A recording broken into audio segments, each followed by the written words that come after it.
소이탄으로 기세를? 그래서 마이한테 근데 한번 데미지가 이상한데요? 데미지가 이상한데요? 못 뛰어요? 네. 와! 아니 요한 궁극기까지 들어갔는데 이게 지금 데미지가 너무 세니까. 자, 이거 샬롯 살짝 떨어져 있었으니까 싸움 한번 걸어보려는 것 같은데. 자, 이거 탭3 팀이 지금 그래도 밸류가 좋은 편이긴 하거든요. 자 기적시간 들어갔고요. 이러면은 와 니키가 혼자서 쟤를 와. 잡아내는 거. 와, 이게 지금 이런 싸움이 되고 있는 것 자체가 진짜 니키라서 되는 거거든요. 네. 깡주먹으로 다 패고 다녀요. 그러니까 니키가 제니를 압살했습니다. 자 그리고 글러브. 마무리까지 짓나요? 글러브. 근데 여기서 갑자기 실비아가 등장해서 키를 뺏어볼려 했지만 뺏지 못했고. 네. 자, 그래도 순위를 한 포인트 올렸습니다, 라쿤. 와. 이게 진짜 니키 채용이 너무 좋았던 게 뭐냐면 3대 간다라는 얘기도 있는데 네. UM팀은 이미 세 번째 기회거든요. 그렇기 때문에 지금 좀 불리해졌습니다. 와, 자, 맞았어요. 이거는 콤보까지 깔까? 와! 글러브! 터졌어요. 첫 격투에이션을 맞춘 순간 게임이 터졌습니다. 완벽한 콤보 이후에 2대3 싸움입니다. 자 글러브 자, 이렇게 마무리가 되면서 체크메이트. 마르체! 이게 글러브죠. 네, 테트리 입장에서 정말 기적 같은 그런 운이 따라줘야 될 것 와, 같고. 라쿤 여기서 에어본 너무 좋았죠. 자, 그래서 자, 펠릭스를 잡아내야 되는데 문제는 타지아가 좀 멀어가지고 딜로스가 심하거든요. 그래도 와, 근데 살았어요. 살았으면은 이거 혼자서 앞에서 다 버텨낸 거예요. 네, 실비아의 정말 엄청난 핑퐁이 나오게 되면서 이거 UN팀 터미네이트 각입니다. 그렇죠. 자, 이거 실비아기 때문에 여기서 연료 채우고 그대로 타고 들어가면 되거든요. 여기까지 첫 번째 탈락팀 UM입니다. 좋은 결과를 낼 수 있을 것 같아요. 이거 와이어 빠졌다. 콜이 나왔을 것 같거든요. 그렇죠. 자, 그래서 과감하게 포커싱 좀 때려보고 있는데, 자, 이거 리그리 선수가 마무리해줬고, 와! 이 팀은 아까 전부터 진짜 포커싱이 너무 깔끔하다 보니까 상대방 입장에서 뭔가 데미지를 받아치기가 너무 힘들어요. 그렇죠. 그리고 실비아의 장점이 또 나오는 거죠. 정말 끝까지 따라가서 괴롭힐 수 있어요. 하늘다리 먼저 깨주고. 실비아를 어떻게 떨쳐내나요? 자, 이 스킬 맞췄기 때문에 연료도 채웠고요. 자, 벗어날 수가 없습니다. 그대로 마무리. 장점이 되죠. 자, 여기 일작일이기 때문에 헤이지가 좀 부담스럽긴 하지만 상대도 테오도르예요. 그리고 와, 이거 너무 좋은데요? 테오도르도 제대로 한번 살려보겠다 하면 조금 그래. 잘 뺐죠? 그렇죠. 그리고 스크린도 조금 일찍 소모가 되면서 이러면 궁극기 손해가 좀 있었던 도전 상황이 됐거든요. 이네이트 한번 다시 기회를 잡나요? 전열을 가다듬고 있습니다. 테오도르 공 빠졌으니까 우리가 한 번만 잘 들어가면 좀 스크린 해볼만하지 빠져. 않을까? 이거 무기 스킬 들어갔으면 벽공 한 2명은 들어갔는데 상대방이 너무 잘 빠졌어요. 자, 근데 블링크 빠졌다예요. 블링크 빠졌다여서 대교전 보자인데. 자, 일단 하트 궁극기를 사용해서 와, 이거 궁극기로 빼내기가 근데 됐는데 테오도르가 클러치. 이게 반딧불꽃에 안 걸린 것 같거든요. 그래서 모릅니다. 다행히 들어오네. 와, 감이 좋았어요. 네, 이거는 반딧불꽃 때문에 방심할 수 있었는데 정말 꼼꼼하게 시아체크 잘해줬고요. 하지만 시아체크랑 별개로 교전 구도가 중요합니다. 자, 파고 드는데요. 스크린 빠졌다. 이거 지금이 기회다. 뒤쪽으로 공을 쓰는 순간 조금 위험할 수 있는데 그래도 실베의 체력을 많이 깎아냈기 때문에 그대로 한번. 자, 스크린은 없지만 그래도 교전력으로 한번.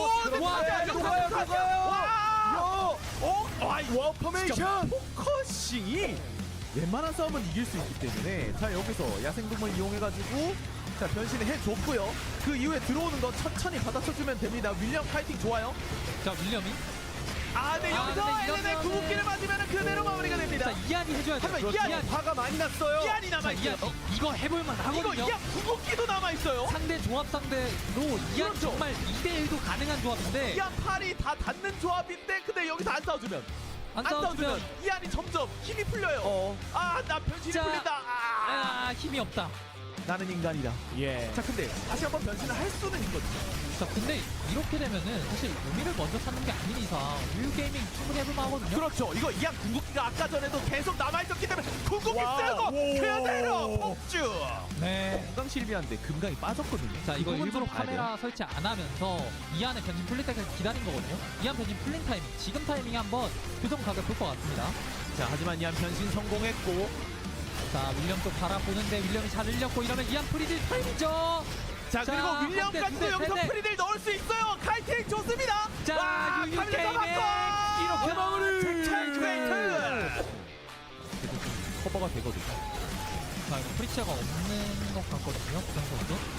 자, 근데 파고드는 카밀로가 그거 너무 좋았고 와. 와, 실비아 덮어주는 것까지 그냥 도전 포커싱이 너무 좋습니다. 그렇죠. 와, 아니 이거 포커싱 딱 되자마자 한 명 잡고 한 명 잡고 그리고 이동. 자, 한 명 이거 잡고 남세 이동. 선수도 실비하긴 하거든요. 근데 이거 지금 UM팀 있는 거 모르거든요. 그래서 UM팀이 이거 변수를 낼 수도 있습니다. 자, 궁극기도 다 타있는 메렌팀이다 보니까 자, 그래도 까마귀로 봤어요.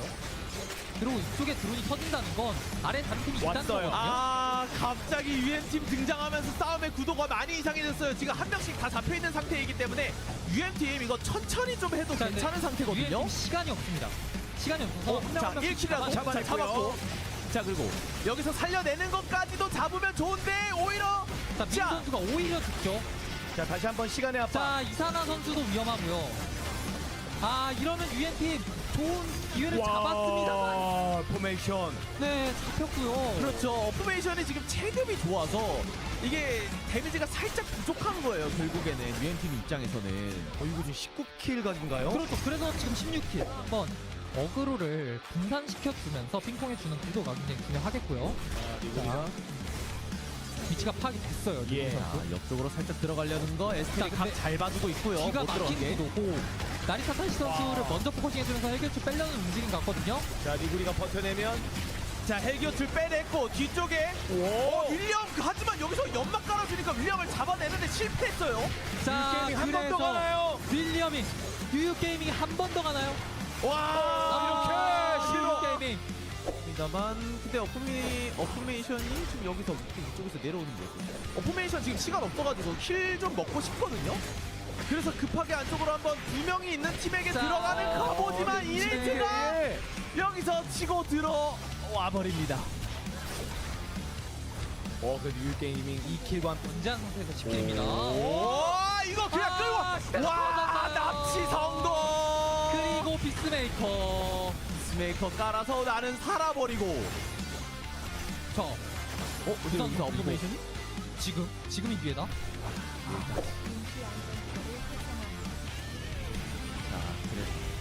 근데 들게 아파요. 들게 터졌고.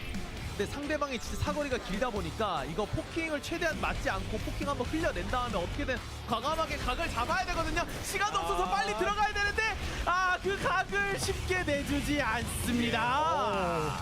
그래서 빼내면서 먼저 다운시키는 게 가능하거든요. 그런 구도도 노리고 있는 이네이트.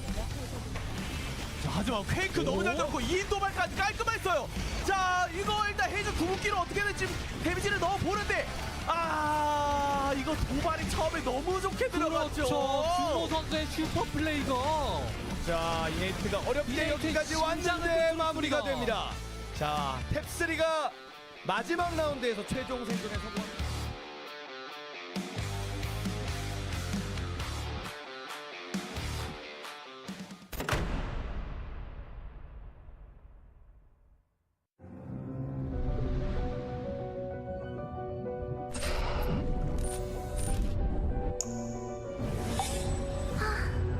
어디 재미있는 일 없을까요?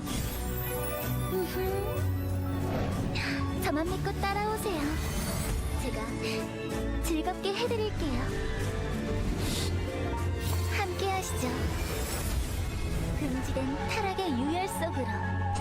고통은 한순간이겠지만 안식은 영원할 거예요. 고통을 끝내드릴게요. 도망칠 곳이 없을 때 사람들은 솔직해지자. 숨을 시간이 아닐 텐데 기가 끼지 않나. 벌써 내가 나설 차례인가? 죄다 시시한 애들 뿐이네. 인간은 결국 힘의 존재야.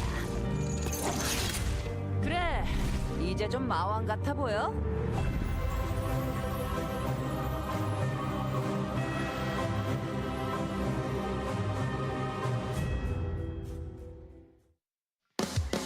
이번 경기도 가볍게 금메달을 따주겠어.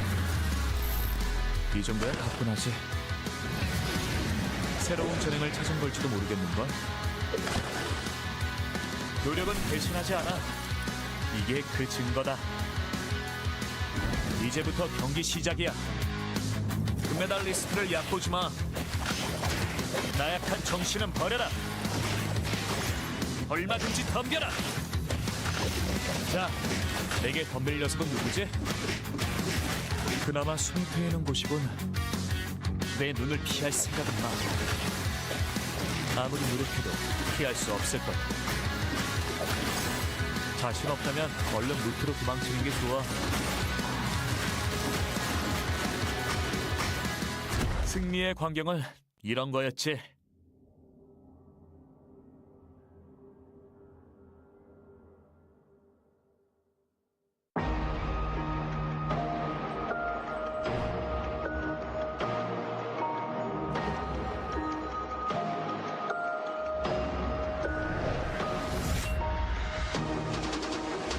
내 소속? 그런 걸 알아서 뭐하게.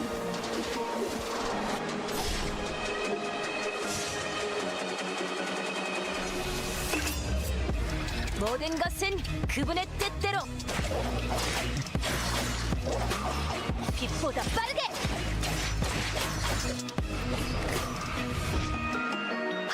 아, 미안. 다신 안 뽑기로 했었지.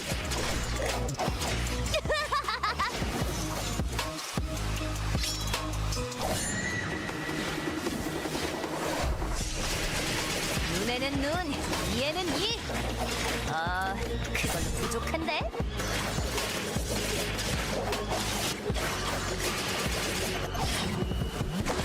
지범의 갈시!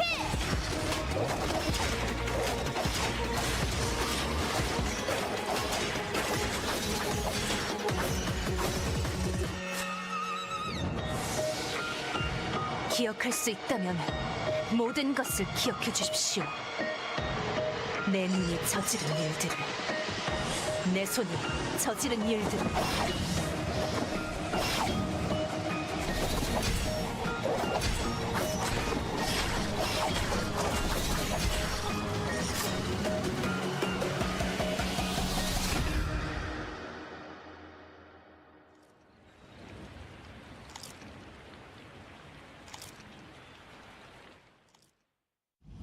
손재주는 나쁘지 않답니다. 찢고 가르고 뚫어볼까요? 제가 말끔히 고쳐드릴게요. 환자가 있다면 어디든지 가야겠죠? 움직이시면 안 돼요. 치료할게요. 당신이 죽더라고요.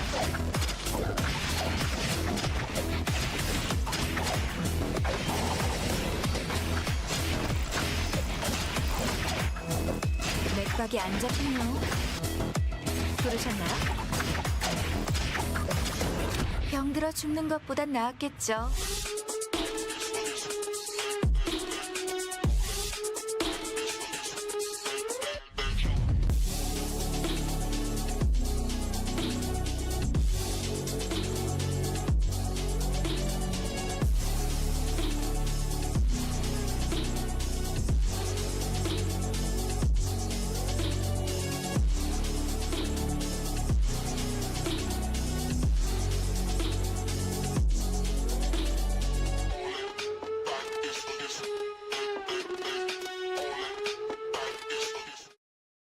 Alright, ladies and gentlemen, hello, and hello. Welcome back. It has been way less than 24 hours this time because we started 2 hours earlier. For those of you guys in the chat, you guys actually got the memo from yesterday. So I want to extend a big hand of congratulations. You guys are here. You guys are ready for the drops. I am here. I'm ready for the games. Welcome back, everybody, to the Eternal Return Masters Season 6 Phase 1. This time around, we are on Day 2, Groups C and D. And I told you guys yesterday that I would have a special guest casting with us today, which means I got Mr. Kazaroni over here. How are you doing today? Doing absolutely fantastic. I'm super pumped to be casting ERM with you. Obviously, it's always been a blast. I feel like we always have a lot of fun, and we always are in for long series like we are tonight. You joined at a really awkward time because it's not too much of a surprise anymore. We have a guaranteed number of games for today. It is long, as you said, you're right, but it's guaranteed. We'll talk about that in just a moment. But ladies and gentlemen, before we even get to start, I know a lot of you guys were here yesterday to watch groups A and B, and I know a lot of you guys also weren't here to watch groups A and B. So I'm going to really quickly run through what even happened yesterday to begin with. Once again, we'll talk about the format in just a second, so take everything on the screen right now just as additional information. But this is the result of Group A from yesterday, where we had Gwangju Slasher actually taking away first place. And going down the list, we had some teams like Jeju Darkstreams who are struggling alongside Team Freya. So burn this into your mind for a quick little moment here. Just do it, Group A. And then we're going to transition over into Group B's results. Affirmation with an incredible point lead over everybody else, whereas Team Epoch as well as again, another two teams that I was personally surprised with not doing that well yesterday despite their roster, ended out with 7th and 8th. Again, if you don't know what the format is or you were completely forgotten after yesterday, this all doesn't really mean anything, but we'll talk about it in just a moment. So just burn this image into your mind and think about the teams and which placements they are, okay? Because it's going to come into reason very, very quickly, and it's going to be for a very important purpose. Got it? All right, let's bring it back over onto us. So today, this time around, we're on the other side of the coin for the two different groups we're going to be watching, Kaz, as I mentioned to you and as I've been mentioning to chat. Today, we are here for Group C and D. Now, I'm going to briefly go over a little bit on the format, just so that people are not going to be too confused now after we looked at a bunch of teams and their placements from yesterday. But essentially, we're going to be playing these group stages today, 4 games per group, and depending on where they place, they're going to be slotted into a specific knockout stage for the remainder of the phase. So let's bring that scene up just real quick so you guys can get an idea of what is going on. Yesterday, we played Groups A and Group B. This time around, we're on the left side again for Group C and Group D. Tomorrow, we'll start out on the knockout stage 1 and 2, but depending on where you place in your group stages, you're going to get placed into specific knockout stages one after another. For example, if you went 7th and 8th during your group stages, you'll be placed in the knockout stage 1. You're going to have to start playing starting from tomorrow to keep your contest spot in the tournament and continuously place top 4 throughout each of the knockout stages to try making your way over into the final stages. A very, very long marathon, but that is the very, very gist of the format. If this is all confusing, that's alright, because we're just looking at Group C and Group D today. We'll talk more about these formats as the series itself goes on, as the phase continues to go on. Kaz, that was a lot of information. Did you soak up everything? You got it? You good? Yeah, I mean, I think even for the viewers, it's a little bit much taken. But honestly, just know that this is the last time you're gonna see like a pretty traditional tournament format, and then like tomorrow and the future nights are gonna be where we really see the variety of this tournament format. It is pretty spicy, I think. It's a new experimental approach, and I think it might lead to a lot more high stakes lobbies than I think we've been used to when we watch like the early parts of a bracket, right? Exactly. But for right now, at least it's lucky for a lot of these teams that they get to experience these lobbies, because one of the biggest reasons as to why they changed to this kind of format is to accommodate a lot more teams. And as we saw yesterday, and most definitely we will see today, a lot of new faces, a lot of new teams, and a lot of new compositions that we were able to see. Luckily for these players, the first set of series of 4 they're going to play, no one's in elimination risk. They're just looking for placements on the knockout stages. So for the first 4 games, experiment with what you got, test it out in an ERM lobby, and then maybe during the knockout stages, really start either furthering with your practice with that composition, just to make sure you lock it in for the knockout stages, or if it just didn't work out for you, maybe look for some different team compositions you could go for. Absolutely. I think it's dope whenever games incorporate more players, right? I think it's really exciting. And I think it's exciting for us as casters, and of course you as viewers, to see not only new players, but obviously with new players comes new, like should we mention, new compositions, new approaches to the game. and that's just always fun to watch, right? It's always so fun to see how different people try to solve or respond to a meta that has developed, because a lot of people will reach different conclusions, and you get to see what conclusion was the best conclusion they reached. Exactly. It's a lot of things that we talked about yesterday. Kaz, you are diving into some things already. But before we start, I want to ask you something, because I talked about this with Superior a little bit yesterday, but you're a new caster for Season 6, and I want to get a bit of your opinions on it. We had a lot of things that were added into Season 6 when it comes to Season 5 comparison. For example, things like the VLS, we have the labs that were added into the game just as a base start. What are your thoughts, and how well do you think these teams are going to be equipped and prepared to actually utilize those things when it comes to the actual progressions of the games?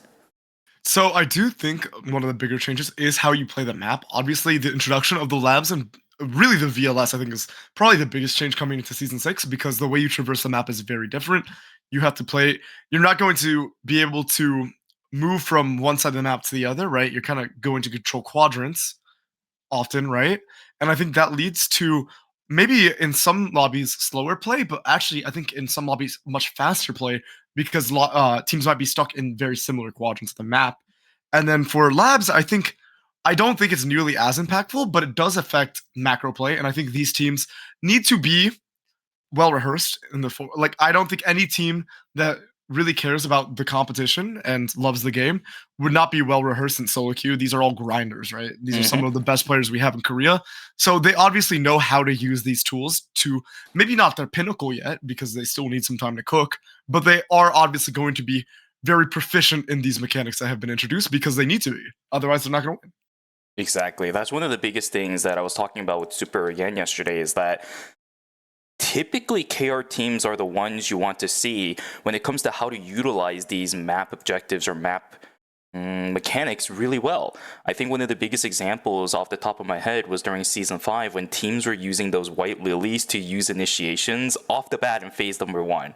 It was absolutely incredible to be able to see these teams already adjusted to these kind of mechanics, and this season is going to be the exact same. We actually saw some of those yesterday that Superior was able to predict before the games even started. For example, the labs. Because they removed how you can see how many people are within each specific zone after maybe a patch or two after the preseason update, it's very risky for you to start going into the lab. So we actually saw it yesterday where teams are opting to keep one person out of the lab and just running around the map, maybe looking for some animal farms, mastery farming here and there, whereas the other two are actually going through and clearing out the lab. So when they hyperloop out, they know for sure that they can just hyperloop onto their own teammate, and it's not a complete free-for-all for you to just hyperloop into a zone and pray that there is nobody where you're going to spawn. For sure. I think that the early information, when we were seeing the earlier parts of the labs, I think there was too much information, honestly. I think it was a healthy removal. I don't think you should, because you've gone to a lab, have basically, not exact information, because it's not perfect. You didn't see how many, but you saw which teams were where. And it kind of, like, if you were efficiently using the timing of your labs, then you knew what objectives you could kind of contest for free. And I don't think that's really healthy. So I do think that this change was necessary. But yeah, you just mentioned, and Superior mentioned, there is inherent risk now to using labs at all times, because even if you had control of the zone, you still are locked out of that zone for about a minute. Teams can come in, like, it's eternal return. A minute is a long time. So a team could come in there and take control of that zone. So I think, yeah, that is brilliant, actually. And I really haven't applied that into my own solo queue games. I want to steal that. It's having one person outside of the lab to make sure that you're safe when you're coming back in, or coming back out of the lab. Exactly, although I will admit right now that it might not be something that you can easily do in your solo queue games, because you can't exactly coordinate who stays out and who stays in, right? For example, if you're playing a tank and you're like, oh, my two backline damage dealers needs a little bit more prio, maybe they can go into the animal. Or on the flip side, you can think about it like this too. I was kind of thinking about this yesterday when I was seeing some of these teams do that. Maybe you can send someone that's not exactly important in both farming mastery or doesn't care about which kind of lab it is. You can send them in first just to scout out which one that you're actually a part of, and after they do that, you can determine, oh hey, do I want to send this person into the lab, or would I rather have them just farming throughout the map?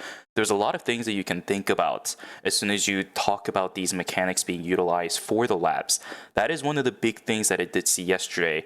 But another thing that I did notice from a lot of these teams is the mechanical usage of the final zone and the temporary zone changes. It didn't change too much. We're going with a very similar situation and a very similar mechanic from last season, but I've seen teams utilizing it much more effectively.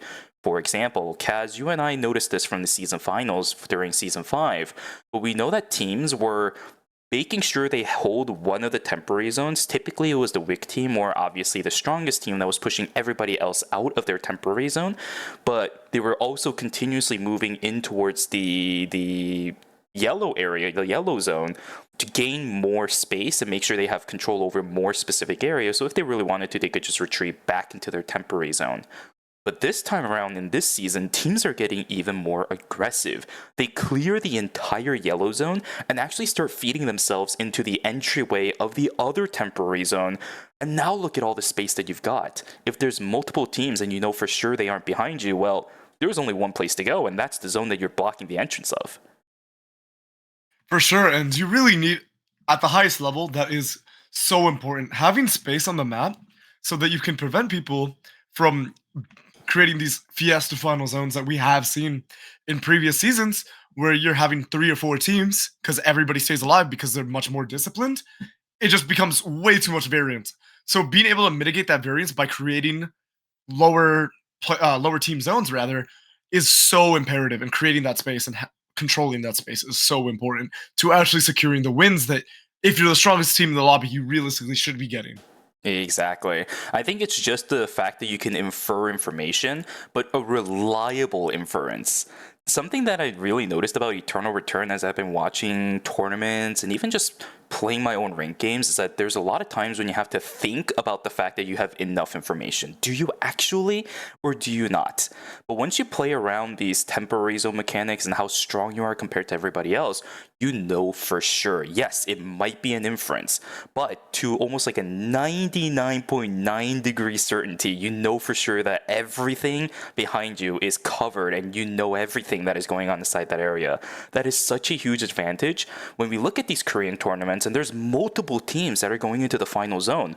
Wow, look at that. 4 other teams. I know that there's 3 other teams that are inside of a certain zone. I cleared everything behind me.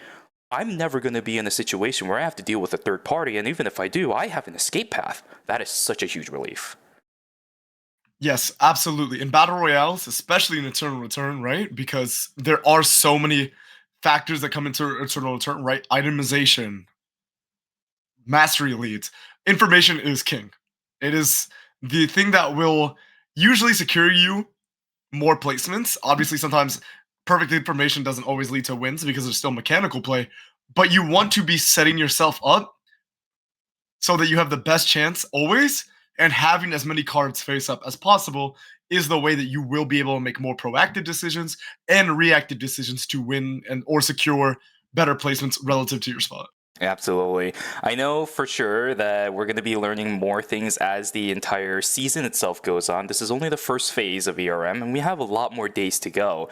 But I think we started off with a great understanding of where our teams are when it comes to the overall Season 6 mechanics. It's a nice thing to be able to see them fully utilized, fully well-versed in all the new mechanics, and I can't wait to see more of that as time comes. But Kaz, small update for you, and for the people in the chat, a small update for them as well. If you were here yesterday, you were definitely a little bit confused when we went into game number 1 and we saw a -5.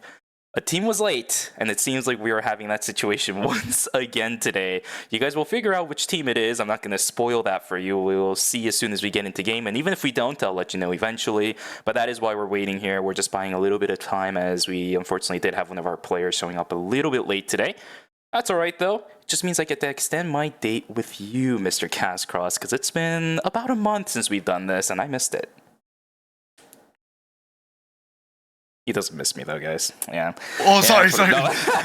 No, you like cut off, and I was like, wait, did my headset disconnect? Oh no! I stopped talking. Oh yeah. So no, I mean it's always fun to cast, right? But I think one thing that is really interesting to hear about is actually players coming late because it's very different because they play in person, right? So there No, are well, oh, is this not in person? yeah, season finals is, but not this. This is online. Oh, okay. Then there shouldn't be really an excuse. I don't think. You're at the comfort of your own home, man. What are you doing? Yeah, lock in. We do see that sometimes in North America too, though, where some teams are late. I do think if you are playing online, though, unless there is emergencies, there's not really a great excuse for why you're not on time to a lobby. Well, it's okay. You know, for now, it's all good. I mentioned this yesterday, and I'm going to mention it here today, because in the end, for Group C and D, these are new faces that we're going to be seeing in Season 6. It's a debut of these players for Season 6. First tournament of the season. It's all fine and dandy. I'm going to give them a little bit of a break. It's just game number 1. If you show up tardy, that's okay. You just eat the penalty points and you move on, right? It's a little bit of a mishap. That's the word that we used yesterday. As long as these mishaps don't continue to happen throughout the course of the series, I think you can recover from it. And quite frankly, if we do end up catching which team is the one that was a little bit later down the road, I don't think you guys are going to be too worried about what their performance is going to look like. They'll make up those points, trust me. For sure. I mean, if you're coming into a tournament, you're expecting to win, so I don't think 5 points is like the worst thing in the world. So, but obviously it does matter. That's 5 kills, right? Or that's about like what the difference between first and second? Is it? No, actually, first and fourth place, 5 points. First and fourth. Okay, yes. Okay, yeah. So, it's not like it's the end of the world again, but that is enough of a margin where it can make the difference in placements. And we've seen really tight lobbies before. We've seen where teams are within like 2-point margins, right? So 5 points does make an impact. So it is definitely something you want to avoid if you can. Funny enough, I think we actually had a couple teams yesterday that were also being put on penalties because they turned in their submission forms late. That was a -3 compared to a -5 for being late on the tournament's day of. It mattered when it came to the score sheets. But here we go, ladies and gentlemen. The wait is finally over. We are going to go into the character select for game number 1 in Group C. We're continuing on with the group stages from yesterday. If you guys are starting to join us now, yes, we are on day 2. Welcome. And we're finally getting started with game number 1. Character selections wise, it's definitely looking different than what we saw yesterday, although I am seeing some very familiar compositions, although I'm not too surprised about that one. Is there any that's kind of ringing any bells for you right now just off the top of your head? Obviously, I think there's a lot of names we recognize, and I'm just doing a little scan of the lobby. I feel like a lot of, like, we see Team Sparkle's comp, right? This has been their kind of bread and butter, and it's a really interesting comp because I don't think a lot of teams are really electing for the triple range. It's a very hard comp to pilot, of course, but Fauna has been kind of brilliant always on the Chloe engages, and it's a really interesting role because when you think about triple range, you don't think that there's really somebody who like sends it for them, but Fauna does quite often. Exactly. And so it leads to these really like explosive fights because if you do catch on a target, you got a Celine and an ammo. That target is not long for the island. Exactly. We saw it plenty of times during Season 5. I wouldn't be surprised if we continue seeing it in this season. Now, I don't know if anybody has caught it. I know a couple people in the chat has caught part of this, but we do actually have a duplicate comp in this game. We're seeing 2 compositions run the Ekion, Jenny, and Lenny. It'll be Rump Rebels as well as DHC and J who's going to be playing it. Now, for Rump Rebels, we do have Sebi who's joining that team, which is not too surprising that we're going to see the Ekion coming out from them, but for DHC and J to be copying that composition, I'm actually quite surprised by this because yesterday we actually saw this exact composition from one of our groups. I believe it was Group A that played it. They played it every other game because Jenny ended up getting banned. I don't see the Jenny getting banned in this one. They can continue playing this composition if they want to, but on the flip side, as usual, it's a Korean tournament, Kaz. Mai will be banned for game number 2. Yeah, I feel like that's maybe the patent of competitive Eternal Return at this point is Mai is the staple. I think she is just such a solid character. Always, I think she adds so much utility. engage potential, the scaling that she adds through her items. She's just been a mainstay in competitive return ever since we've really seen the initial rework of her kit from the start of Season 1. And I think it's really interesting because we're seeing a lot of the teams that prefer Mai still rock the Mai, right? We see Pedro and Cybers on the Adina, Felix Mai, which is one of my favorite comps to watch because I really like Felix. And as you were talking about Ekion, I was actually talking to, I think, probably NA's best Ekion striker, and he thinks the character is insanely strong right now. I heard you hesitate for a moment there. Don't worry, I know that's a fact. You don't even have to think about me, okay? I heard you hesitate for a little moment there. It's all good. I know, it's just facts. I want to be objective. I do think Striker is probably the best player, but I am a little biased because they are a friend of mine.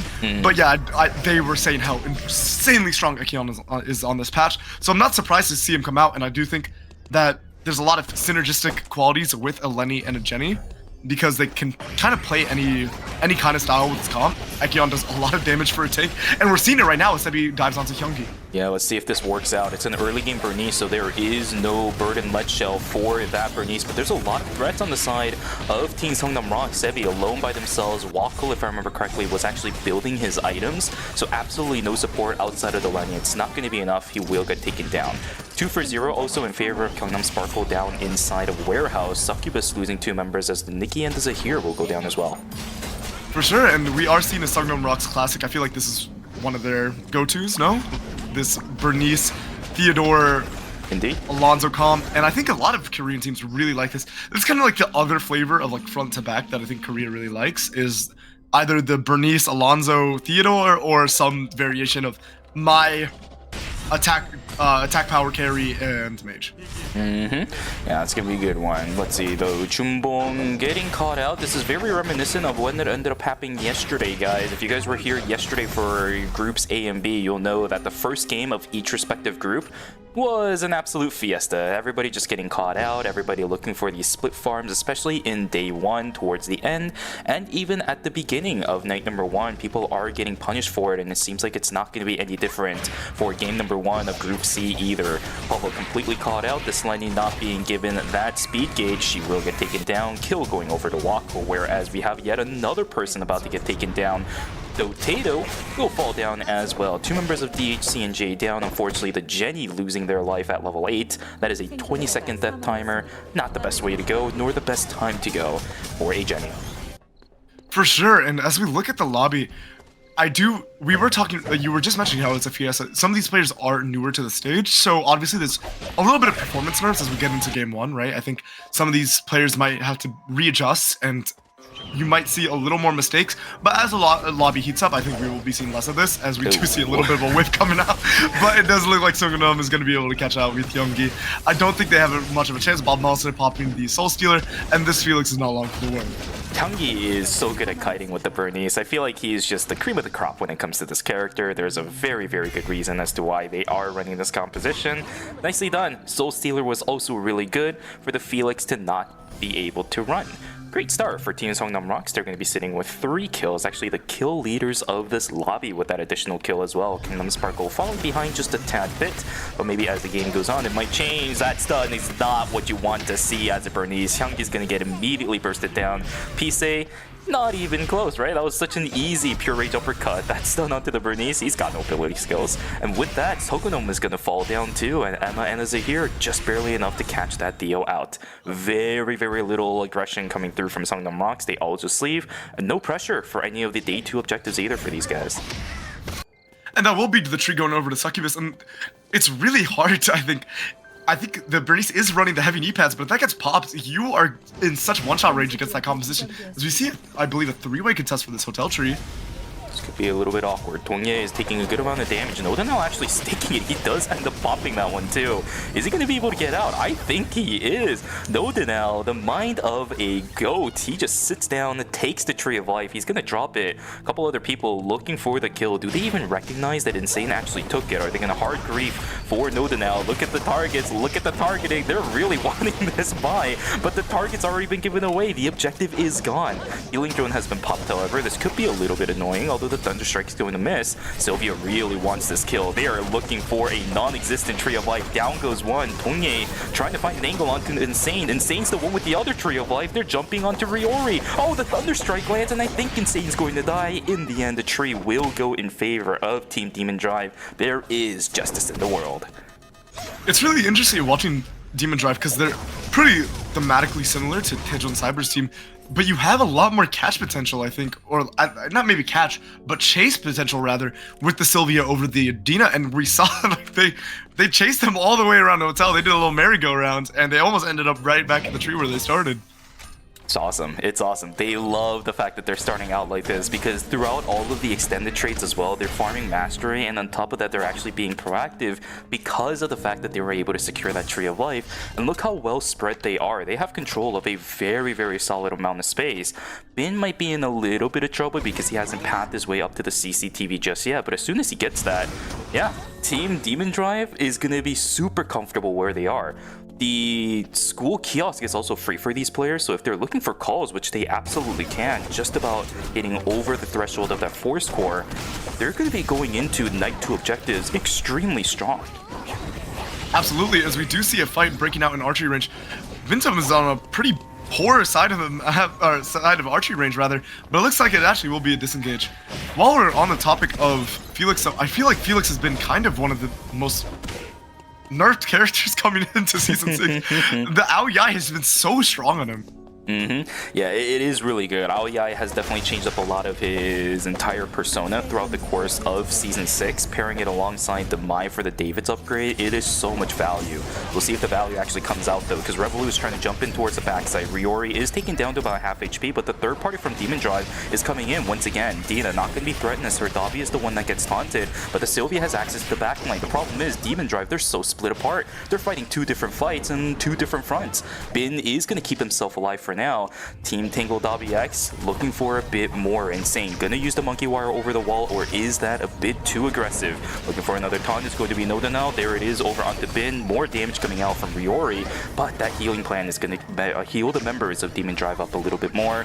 I think Tangle Dabi X is out of steam, although look at that, SSR looking for more. They've got more steam in the tank. Noda now taking down the dangerous levels of HP. Do they actually pick up any, or is it a little bit too late? Level 2 shift gears, I think he's got the distance. Sylvia rams in, front flips everything into the Noda now. Mai, down goes one. A bit of an overchase coming through from Team Tangle WX. They are going to get punished for it.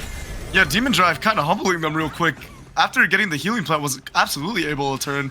They were so strong, and they have full fuel on Sylvia. There's no way you're running away from that. Indeed. Might have themselves yet another fight up on the northern side too. That is, I think, an objective, or I can't tell. I think that is an objective. That's pretty big. It's a force core as well. You gotta kill this Nikki if you can. But Pegstu is getting taken dangerously low. Down goes the Nikki. That's a force core, guys. Pisa is gonna get taken down. Dotato, his play dead is going to pop, but that's it. That's all you're gonna get out of that player. Pisa, he's gotta drop the force core, and he doesn't. The body has the force core at the moment. Bubba is the next target though. Look at this. They're trying to greed onto the backside, but you don't have to go for any more. Check the bodies, everybody. There is so much value here to be taken. Yeah, you're getting an Omega for free at night 2. That's an insane. Oh my. And that's just gonna be the Tellurian coming. Oh no, Holy Orders. Yep. I guess. But that's just so much strength because Nikki actually has a pretty, or not Nikki, Jenny rather, has a really expensive build. That extra force core accelerates them so much. Oh, this is terrible. This is so terrible for Team Succubus. They had a very solid start at the beginning of the game. Third partying is actually really good for these players as well, but it's an unlucky beginning to day number 3 that they're going to have to suffer through. Losing out on the force core, 2 members down on their team. It's not where you want to be at the moment. For sure, I think they were able to get the respawn though. It's just a little bit of loss in tempo, but it is a loss of that force core, which is so pivotal, and every single character on that team can use one too. Indeed, this is gonna suck. It's gonna suck, but you have to recover, right? It's game number 1. You're not dead yet, and it's only the start of day number 3. There is plenty of time left in this game. We'll see if Team Succubus can recover from this. Whereas on the flip side, on the western side of the map, Team Tango Dobby. X is trying to duke it out up against Team Demon Drive, looking for control over archery range. Riori is getting a good amount of damage done, but it doesn't matter because the Sylvia has the radar gun to heal. Trying to jump in on towards Insane, it's not going to work, but Riori taken dangerously low. Sylvia has access to backside, will be able to kill out on the Adriana, but unfortunately will lose their life as well. Insane picks up one. It's a 1-for-1 trade between the two teams, but SSR will get locked down, whereas Riori is going to get picked back up. Nice reactions from Insane, good damage output from the Nadine. Yeah, Demon Drive just running out of steam. Felix was so far off. I don't think you can really realistically go for that dive as the Sylvia, as we do see the mirror match between DHC and Team Rump Rebels. But it looks like Dotato is just ready to go. He's so strong right now. All the objectives they were able to take earlier on inside of Temple is what is allowing Dotato to walk up so fast. Wakul is behind on transitions. Luckily enough, the Ekion is going to be tanky with that Guardian suit in hand, but there's a double taunt coming from Sordabi. Is that going to be enough? Bob Malsa sitting up in the front side, but it's only up against a Felix. The explosive bola is also going to go completely wide. The Theo healing is just not going to be enough. I think Team Songnam Rock is going to have to back away. Good 1-for-0 trade in favor of Team DHC and J. Or Look at Dina's build on Tej on Cybers. Full build already. Of course you're gonna win that fight, and of course you're gonna be looking for that fight. Dina is so strong. I can only imagine Revolu's pretty strong too then at that point. This is all over the place. So many teams are accelerated early. These item differences are making a huge difference in which teams actually end up winning the fight and which teams actually have the pressure throughout the entire lobby, right? With 8 teams still alive, you want your team to be the one with most pressure. You get so much space with it, you get so much information around the map with it, you get so much more snowball possibilities with it as well. We're already seeing the effects of that. Team Succubus looking for an angle onto Noda now. Does get a lot of damage off with the Zahir, looking for control over the CCTV, but look at the minimap right now. Team Succubus is stuck in the corner. If Riori lands some nice cocktail parties, it could be a bit of a cornering situation. But Team Tingle WX sees a third-party potential. They will just take their leave. Absolutely, and we do see Demon Drive posturing with Rump Rebels as Team Tetron Cyber is actually on the. Oh wait, oh god, goodness, Rivoli was chasing Wako. This is not. Oh, never mind. We're gonna be a disengage. I think the Raven gave the information that there was another team in the area, so you might not want to hard commit to that. But now that you don't have hyper loops, it's actually a little awkward for the rest of Team Rump Rebels to group up with Wako. I will notice though, I will mention, unfortunately, my screen's a little bit blurry for me today. I thought it was SSR, it's actually Shir, so I'm gonna start saying that Sylvia's name correctly. I apologize for that for the first few minutes of this game. It's Shir. I have to remember Shir. There it is. There's the Sylvia's name. We'll see if Shir is able to get anything done. I'm gonna have to ingrain that into my brain. I also have another thing that I have to ingrain into my brain after yesterday, but that's besides the point. Team Rump Rebels looking for a bit more positioning inside of Hotel, maybe for a bit of space that they can breathe too, right? There's still 8 teams alive. That is way less space for each of these teams to breathe on, so having an entire zone to yourself is going to feel really nice. Demon Drive still hanging around this area, does not want any part of Team Rump Rebels at all. They see how strong Wakul is, they see how strong Sebi is. Just looking to back away from this. No one wants to fight right now, despite the fact that it's just game number 1. And one of the things I'm realizing is if you have this really tanky Ekion and you're just giving Elf Dress and all these shields, they actually do a lot of damage. As we see actually engage coming out from Tej on Cybers, but Rump Rebels is all the spring crap coming out. Oh my goodness, Sebi's dashing all over the place.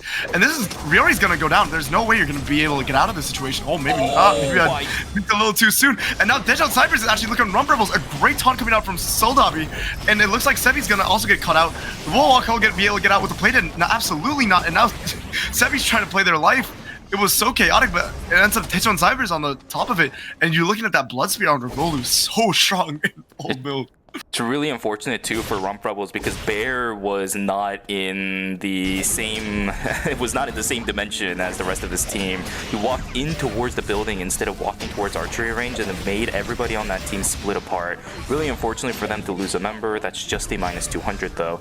Every other team on the flip hand is looking for more. Somebody on the side of Team Succubus actually has 4 seconds of timer left. It's the Zahir. They cannot go into red, but with 8 teams alive in the map with the zones that are available, I'm not sure if the Zahir has that much breathing space for himself either. This is going to be really rough for the next few minutes for all of these teams actually. There is no second chance you're going to have if you start getting pushed into red. Absolutely, and Zahir sitting on 600 creds, wanting that BF call in for, I assume, the Chaser, but when are you going to get the opportunity? Yeah, I don't think you really ever do. There's too many teams at this point, right? 15 seconds to go until another 2 zones can close. You're sitting, well, your team is, I should say, sitting inside of Fire Station and Police Station, where Wickeline's going to spawn in Fire Station too. There's too many people around. You can see his credit's still sitting at 637 if you take a look at the bottom side of our screens. That's a really nice pull. Monkey Wire is going to go through, but the kill is already there. A beautiful spring trap coming from Bear, and he will remake up for his slight positioning mistake inside of Hotel. Can they stay up against Team Tejon Cybers though? No, they will back themselves into the red. I see some tens digits of timers on the side of Team Rump Rebels. We'll have to recover from that one way or another. It's not looking good for all of these guys. Riori, Fire Escape is done. There's a Mai straight in your face. Down he goes as well. This is just not looking good for Team Tangle X. Down goes yet another Lenny as Bubba's going to take the fall. Wackle is just farming kills left and right. 7 seconds left for No Denial. It's not going to matter. His team is Gonzo's. Looking for more. DHCNJ now running away from Rump Rebels. It's a completely different story than what we saw a few seconds ago. Peksu trying to run. He is in the red. 24 seconds to go, but it's just red everywhere. On the right side, oh, never mind. Left side also even more as Dotado will fall. On the right side, even more fights too. This is bound to happen when there's this many teams left with this little zones. Yeah, and Gungam Cycle was able to pick up the Wickeline while all that fighting was going on. And this is a team that is a nightmare with Wickeline. So much range and so much poke potential. How do you... You're just going to end up running away from them. They might not get a lot of kills, but they're going to have zone control for the rest of the game, basically. I'm surprised they even managed to get it with how many teams are around here. One of the biggest issues with Gangnam Sparkle is that nobody on their team can actually reliably tank that Wickeline. I wonder what happened. Maybe a team was taking it and then they just kind of got handed it for free. Maybe the MO double polymorph or something like that, you know, being able to CC through it. But Pexo is so caught out. Rivolu's going to be able to pick up this kill. And honestly, this Felix damage is a little disturbing. Even on a tank, Rivolu's doing so much damage. Yeah, he's trying to run. Unfortunately, Pixie will take the fall. That's going to be our second team down. DHCNJ will get eliminated, our 7th place team. Still, we're sitting at 6 teams left, right? Succubus, unfortunately, down to 1 member on their team. Does have enough credits to actually res everybody back if they want to, but Lumi is not going to be free. Look at how many teams are inside a school for that zone. Lumi's always going to have some friends hanging around. As long as Lumi walks somewhere, there will be people around. Although Fire Station is surprisingly empty. One of our biggest zones remaining in the game, not being utilized by most of our teams. One thing that I noticed is Sunkarong actually is not upgraded to the Dawn Chaser. Am I mistaken? It's still on Spirit Harvest, right? Yes. And you don't go it. I remember seeing this. Hong Harang was actually one of the advocates of not upgrading it. It's actually on their build still. That's really interesting. I actually didn't know that, because I feel like every throw character has always been obsessed with rushing that Dawn Chaser for the Spirit Harvest. Or now I think Astrape also has this Spirit. Oh, as we see a huge taunt coming out from Soldabi. This fight is so quick, so much burst coming out from Rivolu. And yeah, we do see Dina going down, but I'm pretty sure Rivolu can actually possibly just win this. This Felix is so strong on the blood weapon as well as the Ao Yang. It's actually so hard to burst this target down. It was a really nice play from Seer. He actually managed to get in and out, trying to push away the Adina and actually pressure her down. They do end up getting the kill, but Seer wasn't keeping track of how many stacks of the skills Felix was on. Gets caught out by a Thunderstrike. He unfortunately also will get taken down. That means it is a 1-for-1 trade between the two teams, but Tejon Cybers manages to get the res back up onto Dina. That is such a big advantage going for that team, whereas Demon Drive loses out one of the most consistent CC sources on that team. Dangkong is going to get caught out as well. This ML only has 10 seconds left to live. I don't think there is going to be much that you can do. Looking for a Hyperloop. There's still 13 other players. Do you get a lucky Hyperloop? Yes, you do for now. Where do you go though as this Emma? Are we about to see the Lil Dojon special? I don't know if any early access players even know that. But behind that wall, actually, it's actually better to hide behind that wall because they cannot see you until they walk past you. But I feel like that's a pretty known vision spot now, kind of like the one in Avenue. But it's still better than standing in the corner, I think. Exactly. But at this point, you're just playing for placement. It looks like Demon Drive also committing to playing for placement. They're calling in vision. Maybe Rump Rebels. There's no way you're going to get the Lumi. So I assume at this point they're also going to call some vision for themselves. As we do see a pretty big engage coming from Sebi, it is a 2v2 between these two teams. It's actually a pretty fair chance if they do actually commit to this fight with Demon Drive, as Donkey is looking for the taunt onto the Wako.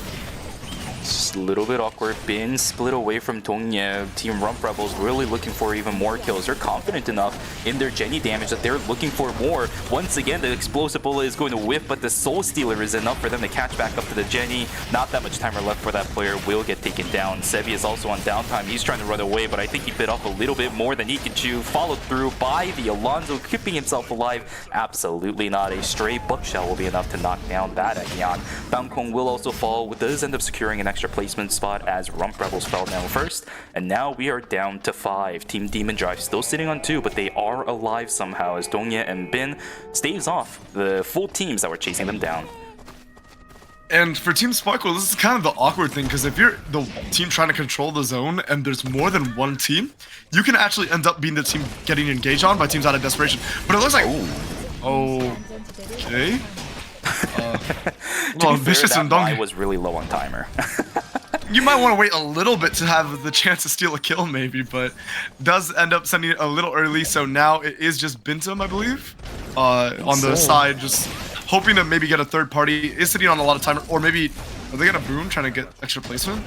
I don't think it's worth, right? You gotta run it at some point. But Songnam Rocks is not on a lot of timer, so this is looking pretty disastrous for them. They're gonna have to take the fight now. Bintum actually has a pretty great third-party opportunity. On equal timer with Songnam Rocks, if they can buy time, maybe they can actually get an extra placement. If they steal a kill, good try. Oh, wait. Were they actually able to... I'm not sure which team actually got the third place there. But they boomed around the same time. It looks like the Terminate was on to Team Songnam Rocks. I do believe they got the third place because I think Bintum died a little earlier on Rump Rebels. I did Or see not Rump Bob Rebels, sorry. Malsa. Demon Drug. Yeah, I did see Bob Malsa as the last banner that showed up, so I would have to assume that Songnam Rock secured third place. We'll take a look at that later when the score sheet comes back up. It was a nice attempt from Bin, and in the end, he actually did act as an agent. Unfortunately for the team that was actually, quite frankly, the highest of odds of winning that temporary zone, Gyeongnam Sparkle will be able to come out on top. They are on 11 kills, looking for 14 now, whereas on the flip side, Pigeon Cybers also in the final zone, looking for 8. Dina is on the Adina. Pungwa showed us some really stellar performances on this character yesterday. White Lily being prepared by the Mai on the backside as well. The members of Gyeongnam Sparkles does sniff something going on. They're trying to get a little bit of pressure. Dodging on the recon drone is pretty big too. Look at this. It's nighttime. That EMP drone not really going to be easy to see this Mai coming from the backside. Now they know though. What more information do they have? Sardabi is within plain sight. Revolu and Dina looking for a bit more space on themselves as well. Good damage onto Scarlet. Yeah, and look at the damage on the Scarlet. Sardabi is going to look on the gauge on Fauna. Oh my goodness, wait, Scarlet got caught out, and now it's just a hugely sectioned fight, and Team Deadstone Cybers has control of the zone, and you do have the Star Conjuncts. So actually, this is one of the comps that I think Gyeongnam Sparkle might actually struggle a little bit into, because the poke doesn't stick as much, because of Dina's... Adina, right? You have access to the Star Conjuncts, and we do see Sardabi flash in, but that's so much damage. The totem coming out for Scarlet, but Scarlet is actually able to get out, but look at the timer advantage. You can just play timer if you're able to. Obviously, the burst is pretty good, so Sardabi has to run all the way back. But look, oh my goodness, actually going down, able to hit both Chloe and Nina rather, to be, oh my goodness, but Roll going down for the burst from Scarlet. This is actually looking pretty favorable for Team Gyeongnam Sparkle as Sardabi is so low. Dina's trying to put out as much damage as possible, but the burst is just too strong. There's too much range, and the Mai was just too low to be able to actually give any support.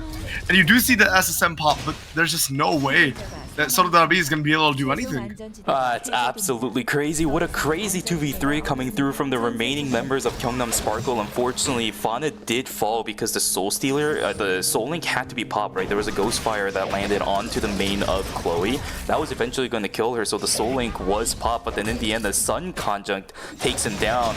The other two members of Gyeongnam Sparkle holds up to their names, though, will be able to secure that first place spot. Congratulations, 14 kills, first place to start off game number 1 of Group C. GG's. Yeah, we were talking about poke, but there's a lot of one-shots going on there. Like, as soon as the target got polymorphed, the focus fire was incredible from Team Sparkle Esports. They were just able to absolutely blow up any target. And they were down Fauna for a lot of that fight, but it didn't matter because Song Harang and Scarlet just have so much damage on their own.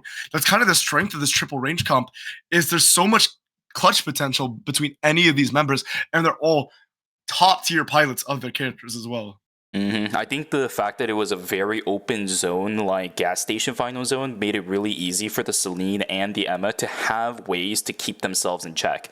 You cover a big chunk of the area that the Mai wants to step up against, the Felix wants to step up against, with the Celine AoE as well as the Emma AoE. Their crowd control sources are absolutely insane, and you know for these two who've been playing in a team with each other for such a long time, their rhythm and patterns are going to be instinct for each other. They played so well off of one another inside of that fight that it just felt like there was no pressure coming through from any of the two melee characters. Dina definitely tried, but there is only so much that an Adina can do when you have two melee characters up against two control mages like an Emma and a Celine. Yeah, these poor melees oppressed by these, unfair range characters abusing their ability to self-peel. Again, that's one of the other big parts about Sparkle is, yes, they are triple range, but every single one of the characters has an insane self-peel tool, right? The Celine can push you back, the Emma can polymorph you and jump away, the Chloe has, of course, her dash, and then the Soul Link. And even though that Soul Link got popped, you're using so much to just get rid of the threat that is Fauna that the other two mages are just absolutely blasting you. It sucks. I've been there, you've been there, everybody's been there. If you played a melee character in the past, you know exactly how that feels like. It is what it is, and in the tournament, you really want to try overcoming those kind of limits. But up against players like Scarlet and Song Harang, it is going to be absurdly difficult. And I think Team Daejeon Cybers tried their best, right? But in the end, it's just the two players on Gyeongnam Sparkles. They withstood their ground, and a great way to do it at that, too. A great way to start their group stage. I think the amount of points they got was absolutely massive. I will say, though, a little bit of a caveat. I mentioned earlier that there was a team that was late. I don't think I saw it reflected in the score sheet, so I will say it now. It was Gyeongnam Sparkles. So despite this incredible game number one, where they got, I think it was 14 kills first place, there will be a -5 going into their name. So it's going to be 17 points instead of 22. We will see that in the score sheet. Still, an incredible game to start the series off, especially for Gyeongnam Sparkles, because you know if they start a series off extremely strong, they will finish the series extremely strong too. Gyeongnam Sparkle doing their Magnus Carlsen cosplay, showing up late and then winning anyways. It's actually pretty incredible. I did not know that, so you sharing that is actually really funny. See, I will say though, they didn't take a break from tournaments, right? That's a little bit of a difference. They're continuing their cycle, but will be late just a little bit. Although I believe the scores are coming up, Cass, so let's take a look at that and see where Gyeongnam Sparkle is compared to everybody else. Absolutely. So, as we just mentioned on the casting desk, because Shuvi is right on top of it, we do see Gyeongnam Sparkles with 17 points. Then we do Demon Drive, actually, with 11 points. And because they had more field kills, they are at second place with 8. And then Songram Rocks also with a lot of field kills. It's actually a 3-way tie for second through fourth, which is kind of incredible. You wouldn't really, at least I would not have considered that considering how I was watching that game go out. But Daejeon Cybers did not get a lot of kills, so even though they got that second, they're only sitting at 11 points. Rump Rebels and Team Tangle Dobby X both sitting at 5 and 4 points respectively, both with 4 kills, but obviously placement coming into play. Succubus sitting at 7th with 2 field kills and 4 points, and then Team DHCNJ with 2 points and 2 field kills, which is really interesting considering that's one of the teams you might expect to be at the top. Exactly. It's just game number one, though, although I will say it is a 4-game series. It's actually quite short. This was something that I was talking about with Superior yesterday as well, but considering that this best-of-4 series really determines your future for the rest of this phase, 4 games might seem not like it's not enough. It really isn't. So it is a short series. Game number one might not be that big of a difference when it comes to your final score, but for DHC and J, 2 points is definitely not where they want to start with. You're completely right on that. And obviously, I think you got to talk about mental. When you are a team that has competed at the highest level events, right?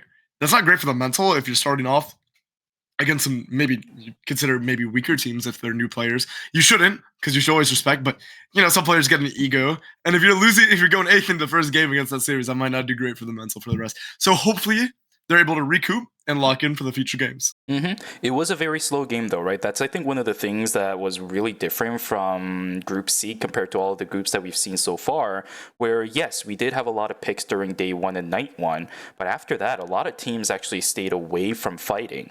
yesterday during Groups A and during Groups A and Group B. There we go. We actually had a lot of kills during game number 1. The point totals after game 1 was actually quite high, but this time around relatively low. 22 points for the highest team, and then it immediately would have dropped down to half if it wasn't for the -5. I don't think that's actually that much. We really didn't see any fights during the mid game that much either. For sure, and obviously it makes it really uncomfortable as the game tightens, right? The zones close, and then you have all these teams left, and it's kind of the frustrating thing about being the disciplined player, right? Is you're almost sometimes punished because it is a battle royale, right? So if there's so many teams left, there is so much variance that it doesn't matter how disciplined or controlled you're playing. You're subject to maybe a random third party from one rat that was staying alive, and then suddenly they lost you the game that you should have been winning. It could have happened actually to Team Sparkle. It just, unfortunately, Sungam Rocks took the, was it Bintum's aggro? I think it was Bintum who was the rat for Team Demon Drive. Yeah, inside of school. You're absolutely right. A lot of variances could happen when games are slow like this, but maybe it'll be a little bit different for game number 2. We will have to see. But here we go, ladies and gentlemen. The character selection is ongoing for game number 2. The Mai is banned, do remember. So we're going to see some of these teams opting to change their strategies up. Tangle.bx Nodanel is going to be going back onto a Shukai. This is a standard and classic pick that we have seen this player going back to time and time again. On the flip side, Pisei going to be going over onto the Nikki this time around instead of the Mai. Another Shukai as her Dabi is going to opt to go for that character too. Dongye going to flip-flop back over onto the Estelle. This is a pretty standard pick once again for that player, whereas Rump Rebels and DHCNJ going to be going with the mirror matchup once again. Not a lot. I think thematically, not a lot of actual deviation with the Mai bend. You see Demon Drive picking the same characters, and then just, again, a utility tank, right, in the Estelle. And then you could say that Jukai and Mai, and then Mage plus Nadine is different thematically, but it really isn't. It's basically just tank, and then Mage ADC, or APC, rather. And so that really just, these teams know that they're very good at the front to back style, so they're sticking to it. It might be a little bit different in that maybe the Shukais won't be as aggressive as the Mais when they're looking for engages, right? One of the biggest reasons why Mai is also highly valuable is because of her consistent initiations with her strut as well as the Quake combination. On the flip side, Shukais are going to be running the Soul Stealer. It's actually what we are seeing on both of our Shukais this time around. Very, very standard pick that we do see alongside even the Alonzos running the Soul Stealer when it comes to competitive. I think these teams are going to be looking to punish some missed initiations a little bit more than anything else, and even without the Theo that we do see paired alongside the Soul Stealer, you still get a lot of value out of that. So we'll take a look at what that's going to look like later down the road. But here we go, ladies and gentlemen. Game 2 is underway. After this one, we will have a break, and it is going to be the halfway point after Group C, for Group C, I should say. It's going to be a rough one for some of these teams. Without the Mai, there is no safety net. There is no second chance. Yeah, you know, I feel like if anybody is or feels my character, my crush, it's got to be these competitive players that play with my, at least half their games every tournament. But she's banned so often that you kind of have to get good at playing these non-my comps. I think the thing that Mai warps so much is that she's front to back, but also can kind of play entirely disengaged too because of how powerful the exclusive is. That tool kind of cheats if even a team manages to cheat the front to back, you still have that safety net. It's such a strong character for that. You can play front to back, or you can play front to front, even if your teammate is not willing to do it, right? You just kind of force them into the situation. A little weird, but it is what it is. Junbong tried to run away from Dina. I think he's going to be able to get it. Nice blink over onto the White Lily. Quite surprised that he is just not opting to take the death. Maybe he's still looking for more items inside a warehouse, because I do know that is a very important zone for some of these amp characters that are looking for things like I forget what that arm piece is, the Veritas Luxmia, is it called? I think it was, right? That one? Yes. The HP, the one that's been used for a lot of accelerated amp builds. You know about the 2-zone from Stream Pond. Incredibly strong item. I'd argue it's actually not that strong of an arm piece, but it's a fast arm piece, which exactly. And the tempo is everything. But it's interesting because I'm glad you mentioned that because wait, that's Revolu. Yeah, he did. Yeah, 3. Oh yeah, Vincent actually a little bit of a read on the monkey wire, just waiting. I'm glad you mentioned about the commitment of a blink in the early game because I actually do think it's a bit of an overcommitment and sometimes you want to take the death timer as Bobo is getting chased out. Whoa. Spring trap to spring trap. We got the trampoline fest. We're in an amusement park with the double Lenny. Bear, honestly, both Bear and Bobo have been really good with their spring traps to bring people in. I'd say they have about 80% accuracy every time they're on my screen. So I'm really impressed. As you see Dungy engaging, and Bob Mouse is actually looking onto Bintum, but it doesn't really come out of much of it. But now we're seeing I believe it was the bullet coming out onto Dungy. Energy shield is not exactly in the greatest spots right now for the Theo as well. His upgrades are not exactly going to be there. It's only a level 1 energy blast field. That upgrade does not last for a long time. He is still on the safe side. Team Demon Drive is not looking for this advantage. Sylvia is going to go in. Fantastic double knockup. They do get access onto the Bernice. He will get taken down. Bob Moss is also taken down too. The Theo about to get ran down by the Sylvia. There's the kill, but now this Estelle looking for the chase. Somehow the Theo needs to survive for 10 extra seconds. He does have the Sapphire Protocol. Will get blocked out with a camera that was unfortunately called from the side of Tongye. This is a little bit dangerous. Hogunam, he's trying to run, but he goes up against a couple extra teams. He's looking for a spot, but he's not gonna get it. Doesn't step out of the bush. I think the Sapphire Protocol was off cooldown, but he didn't step out of the bush because he couldn't. He could not. That's gonna be Hongnam Rocks taken down super early into the game. They get 2 kills, but that's it.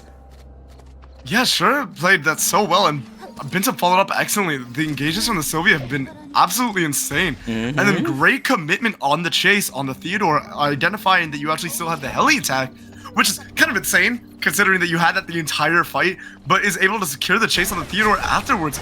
So well played, because you're saving that many resources and you're still winning the fight. Insane by Demon Drive. It's nuts. It is huge as well. We're seeing a different flavor of the Sylvia this time around today, because yesterday, Raccoon was actually running a little different variants of that Sylvia. We saw the Diamond Shard variant of the Sylvia too.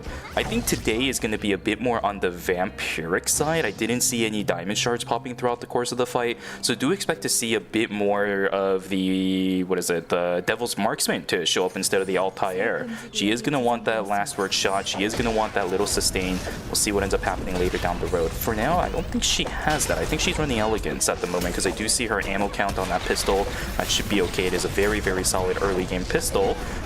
Here, trying to keep his team alive. Soul Stealer was infested by one team. That is a huge resource to be down in comparison to the other when the Shukai is also going to be running a Soul Stealer. There's the initiation back. Dongye is completely split away from the front side. The shield is going to soak up a lot of damage. Bin trying to do as much as he can too, but that's a ton of resources invested from both these teams. They're still at it though. If any other teams start piling in because of the fact that the tree is still up, it could get problematic. Fantastic dodge from Bim. He's going to get access over onto Revolu. Dodges out on the explosion shot. Executes the target. Well played. Blink in. Dina's also going to get taken down. In the end, it's Demon Drive with 5 kills and the Tree of Lives at the start of day number 2. Dead and Cybers pushed away. What a great play from Bin. Yeah, don't sleep on them. They played that so well, and I really think Sylvia is just so impactful. I think this is probably, honestly, from my experience watching ERM and some of the more recent Korean tournaments, probably some of the best Sylvia play I've seen. This is one of the reasons why Sylvia is so good, especially once you start hitting level 2 on shift gears. That was done with level 1, by the way. Look at Team Demon Drive's levels. It's still a level 10 Sylvia. Do you know how annoying it is to play with level 1 shift gears, man? And he did all of that with that level of the ultimate. That is incredible. Well played over onto Demon Drive. They definitely do deserve the objectives that went their way. See if it's going to work out in the future. Herdabi just about to find Seer as well. He is split away from his team once again. The Reses was not in favor of this team. Peksu looking for the chase down. Shuka is just going to hop on over the wall with the walk it off. He will keep himself safe. Yeah, for sure. And yeah, you were mentioning Bin was doing some excellent engages too. I feel like maybe this Estelle is actually better for them than Maya. They just look so confident in how they're playing. Maybe also, because there is no Maya to dive, it's a little safer. But you do see Sebi diving out to Insane. And look at this power of... Oh, wait, actually, I'm talking about the power of the Ekyon, but he's actually going down. But so much threat provided. We are going to see the acceptance speech to make some space, denying the chase. And now actually Team Demon Drive is getting engaged on by Team DHCNJ. Let's see if Pexu is going to look a little better on the Ekion. But look at how much space is being made. Bintum going to get springboarded in. Oh, that's not where you want to be. But diving into Bobo, we do see the heli attack coming out, but Dotato's gonna get knocked up. I don't think you're actually gonna be able to do much off that knockup though, and Dongi is gonna be this sacrificial pawn. Probably the best one to go down, as Team Sparkle Esports is actually gonna be able to find Shura, so they're gonna have to disengage. We'll be able to hyperloop over to Bin, and probably no more par, no foul, and actually able to secure the purple box. Ooh, are they going to get it? Pixu's looking for this. It is a tactical skill. This could go in favor of maybe the Estelle or maybe the Sylvia. I have seen Sylvia's opting to run the Soul Stealer. I don't think that's the case. And as I mentioned earlier, Seer will be running the Devil's Marksman this time around. The healing is a little bit too good. And of course, the raw amp coming out from it is pretty solid as well.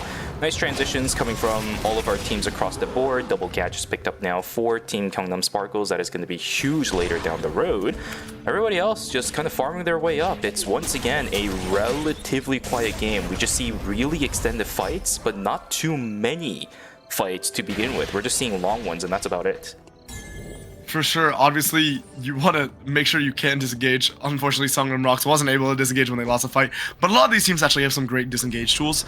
Either one character with a pretty long dash, or just a lot of movement speed. We'll look at Fauna's build, by the way. Can we just take it again here? Yeah, that was... It's up there. It's definitely up there.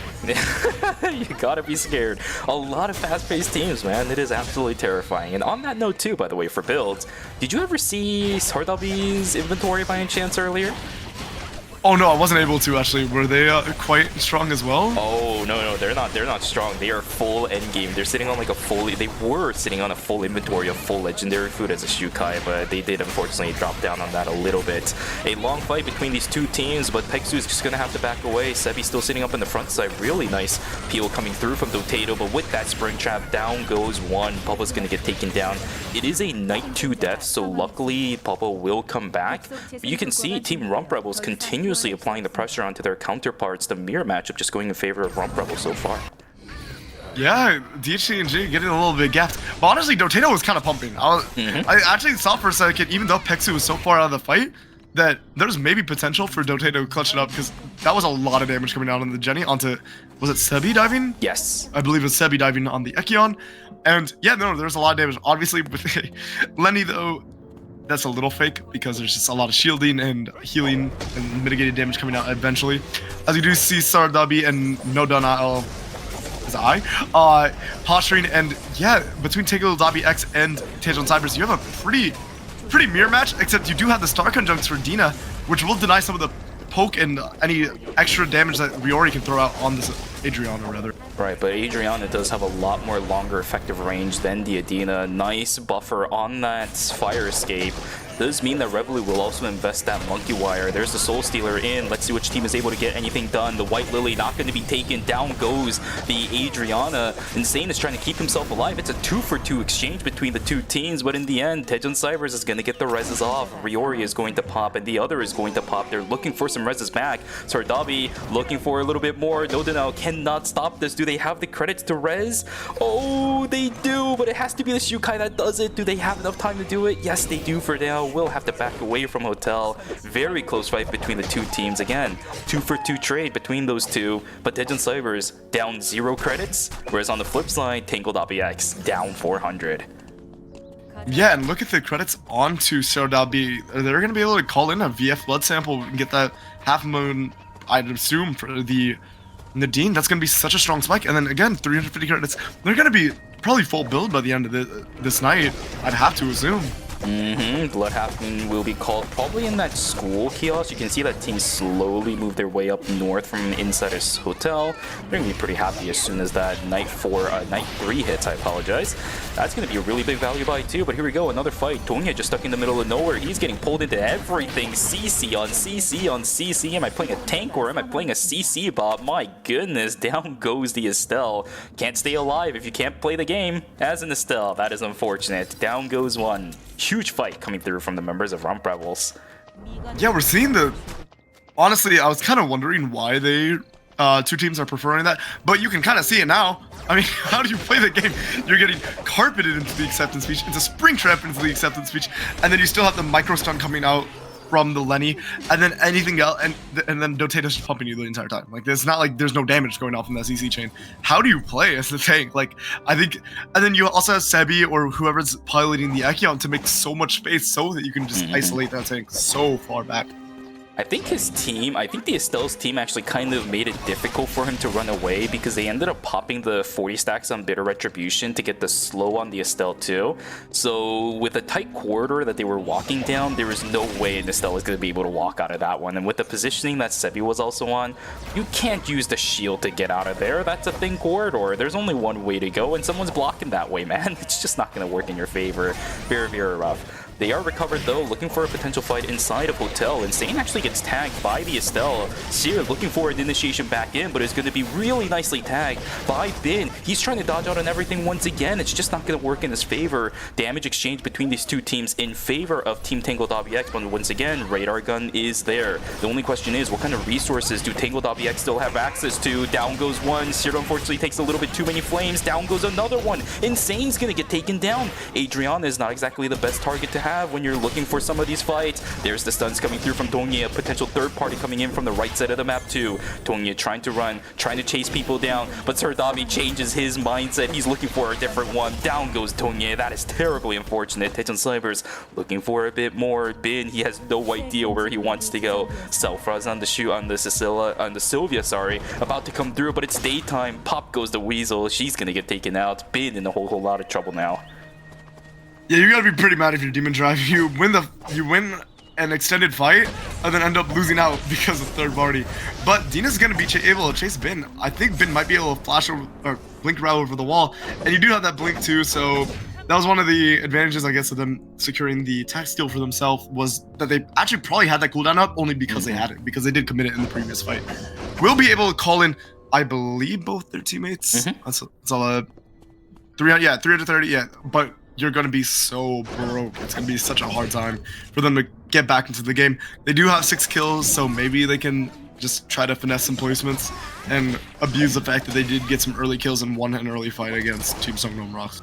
Considering the fact that there is 7 teams left, the zones that are available is pretty big too, so I think it's a really good situation for Demon Drive to be in. At least they found some space compared to, you know, the previous game where there were still 8 teams left and all the zones available. Didn't really have that much space to work with, so no matter where you went, there was bound to be somebody there. But with only 7 teams and the zones that are open being really, really open when it comes to the amount of area that you have to work with, Demon Drive, they are going to get all their members back up without too much trouble. Again, down 400 credits as you said, but it's not going to be that big of a difference if your team can continue to push the lead, because I don't think they're weak by any means. Look at the items on both Seer as well as Bin. They're not behind by that much. It's just small mishaps that you can definitely recover from if this specific fight goes well. They were on the winning side of this fight against Team Tangled.bx in the previously, but I think they were able to get some item call-ins. It really comes down to Bin and Shur's ability to get on top of these priority targets. And yeah, how long was we lined up there for? Sparkle just immediately took it. Couple frames maybe, you know? There's so much damage coming out. Yeah, and again, Team Sparkle Esports able to secure the wicket line. And sometimes it's a little frustrating if you secure the wicket line because everybody's going to run away from you. But there's so many teams left that you're going to be able to pick up a bunch of kills with this lead you're securing for yourself. Once a buff runs out, probably, I'd have to assume. But still, incredibly strong. For Kingdom Sparkles, I don't think they care. I talked about this before, but this is a team that typically just plays their own game until that final zone. You don't really care if they get too many kills because they're always going to be confirmed at least a solid number of placement points. That tends to be their name of the game. If they get a lot of kills with that Wicked Line buff, that's super cool, but you just see this team constantly in these final zones, in these temporary zones. It's the sole team holding that spot. That this is just their gameplay. They're playing by textbook. It's the same Kingdom Sparkles that we saw last season. It's going to be the same one that we'll see this season as well. In the group stages, they are playing exactly how they want to. I think this is where they are comfortable. Yeah, I think it's absolutely the case, and it's really funny that the team that is late is BMing the lobby by winning anyway. They look like one of the favorites to win the lobby. Obviously, I think both these Nadine Jukai comps are looking incredibly strong.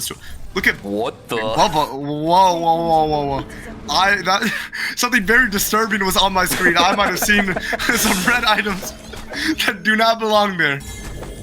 Chinese Opera Mask and a Blood Ripper. That's an interesting one. Tongye just gets ripped to shreds. It's classic Gyeongnam Sparkles, man. Bin doesn't stand a chance either. It's 2 control mages plus a Chloe as a melee auto-attacking character. That is just never going to work on your favor. Sheer, last one alive as Sylvia. There is vision everywhere. There's still 6 other teams that are alive hanging around this area. Not that much time left on the Sylvia too. She will eventually take the fall. But for now, she is alive. Demon Drive, maybe looking for some extra placement points. We'll have to see how well that's going to go for the remainder of the game. Yeah, it's just, again, when you take those early taxes and then you run into Sparkle Esports, like, what chance do you have, really? Yeah, it's a rough spot to be in, right? That composition is not one that you want to fight with actually quite literally anybody at this stage in the game. Even a Shukai will just immediately get bursted if you don't play the fight right.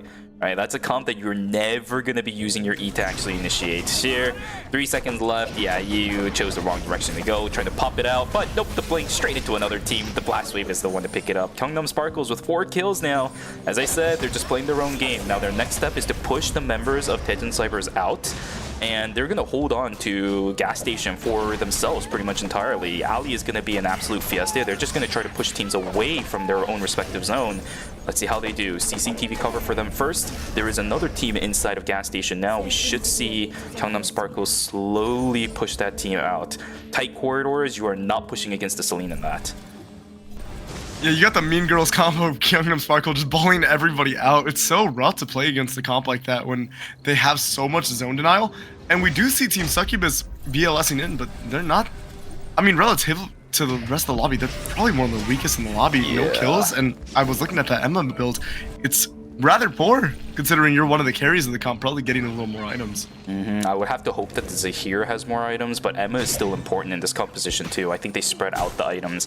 And on top of that, if a Nikki doesn't have items, she is almost useless, right? She can tank a little bit, but up against this composition, it's just not happening. And now they put themselves into a tight corridor. Pixu's on the backside. He's looking for some damage. No Tornado available for the Zahir. He's trying to get the cooldown resets, but there's the cancel on the Q for the Nikki. Triple pull back in with the red carpet. This is terrible. The Jenny will get put into the play. That it's actually not a bad situation, but the Emma will get taken down. Down goes the Nikki as well. Zahir, last one alive on the side of Team Succubus. You can tell Team DHCNJ looking comfortable inside of Temple. Look at the power of the play dead there. You use so much to commitment, and then you just have the safety from the Lenny coming out. And yeah, I mean, this Zahir is gonna struggle to maybe get the White Lily over. Actually, is able to maybe Rad. Wait, that's interesting. Rump Rebels is actually looking to. I guess you just got pushed out by Gyeongnam Sparkle. Yep. But look at this fiesta of a final zone that's gonna happen in Temple now because of that. Right, and this is exactly what I talked about. This is what Gyeongnam Sparkle wants to do. I do see some red happening over on Gyeongnam Sparkle. I'm not sure who they are entirely fighting up against. Maybe it's a couple members of Taejin Cybers, but for now, Temple is where the real fiesta is going to be. Timer is going to be super important for the next foreseeable future. I do know that the Shukai on the side of, I think, Tangle Dabi X ate a little bit of Timer. Sebi's also eating a little bit of Timer too. It's going to be made up by killing the Zahir. That is good.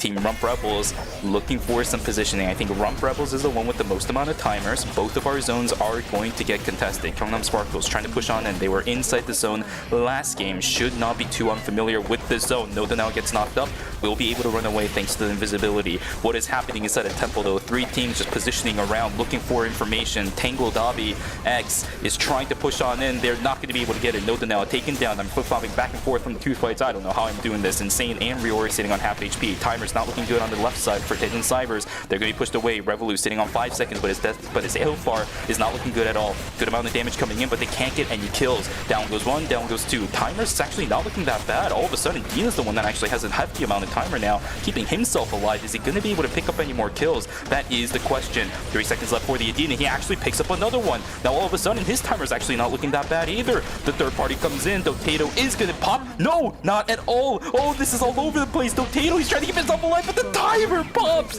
What just happened inside a temple? Dotato playing such a massive fight. He keeps himself alive, and the timer scam comes in. Tejon Cypress takes the fall. DHCNJ will go into the final zone of Alley. We do see the Blood Ripper on Bobo back in the inventory for the Clawder Ring. Oh wow, so well played by Dotato. And it's so hard to actually burst any targets when you have all these Lenny just sustaining their teammates. So it ends up going to a lot of booms, because how do you eat through all this effective HP? And because of that, Dotato is actually able to hold on for the team and being able to deny. Wait, actually, this is a great VLS play. Please. Yeah, I think they should have taken it. I think they should have taken it. Hit tab. You cannot be walking into this team. You should know, right? Okay, there's one. Do they check inside the building, though? You should. Oh, okay, the building is not there. Okay, that's not there, too. It's going to be the behind that building corner. Oh, no, they're actually inside of the final zone. Dude, that scared me for a second, too. Yeah, like, you have to identify this as a team that you cannot walk it through a choke on. It's better to try and make a VLS play, because unless Pexu plays wait, hold up. Did I just cast a jinx it? Songarong. Look at the space Pexu's making solo. Dotato and Bobo haven't even hit anybody yet. And Pexu is by himself, forced the entirety of Gangnam Sparkle to give up the zone. Yeah, that's a lot of investments from the side of DHCNJ, though. The only problem is Team Gangnam Sparkles, that's a team that doesn't really rely on any ultimate cooldowns outside of Fana, and you know that this Ekion is not going to be mainly prioritizing that. Look at the timers on the side of this team, too. They're going to be in a little bit of trouble getting access over onto Song Hanang. She still does have flash, so it might be a bit of an issue. There's the Bunny Morph coming through, great totem timing, and the Lenny is unfortunately the first to fall. Gangnam Sparkles holding strong inside the final zone. There's the play dead for the Jenny as well. Blast wave timing is spectacular. Pexu can't do anything. Checkmate coming for Team Gangnam Sparkles. Clean 3-0. Another win again. 2 in a row. This time around, 10 team kills. Yeah, coming late, but not failing to show up for the first 2 games. Incredibly played by Gangnam Sparkle, and honestly, just really well disciplined. They decided to commit to the reset because they identified probably that they had the timer lead from the Fiesta. I mean, they had to know that there was a Fiesta and Temple because there was only 2 teams in their zone, including themselves. But then there was like 5 other teams on the map, 4 other teams on the map. So you know that you probably have a timer lead. So they elect to take the reset after Pexu honestly does do a pretty good job of starting the fight. But the thing is, Bobo, the thing with an Ekion starting the fight is your team cannot catch up with you. Yeah. You're dashing like 5, maybe 7 times. Nobody else has that gas, the firepower to be able to catch up to you. So Bobo and Dotato are just kind of all the way back, and you do engage the fight. But the turn from Gangnam Sparkle was really great, getting them to about probably 30% HP. And then you have to commit to that reset as well. And then you're on 10 seconds of timer. You're forced to make a fight. There's 2 things that I do want to mention during that fight, though. I think what you said was absolutely correct, but there is a couple of caveats. So one is that if Sebi was on the old team of Team Blanche, then you know that Seraphine as well as Shinonome would have probably jumped in with them, because Shinonome and Seraphine were both extremely aggressive players with the Jenny and the Lenny. There is a world where they probably would have followed up with the Ekion. That's something that we did see between Blanche and Team Gangnam Sparkles in the past in previous seasons. But the real key point, this is the second point that I want to make, is that I think not Shinonome, but Song Harang's, the Celine's positioning was actually spectacular there. Did you notice that despite the Ekion jumping on her, she never really pulled away from the fight and actually held on to Blast Wave until the last moment? And I think the reason why that happened is because she had multiple stacks of the magnetic compulsions down on the ground. She saved it. She never popped it, even though the Ekion actually jumped on her, because it served as a spacing tool up against the Jenny as well as the Lenny. Right? And I think that was the reason why both Wako as well as Bear couldn't step up, is because there's so many magnetic compulsions all over the place. Yes, it is 3, but it's 2 squishy players up against the late game Celine. It's still going to hurt. You don't want to push against that. So I think Song Hanang, with the positioning as well as the decision making to hold her ground despite the Ekion jumping on her, with the magnetic compulsions on the ground, making more space to pressure the Ekion, was actually a big part in why they were able to win that fight. For sure. It's really hard, I think, too. Maybe even when you're playing this like a really sustained heavy comp to deal with Young Sparkle's comp, they just have so much damage. Let's take a look at the scores, though. Man, Gyeongnam Sparkles is feeling comfortable today, boys. If it wasn't for the -5, they'd once again be double the points of second place, but this time around, making it a little bit easier for everybody else. Only 15 points ahead instead. That's not easy at all, but it is what it is. Gyeongnam Sparkle holding first place with 35, and second place is going to be Taejeon Cybers. Very close behind is Demon Drive and Rump Rebels. This is a pretty close series across the board. You can see that 2nd through 7th is only an 8-point difference. That's not that bad. But Kaz, with that, that was game number 2. And you know what that means? We're going to go on to a break. So for those of you guys in the chat, we'll see you guys back here for games 3 and 4 of Group C. So grab some water, grab a snack, and go take a stretch. We'll see you guys back here in a moment. Bye-bye.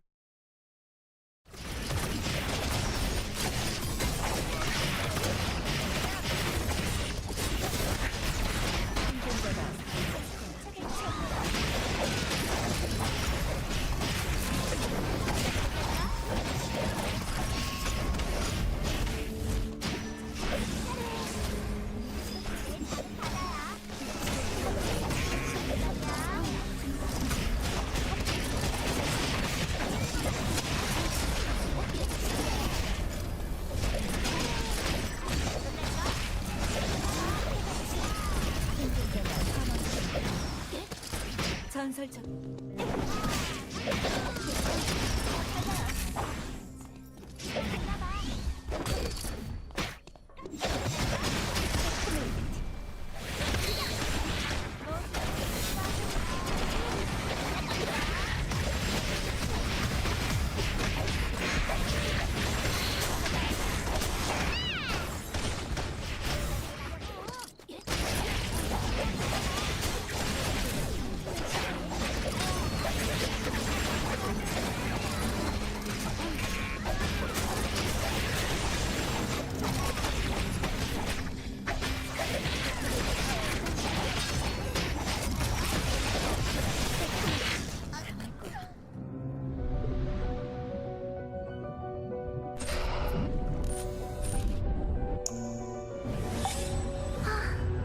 어디 재미있는 일 없을까요? 저만 믿고 따라오세요. 제가 즐겁게 해드릴게요. 함께 하시죠. 금지된 타락의 유혈 속으로. 고통은 한순간이겠지만 안식은 영원할 거예요. 고통을 끝내드릴게요. 도망칠 곳이 없을 때 사람들은 솔직해지자. 숨을 시간이 아닐 텐데 시간 끝이 않나. 벌써 내가 나설 차례인가? 죄다 시시한 애들 뿐이네. 인간은 결국 힘의 존재야. 그래, 이제 좀 마왕 같아 보여?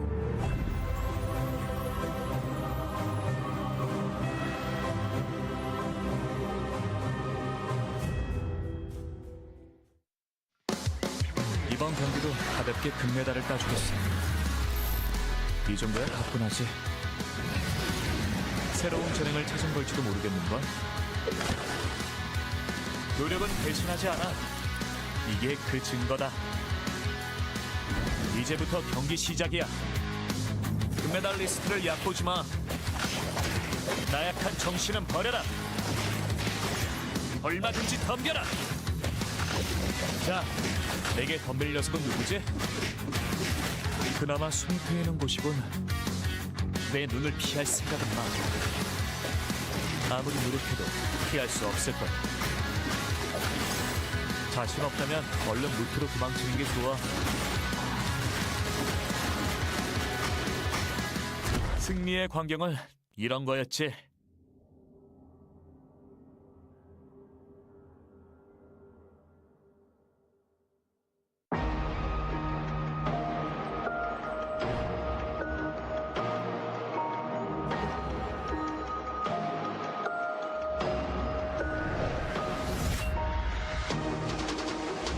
내 소속? 그런 걸 알아서 뭐하게?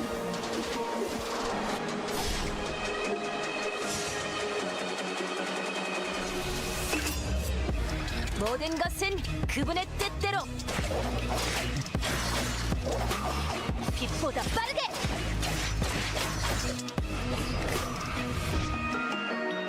아, 미안. 다신 안 뽑기로 했었지.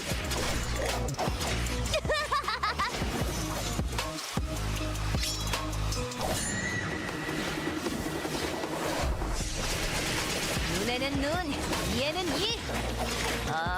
그건 부족한데?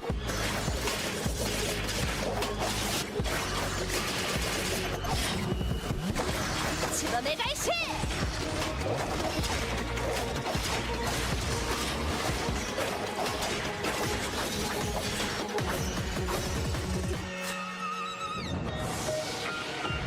기억할 수 있다면 모든 것을 기억해 주십시오.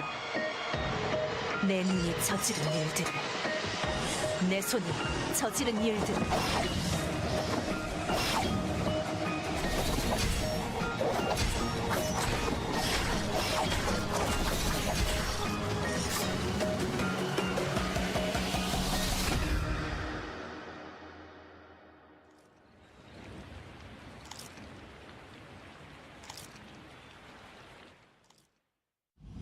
손재주는 나쁘지 않답니다. 찢고 가르고 뚫어볼까요? 제가 말끔히 고쳐드릴게요. 혼자가 있다면 어디든지 가야겠죠? 움직이시면 안 돼요. 치료할게요. 당신이 죽더라고요.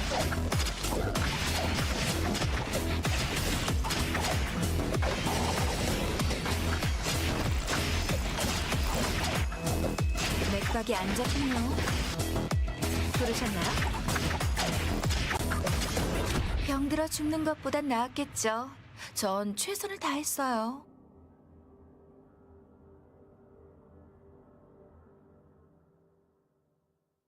눈을 뜰 시간이에요. 제가 길잡이가 되어줄게요. 당신이 상상하는 모든 게 현실이 될 거예요. 영원한 행복의 세계로. 당신의 꿈에 날개를 달아줄게요. 현실을 넘어 이상으로. 당신들의 모든 것들을 제가 기억하고 있을게요. 절 막으실 건가요? 잘 쉬는 것도 중요해요. 그렇지? 제 날개로는 모두를 품을 순 없었나 봐요. 기다리고 있어줘요. 그 세계에서 새로운 세상을 보여줄게요. 지켜봐 주세요. 모두가 평화로운 세상을 만들어 볼게요.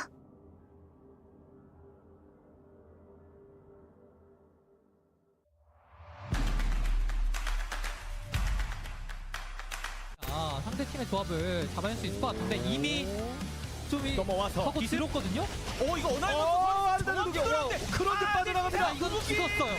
죽었는데 본대 싸움 슬래셔 위기입니다. 전멸 위기. 슬래셔! 띠드카 잡히면서 5점 획득. 근데 그 카르텔이 여기서 넣어진다. 자, 마시멜로우 진입은 좋았거든요. 그렇죠? 자, 진입하고 들면서 NCB 선수가 잘 빠져나갔고 이러면 근데 팽이 너무 잘 버티고요. 선수 위치도 너무 좋아요. 벽에 있으니까 그냥 때릴 엄두가 안 나요. 와, 진짜 그림 같은 원거리 딜러들의 포지션이 이게 카르텔의 저력이죠. 자, 그리고 좁은 지역이기 때문에 태경 선수가 정말 날카롭게 들어갈 수 있죠. 자, 앞라인부터 근데 신혜만 선수 지금 카티아에 거의 풀콤보를 맞았다듯이 평타 한 5대를 맞았는데도 저 정도 체력이라는 것도 엄청 단단하다는 얘기거든요. 자, 그리고 좁은 공간에서 이게 블링크가 소모되긴 했습니다. 자, 그래서 다시 Alright, ladies and gentlemen, welcome back from the break. We are just coming back from games 1 and 2 for groups A and B. And you know what? They were quite bangers for Group C. That was amazing. Gyeongnam Sparkles, 2 games in a row. What an incredible start to the series for these guys. They are well poised to start later on into the knockout stages, and that is a great thing for those guys. For sure. I think when you're already starting with a 2-game lead, after taking a -5, you gotta the egos might be a little high. You know, you might be feeling yourself a little too much. Hopefully they lock in for the last 2 games. But it's going to be really hard to not be the prospective top of your lobby at that point. Especially considering the fact that no matter what characters are being played, we see that Gangnam Sparkles is doing exactly what they've been doing for pretty much their entire life cycle. Ever since that team was adopted, it's just been this gameplay that you've seen from games 1 and 2. Secure the Wicca line, secure your final zone, and just play whatever you need to. You don't need that many kills because they'll come running to you eventually, as long as you're holding control. All the macro players are in favor of Team Gangnam Sparkles right now. I think everybody else in the lobby, if they want a little bit more of a chance to secure more points for themselves, has to figure out a way to stop that team. But how do you, is the big question. Well, I think maybe we don't take a page out of North America's book and we walk towards the Wicca line a little bit, because they've been getting this a little too uncontested in my book, but what do I know? Exactly, we have no clue. Here we go though, ladies and gentlemen. Game 3 is underway. We only got 2 more games left in Group C now. Those 2 games will determine the fates of these teams and the players for the remainder of this phase. I am seeing a potential Alex Hover from Sir Dobby. We did see this character yesterday from, I think it was GTL was the player name. I'm forgetting what the actual one was. But yeah, we're going to potentially see an Alex. He is unlocking it. It might swap over into a more traditional tank as the Mai is available. Will he go for it or lock it in? Yeah, there is the Mai. It will be back in. Triple Mai's once again. It's going to be Sardabi, Tonye, and Noda now. No surprise there. We're just going back to our classic Game 1 comps, save for Team Succubus. That's a whole different composition. Yeah, absolutely. It's a pretty heavy dive comp. You have the Darko, the Tsubame, and the Laura. This is very different from, well, actually, isn't that different? Because they were playing like Nikki, Emma. There is a similar, there actually is a similar, like, yo, send it on one target, guys. Let's go. Underlay. But definitely, you're kind of bringing the target into you instead of going towards the target, perhaps, with the blink Darko, right? You can Ian, blink behind them, and then use the intimidation tactic to pull them back into your team. If that's how they want to go about it, I don't know. You also have the Laura dive potential, and then obviously Tsubame is the best marksman character for a dive composition, able to just take her ones very well, but also dive with the team pretty aggressively because she has so many tools to get in and out of a fight. A very, very slippery composition when they're all played right. And quite frankly, let's be real here, Darko and Nikki, basically the same thing. They both have ultimates that are point and click and chases a team down, chases a player down, and does a crowd control, right? Basically the same characters. One stays still though, one goes into boo-boo. Well, it is what it is. Let's see how the composition for Team Succubus goes. They are a team that is towards the lower echelon of the scoreboard. Maybe Game 3 will be it. And on that note, here we go, ladies and gentlemen. Once again, our final 2 games to determine the fates of these teams in the knockout stages will begin now. Game 3 is loaded and underway. Can we look at some of these national team bundles though? Okay. Heck yeah, they look so good. They actually look insane, I'm not gonna lie. No ad, I just think they do a great job. The art team is fantastic on Eternal Return, and I'm not saying that. You can say ad because it's a Nimble Neuron thing and we're casting for Nimble Neuron. This could be an ad, right? We're getting paid for it, surely. No, we just gotta give props to the art team. They always do an excellent job. That which team is it that used the Lenny? Like, the Lenny emote was so good. The huh? I love that one. That one's so BM too. Honestly, you question mark your teammates or the enemies whenever they make a misplay. Yeah, I think the emotes and the backgrounds always get better the more seasons we have those. So I love the fact that they actually started including them for the National League teams. I want to see more eventually. For sure. Honestly, this is an interesting matchup between. Pexu's just, doing the typical.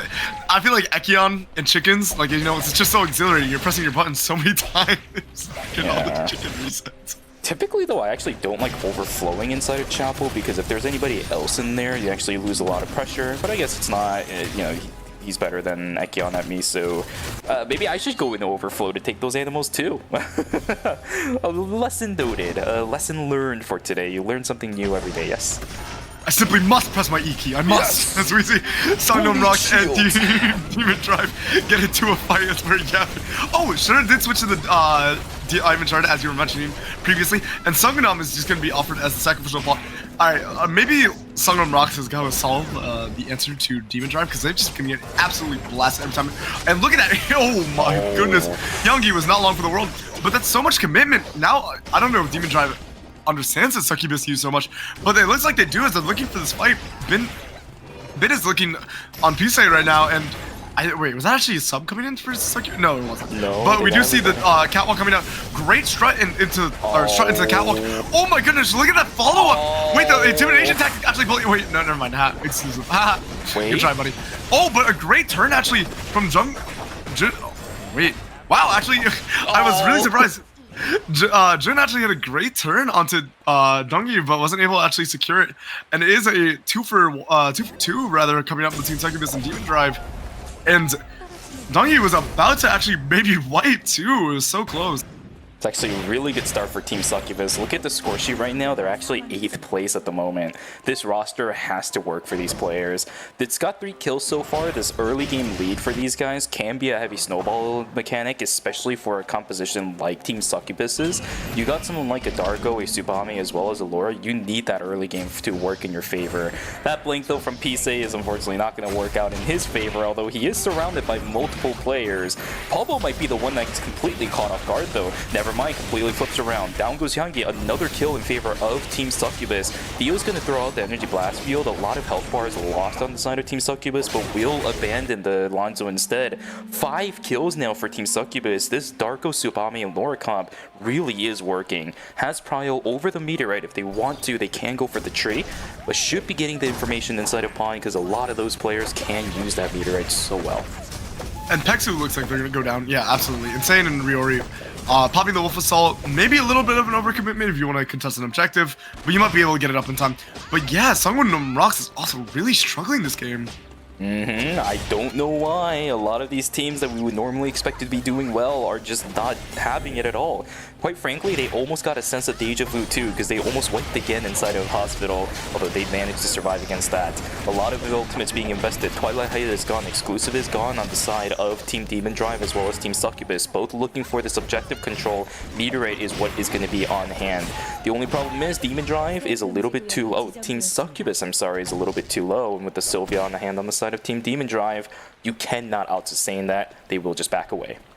Yeah, the radar gun coming in really clutch, especially in these early fights where nobody actually has that much damage. Damage mitigation, right, becomes so much more impactful. And that, I feel like Sure has been so impactful on the Sylvia pick, as we've been mentioning. Letting it go to the Diamond Shard, maybe just for a little more safety to commit to these, like, very forced dives, I think. Yep, exactly. That's one of the problems for a lot of these team compositions, right? Like, you can't deal with those, or you have that utility. The only question is, does the other team actually have utilities to counter that? In that kind of situation, you really didn't, so you can't fight up against it. It's, once again, every single time you're on cast, I have to say it, the RPS of team compositions, right? The rock, paper, scissors, it's back here again. For sure, and we got some shotguns involved because what is Darko doing here? You know, we got rock, paper, scissors, Spock, maybe. There's some really out of the norm picks, and I think that's why we gotta welcome all these newer teams and newer players. They're just bringing in some spice because I know y'all are tired of seeing Mai at some point. Like, sometimes, at some point, you accept her and her presence, but it is fun to see comps that maybe have an answer to the Mai or find a way to play comps that work without the Mai. Like, I think DHC and J and Rump Rebels comp is a fantastic cook, honestly. Compared to yesterday, though, the unique variety of characters that are showing up is a little bit lackluster, I will be honest. But yesterday was a whole different beast, in my opinion. There were so many unique picks, there were so many new types of compositions, that maybe it was a bit of an outlier. We still do have another group that we can watch, and quite frankly, another game remaining in this group, so I still have some hope, but Yeah, the new faces are making even these old compositions look pretty cool and interesting. A fight inside of Fire Station and Police Station as Sebi's holding the backline once again. This is just pretty standard of what he does. Darko holding the backside, but I don't think he himself is going to be able to kill out on a Jenny. Nice knockup coming through from the Twilight Heist, but Dangkung is just stuck in the middle of nowhere. Everybody else on the side of Succubus just has to back away. Too much sustain, no real chance of coming back from the fight. That will be Team Succubus losing a member at the beginning of night number 2. And Demon Drive posturing with Team Tangled WX. They love these teams that are more front to back because they've been able to dive. What a great turn coming from Bridge. Oh my goodness, what a good attempt. Wait, a great knockup coming out. Wasn't able to fully turn. Well, sure. Whoa, whoa, whoa, whoa. Whoa? Wait, what's going on here? Wait, hold on, White Lily. Was that Sebi hitting it to knock them back in? I don't know what's going on. But it was really weird because they kind of blink and then just like menacingly stared at the members of Tangled WX. Yeah, I don't really know what's going on. Looked cool for a moment though, if I'm gonna be real. It looked cool for a second, but then that White Lily came through and she was like, no, as he just flew over the heads of everybody on the side of Team Rump Rebels. Yeah, I feel like the blink should have come out a little earlier because Bin had a fantastic turn, got the knockup into the spear skill, basically almost soloed out too, forced the exclusive out. If we had a Sylvia follow-up, I think that was definitely those 2 targets going down. It's still a little bit risky though, right? You saw how fast the health bars on Demon Drive was going down. I think the overall consensus was to try backing away, but then Bin had a little bit of a different mindset of his own, tried to look for a turn, but everybody else wasn't on the same page. It's one of those situations that you find an angle, but nobody else on your team really wants to go for it, and it looks like a good idea at the moment, you just don't have the damage stance to secure it. In this case though, it does end up finding a solo Nadine out. Oh yeah, Felix has enough damage for that. For sure, Felix's damage is pretty insane, and I feel like the one thing he might have been lacking a little bit was safety, but now he has the Aoyai. Exactly. And that damage mitigation is so powerful. I mean, this character really has been quite the terror, I think, in Season 6. I think he's probably 8 in 3 consecutive nerfs. Yeah, it's quite a lot. He's been so strong. We saw yesterday and today the Aoyai plus the Mai combinations for the Felixes have been insane. We saw it yesterday too. It was either always the Mai Felix or it's going to be like the Elena Hisui. We saw that composition from one of our teams yesterday too. It's just a comp that works. It's the reason why a lot of teams are playing it. A lot of these big names that we know can play both the Felix and the Mai are playing it too. It's a standard composition that we should be able to see one more time here. Purple box being contested. Pigeon Cyphers does end up securing it, but Sebi doing a whole lot of damage over onto Sardabi too. That Mai is in a whole heap of danger. Double knockup onto the backside. Revolut trying his desperate pleas to get some damage down over onto Walkable. He will get access to the play that down goes 1, down goes 2. Bear also takes the fall. This is not looking good at all. Sebi will end up locking down Sardabi, but it's a 1-for-2 trade, not in favor of Team Rump Rebels. Yeah, when you commit all that to the Mai, I mean, look at Revolu. He was just running down. Was it like just absolutely running down the Jenny? And Pexu's actually in a terrible spot. You have a lot of animals to dash through, but the Exuviation is going to come out. A nice attempt to go over the wall. Still has a dash reset. No animals though, and that's going to be the intimidation tactic. I think this is just going to be a wipe for Team DHC and J. This is terrible. His dash got canceled too. His dash got canceled, and I think he tried using the overflow, but it didn't really result in anything because he got no distance out of that dash. Down they go. You're right. DHC and J completely wiped off the map of Luvia Island. That means Rump Rebels don't have to deal with the mirror matchup, but they're also behind. Losing 400 credits at the beginning of day number 3 is never going to be a good situation, especially when you're running a comp that really values those high-level transitions. This team alone needs 4 force cores just from the Ekion and the Jenny in order to get them kind of started off. And the weapon also requires a Mithril from the side of the Jenny too. Triple taunt coming through from the Mai all of a sudden. Holy crap, it's just no contest. My god, Revolut with a double knockup right afterwards. Tongye is about to get taken down. White Lily not even going to be allowed. Tongye will fall. Exclusive is just a formality. Down she goes. Nice play coming through from Pigeon Cyphers. Sardabi starts it off with a triple taunt and a triple taunt and a double knockup coming from the Felix. A great play. Absolutely. Maybe an ill-advised commitment to the Violet. Whoa. Well, the camera got a little hectic there, probably realizing that it couldn't put the team on the opposite side, so I had to redirect. But you did see a little bit of a slingshot. You are seeing, I think, the call-in coming out for Demon Drive. Bin was able to call in Tongyi, but That's a lot of credits down. That doesn't feel great. Sucks. And you're a team comp that really wants a lot of items because honestly, I feel like Sylvia compared to maybe Dina is not as impressive in the damage department if you don't get. Well, she does a lot of damage, but it's not a safe damage, so you do want a lot of items on her so that she is killing the targets when she gets on them. Exactly. It's the problem that so many mages tend to face, but for Team Tej and Cybers, I don't really think it's a problem at all. They're all pulling their weight. That's the really big part about this team, and now they might have to end up fighting up against Team Rump Rebels. A lot of good damage coming through. Sebi gets access over onto the back line, but Dina is still keeping themselves safe. The dash resets are coming through. Sebi's still really healthy on the backside. Dina is pretty safe. The damage from Wackle is just not coming through. Sebi soaks up so much pressure, but there's just no kills coming from the side of this Jenny and the Lenny. Wow! Whoa! That's a little greedy. Downtime for Sebi. I think the Jenny's gone. Wackle, 5 seconds too late. If you did that earlier, maybe something could have come out of it. But eats a lot of damage. Played that straight into death. It's not going to happen. Bear will have to back away from the fight too. That is a terrible situation to be a part of. A little bit of grief coming out, I feel like. A very hard overcommitment. The talk coming out from No Donal. Oh, actually, no. Actually, the talk coming out from Dungy. And No Donal is not looking to actually commit to the fight. And Sure and Bin are probably going to be happy to take this disengage because they do need to get a little more call-ins. They are probably slightly off-tempo a little bit because of the loss of teammates. And Sungroom Rocks has been really quiet this game. They had a pretty slow start, but I do think based on the inventory of the Alonso that we're probably seeing a pretty strong Bernice and Theodore, considering there's quite a bit of items even on their tank. I will say, a lot of these teams, just from the way that they're playing right now, it feels like the communication isn't there just yet. It's the beginning of the season, and again, as I mentioned earlier, the first series of this season, these players need to make sure that the communication is there and it is on point. Tej and Cybers managed to push away the Mai. That's a really good play. Riori and Insane are now going to have to start stepping into the red. Everybody on the side of Tej and Cybers is starting to file on in. We got 10 seconds left on Riori. They need to escape now and get out of here if they really want to. But the Felix on the other side, they see exactly what's going on. They're gonna get quartered by a Felix. There is no Mai here on their team, not even close. Look at where she is. She's still on the western side of Forest. Riori trying to keep themselves alive. Luckily, a third party coming in. Revolu is gonna be able to buffer that finger point using that Tempest Hydra. But now this Adriana left alone again by their lonesome backside. Now all of a sudden the Theo is in trouble. He's trying to get himself away. Sogunam is still on the backside. He does get away to safety. Sardavi pushed a little bit too far. He's gonna get taken down. What on earth is happening? Adriana gets caught out once again with yet another third party, this time from Team Demon Drive. And you know, chasing is good if you're confident enough to chasing somebody down like this, but you will eventually lose things if you walk into unknowns a little bit too far.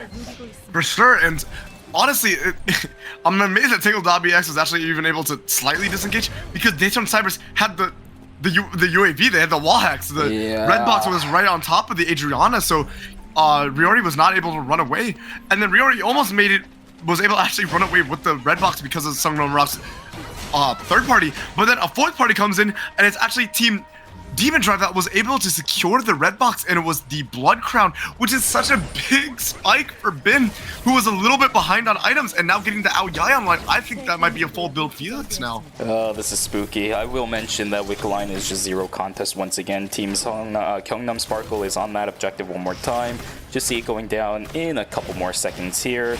Nobody within Forest is even remotely close to contested. There we go. Once again, yet another blood sample going in favor for that team alongside the Wick buff. We should see them play their textbook game once again.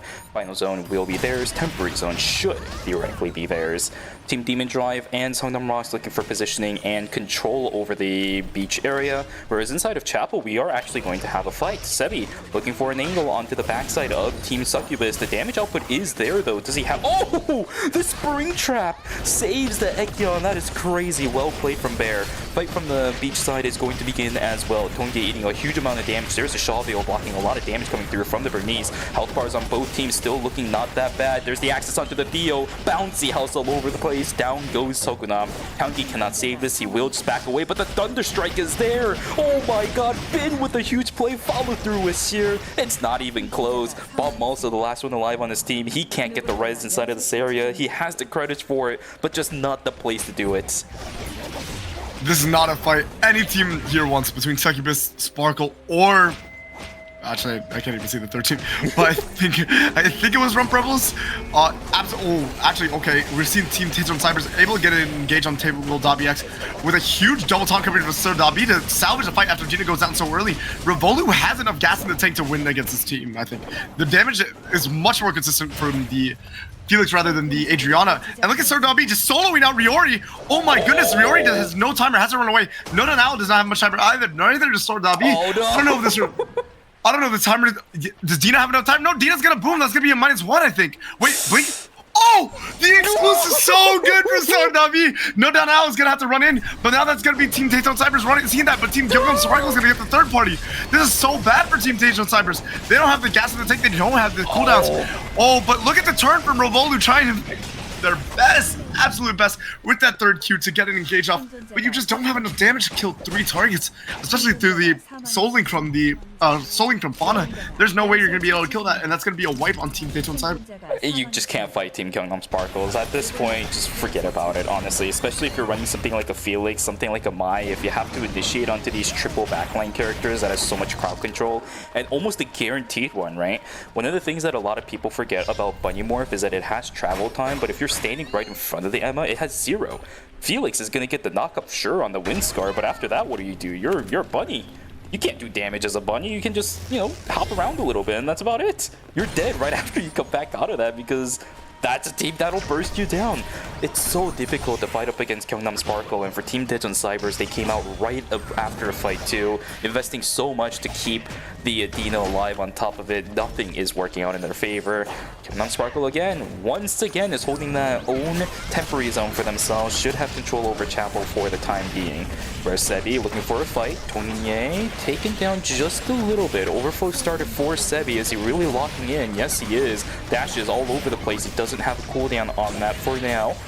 Has access to the force field, will not pop it just yet. Health bar is looking pretty good on Demon Drive as Sylvia is still healing back up, but more teams are going to start falling in because no one wants to fight Gyeongnam Sparkle. For sure, and that ends up being the team that probably, oh, what an engagement ever been. Oh my goodness, Bear is so low. Wait, the follow-up coming out from Sure as well. Look at this. Wacko, do you have enough damage? Maybe, actually. You might have enough. No. Pumping as much as they can. Sebi's trying to do their best as well. But Donkey's going to be able to kill Wacko unless Team Sangam rocks. The acceptance feature is not enough. Do you get the res off if you're Bin? Yo, you definitely don't. You have to run away. Gyeongnam Rocks is going to be able to find a third party. There it is. Their 5th kill of the game. Never mind. For 4th one. Give me a third party onto Tongye. Shiro is down as well. Been huge plays exactly as you mentioned, but it's just not going to work in their favor. Blood Crown is going to go in complete vain. Fight's not working out in their favor. They're going to have to start stepping in towards a different zone. But does Bin even know that Chapel is single-handedly controlled by Team Gyeongnam Sparkles? I don't think so. Nice blink away from the Bernice, but he is getting a lot of control down. There's the access onto the Bernice with the Darko too. It's a 1-for-1 trade between these. Nice snipe down with the laser. It's a trouble for Team Succubus. This composition could have been it, but down to 1 is going to be Pise. Chase down from Sogunam is not going to work, but yep, it's a 2-for-1 trade in favor of Team Songnam Rocks. Pise gonna go for it, not gonna find it. Down goes Team Succubus. We are down to 2. I think the big deciding factor is how much more damage Hyungi was able to get out compared to the Tsubame. Yep. Both marksmen rather, were taking a lot of damage, but Hyungi was pumping out so much more as Pise had to overcommit. And so Sungunam and Bob Musa were able to clutch up afterwards because the Bernice left them with a lot of HP bars taken away. So now we are looking at Sungunam Rocks actually looking at closing out the game after having a disastrous start. I think that's the Commander's headset coming out for the Alonso. That's going to be so strong with these auto attackers. And then the Red Shoes coming out for the Theodore is also insanely strong. The fight, if it goes long, I think actually is in the favor of Sungunam Rocks. But Bob Malsa is going to struggle, right? Because you're just so prone to getting one-shot by the wombo combos that Sparkle. Wait, actually a great engagement maybe. Never mind. Soul Stealer invested too. They're still looking for it. There's the lockdown onto the Emma, but the distance has been made. That's so much invested from Songnam Rocks. But I do like the fact that they popped it early because now all they have to do is just wait for the cooldowns. It is Force Final Zone, which means Hokunam using these energy shields are actually going to have a lot of control over these tight corridors. Gyeongnam Sparkles also cannot do any weird corner checks because of the ballistic advantage. All they have to watch out for is things like that where Fauna is going to continually try to dump in. Blast Wave is also going to be an importance as well. Anybody's blink disappears from Seongnam Rocks, they're going to have to play so passively. And now they have to deal with the magnetic compulsions. It's going to be a rough one no matter how good of a comp this is. For sure. The honest front to back is just really hard to play against Sparkle Esports. I mean, look at the damage Seongnam is taking before the fight is even started. And you're gonna eventually have to send it. You do have a great send potential with the Theodore into the Soul Stealer, and yet we see it coming out right now. Sunkrong is actually pretty low, but the immediate polymorph coming out. Wait, actually great investment, and then the bullet onto Sunkrong. But look at the turn. Wait, oh my god! Wait, what just happened? Wait, I feel like 3 targets died all at the same time. Insane. Bana going down through the Soul Link. And then I think Scarlet got sniped by the combo of Theodore, right? Yes, you're absolutely correct. Songharang actually ended up getting locked down. And you know what? I will say this. Fantastic smoke screen coming down from Songharang, but the movement speed coming through from both the Energy Blast Field as well as the Soul Stealer made it possible for those 2 players to just casually walk around the smoke screen without losing that much DPS window. It was a huge play from both of the teams, really nice spacing from Songharang. But Soul Stealer is still good, man, and the additional movement speed from the Energy Blast Field, this is why I talked about the combo with Soul Stealer Theo earlier, right? Movement speed is insane. Yes, it's capped now, but you saw how fast the Bernice and the Theo was able to just move and maneuver around the smoke screen. That's the problem with that skill. Once it's there, it's there. It doesn't move. And you will get taken down if people are able to bypass it. That's exactly what happened to Songharang. Really, really brutal. Somehow, don't know how it happened, but the Theo managed to live in close proximity against the Chloe for quite a bit. She actually ended up falling. I can't tell if he popped the Soul Link or not. I don't know. Either way, a great fight from Team Seongnam Rocks, and they will turn their fates around. And yet again, Mr. Kaz, Mirai in the chat has cursed the team. It was Team Gyeongnam Sparkles he was looking for to win, and Gyeongnam Sparkles falls. Yeah, unfortunate. I've been seeing that in chat quite a bit. You know, you see the hieroglyphics coming out, Chris and Mirai. But I gotta say, it was actually a really hard fight to follow because it ended really fast. I think that's I mean, we are playing a glass cannon combo and you are Gyeongnam Sparkle, right? Mm-hmm. And if you one team is dying within the first 10 seconds, right? And if you are not the tank getting immediately one shot, it's usually going to be Sparkle Esports actually. Yeah, one of the biggest things about fighting up against an Alonzo as a Celine is that typically you're the one in charge of getting rid of his shield because Blast Wave is an easy source of CC to do that. But the only problem with Blast Wave is that even with the buff they added where it reduced the cooldown, it's still quite long at the later stages of the game because Celine doesn't benefit from CDR, right? So it's a bit unfortunate, but once you start using that, you can't really buy yourself any more space, especially when a Theo and a Bernice starts running into you. That's one of the biggest things that happened inside of that fight. You can't push away the 2 damage dealers. The Alonzo was the main source of DPS over from Seongnam Rocks for a hefty amount of time.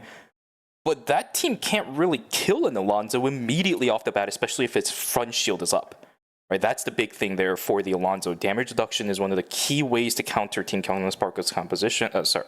Gyeongnam Sparkle's composition. Seongnam Rocks just really played it well with the Soul Stealer and the Energy Blast Field combination. Yeah, and Seongnam was able to get like a miracle last stand snipe, like a Halo Reach-esque final stand, I think, on I think it was Scarlet, right? It was so weird because you saw like 3 people just simultaneously down and then checkmate.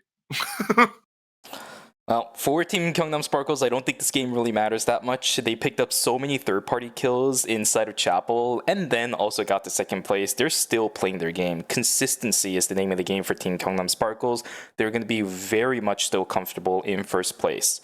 The only question is, with how Seongnam Rocks' performance was looking like in games 1 and 2, how much is this game going to benefit them? I think that's the bigger question that we have to ask. Because do remember, Kaz, each additional placements outside of 7th and 8th is 4 less games that you have to play during the knockout stages, and that is so big. For sure, and that's why showing up on the day matters, even though you're not at risk of losing. Yes. Like, you're not out of the tournament. you still want. You still don't want to play as like. I know it sounds weird, but you actually want to play as little Eternal Return as possible in this kind of tournament format because it means you're safe. You're not in that much of a risk of elimination, and plus, this is something that I talked about with Superior yesterday as well. But it's also a situation where you don't have to reveal too much of your hand, right? Especially for some of these National League teams that are required to at least know 3 different compositions. They don't have to show any of their other cards. It's such a big advantage going for these teams. But Kaz, let's take a look at the scores for game number 3. I'm very excited about this one. Again, it's Songnam Rocks that I'm going to be looking at specifically. Let's take a look. Well, I mean, you called it Gyeongnam Sparkle in first place, but look at Songnam Rocks going all the way, like maybe 5th to 2nd. This is huge for them. Demon Drive, I think, has been my favorite team out of the teams that I'm not familiar with. They've been performing excellently. In 3rd place, Tichon Cybers, obviously a well-known team. In 4th place, Rump Rebels, also showing up and outperforming one of our national representatives on the same comp in DHCNJ. Team Succubus in 6th place, and Team Tingle Dobby X in 7th place. And again, our national representatives, DHCNJ, sitting at 8th place. Seems like the origins of Team Rump Rebels, Sebi as one of the originals of using that Ekion, Jenny, Lenny composition, is going to be able to overtake Team DHCNJ. It's the final game upcoming in just a moment. If DHCNJ can't pull themselves out of the slump, it's going to be a rough phase 1 for these guys. You're going to have to play tomorrow during the knockout stages, and assuming that they do good, we'll have to see them for every single knockout stage until the finals. So for DHCNJ, I think a better idea here is even if the composition is good, even if you've gotten a lot of practice out of it, you just go to a different composition, because at this point, you know that it doesn't work. Every single time that you're fighting up against Rump Rebels have actually gotten 1 step ahead of you and ends up winning the fight. You're not going to have that much pressure with that composition that they've been running for games 1 and 3. Might as well switch things up and see how it goes for the final game. For sure, because the stakes, they are there. We're not trying to ignore the fact that you do go into the knockout stage. You're pretty much guaranteed knockout at this point, unless you have a phenomenal game. So switch it up and experiment, because you're going to have to go in tomorrow with a different approach, right? There's maybe not necessarily. Yeah, exactly. You can only go up, so you might as well take a risk maybe.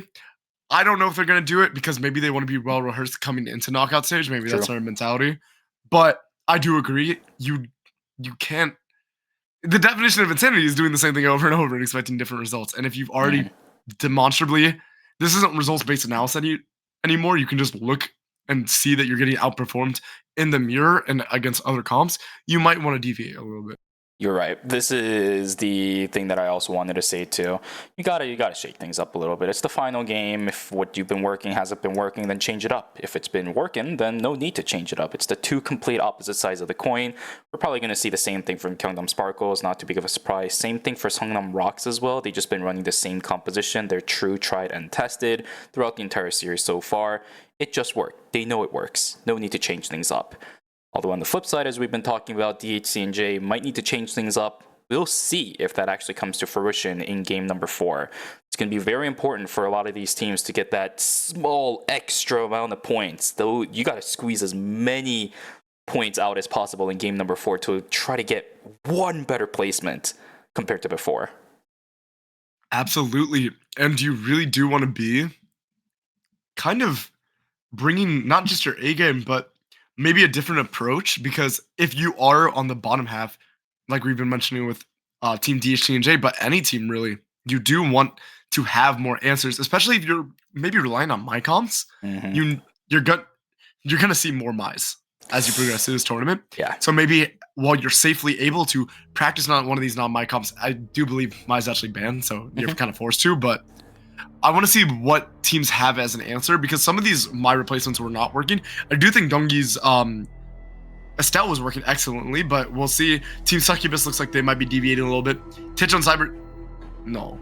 Don't do it. It works. It's a comp that can work. I will say this: Charlotte has been very valuable throughout the course of this tournament so far, so it can work. We'll see if it's going to be locked in. On the flip side, I'm more interested in Mr. Yana over there. He's going to be locking in the Yan. He's got 3 seconds to decide on whether or not this actually is going to be the case, and he will. I saw some people in the chat earlier saying that they wanted to see Yana once again. We will see him back on that Tonfa. Good stuff for Team Gyeongnam Sparkle. Pigeon Cybers does end up swapping out the Charlotte back over for the Shukai. Good stuff. And same thing for Tangled OBX. No back over onto the Shukai. Basically the same thing that we saw in game number 2, just say for Team Succubus's composition, going back to what we saw in game 3 instead. DHCNJ, on the other hand, exactly as I thought, will change things up. We're going to see a composition very reminiscent of actually... That's funny. Team, what is it? BNK Fear X. I was about to say this is a straight up yoink. Like this is just this shameless, like word for word, bar for bar, stealing their flow. But maybe this is what you need. It is the glove Yan instead of the amp Yan, which does BNK Fear X? I think they do play the amp Yan, right? I think they actually, you know, I'm a little bit confused now too, because yesterday we saw Taekyung running glove, which is not too surprising, and then another team actually stole their composition too. This entire tournament so far, from the first 2 days alone, is just yoinking everyone else's compositions. I don't know why that's the case, but that's just the way that this entire series so far has been going for both day 1 and day 2. I don't remember which Yan had which weapon, man. All I can see is the one that I see on my screen now, and that's all I can remember. We do love our Yana though. I feel like this kind of came out of the blue last season. I think I was there to witness it with you actually when it first busted out, and it was phenomenal. Yeah. And Fana was gapping so many like well-known Yan players. I think we saw KCW, as well as some other players fall victim to Fana's Yan. So this is not something they're unrehearsed on, and it is really interesting because I think it's interesting that the substitution for their engage is Yan, because their usual engage is Chloe. It doesn't seem right, but this Sparkle is a very unique team and how they approach the game, I think. But it works excellently, and it does follow the idea of the one-shot, right? You have this Amp Drone, Tonfa Yan. If you get the Blink Q on to any target, there's gone. Funny enough, I actually think he's completely locking into the whole identity of Yana right now, because as soon as the new season started, I saw him streaming on his channel. And pretty much the entire premise was him just using Yan to try hitting Challenger, to try hitting Immortal on an account. So he's really locking in on this character. I think he genuinely found it also interesting that he was able to do that well on this character. It was definitely a big surprise for him, but he's really kind of locking into this persona where he has 2 different characters that he can play now. There is no threat in this specific lobby that Chloe will be banned, but I like the fact that they are experimenting. They're already almost guaranteed first at this point. They're 17 points away from second place. Team Seongnam Rocks is also a team that hasn't been getting as many points as we normally see them do. They can experiment. This is a great time to do that. For sure, and yeah, I mean the whole reason oh my goodness, sure, with an insane double knockup. Wait, what a great turn from Dong though. Wait, is that gonna be a white? Whoa, no, okay. The heli attack did end up going back to sure, but that was scary actually. That was really scary. Okay, the day 1 wipe is unacceptable. Let's be real here. Yeah. It's good they were able to back up. So back on the topic I was saying before that, wait, Sunkarong's getting caught out by Shotodavi, and we're gonna see another pick. Wolfassault coming out to secure the kill. The Yana came out because Chloe got banned. So that's oh goodness, Soganam getting the bad end of wow. Okay, Binto against Fana now. And yeah, you have a teammate spawning on. Can Bin even turn this? Absolutely not. This is an unlucky spawn coming after that terrible fight, and actually did ding 8 from the defense mastery, so that's a 20-second respawn timer. Yeah, hate to see it. It's going to be unfortunate. Yana doing some good stuff. We do have a lot of individual kills across the board. Team Succubus locked in. We saw Dangkong on that Laura doing some really nice plays using the Twilight Heist and immediately the slide step afterwards to get on out of the fight. Huge plays coming through from the Laura. Doesn't even lose their life. And they need this game. Look at the score sheet right now. They've worked their way all the way up into 3rd place at the moment, tied against Team Pigeon Cybers in that spot. They do have a hefty kill lead up against Team Ditch and Cyber, so all they need to do is play this game out consistently. Another fight inside of Dock as well as Warehouse, it's going to start feeding into that. Team DHC and J in a little bit of trouble. This BNK FairX composition, that IRM is doing a little bit of a moon step, right? What is it? The Moonwalk. yeah, the moonwalk. That's what I was noticing too. I was like, Michael Jackson entered the lobby. What is going on? A little bit of an interesting spectator bug. Okay, there we go. He's going to fall down to Scarlet, who will be able to pick up the kill. It's going to be a 2-for-0 in favor of Gyeongnam Sparkles. This composition is good, but up against Gyeongnam Sparkles, they've had so much practice against BNK FairX. The progenitors of this composition, I don't think you're going to be able to upset that experience with a composition you just decided to pick up on a whim. For sure. I do think it's interesting though that it looks almost competitive, but it's so hard to actually lock down Scarlet. Like, it was just impossible, basically. They committed so much and so much damage taken to try to engage on the Emma, and then Scarlet was still able to get out. It's just so hard to lock. Pegsu versus, oh, wow, okay, Finn just absolutely demolished them in the 1v1. I don't know if they spawned at a bad time. Bobo now trying to get a little bit of the action. What is that? That's actually so funny, though. You've been hit by it. You've been struck by What is that? Even the graphics are weird. I can't tell if the graphics are right or if the actual the hitbox of what we would normally expect is right. What is going on in this game? I can't tell. But either way, a little bit of a funny situation. IRM still doing a little bit of the funny situation at the moment. Let's see if this is going to work out. Pixu is not going to find anything. The shield is there, but the third party is starting to come in. Bubba, he's not really doing anything but just styling on some of these players. Knockup is not going to come through for Sebi. He's still trying for a little bit more. Dotato going to get caught out. Down goes the Sua. Pexu trying to keep himself alive too. Luckily, Pablo will be able to get on out. Look at this though. Oh, Rump Rebels will be able to get themselves out too. So many teams split apart from each other. Cemetery, an absolute fiesta for some of these teams.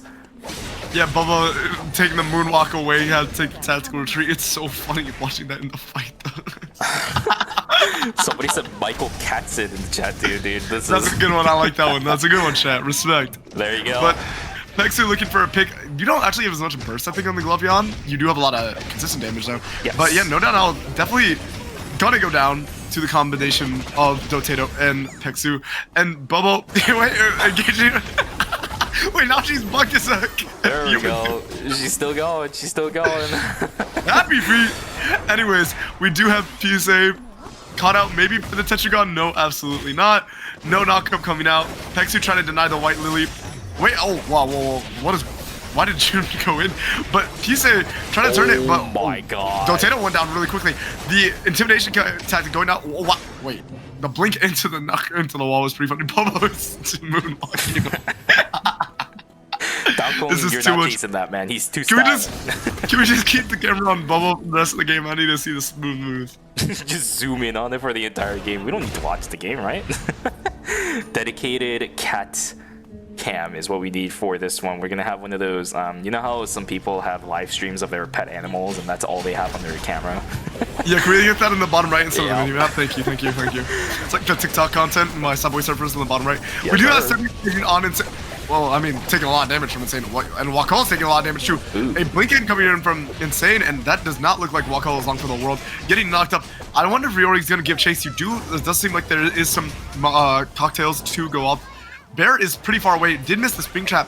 It does look like Sebi is probably gonna... No, I mean, it's kind of hard to chase the Nekion.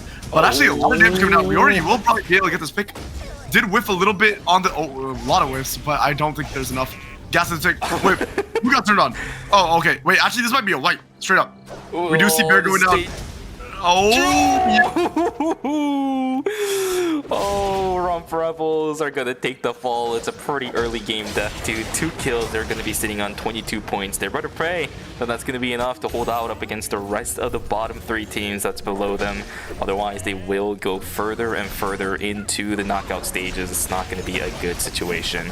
Pablo is still styling a little bit. He's trying to do as much damage as possible. This time around, he's facing the north side. Good cap punches, but it's not gonna be enough. Dotato will fall. Now Nice reinitiation attempt coming from Pegsu. That's a triple knockback into the wall. Now Dina's in a little bit of trouble and he turns it.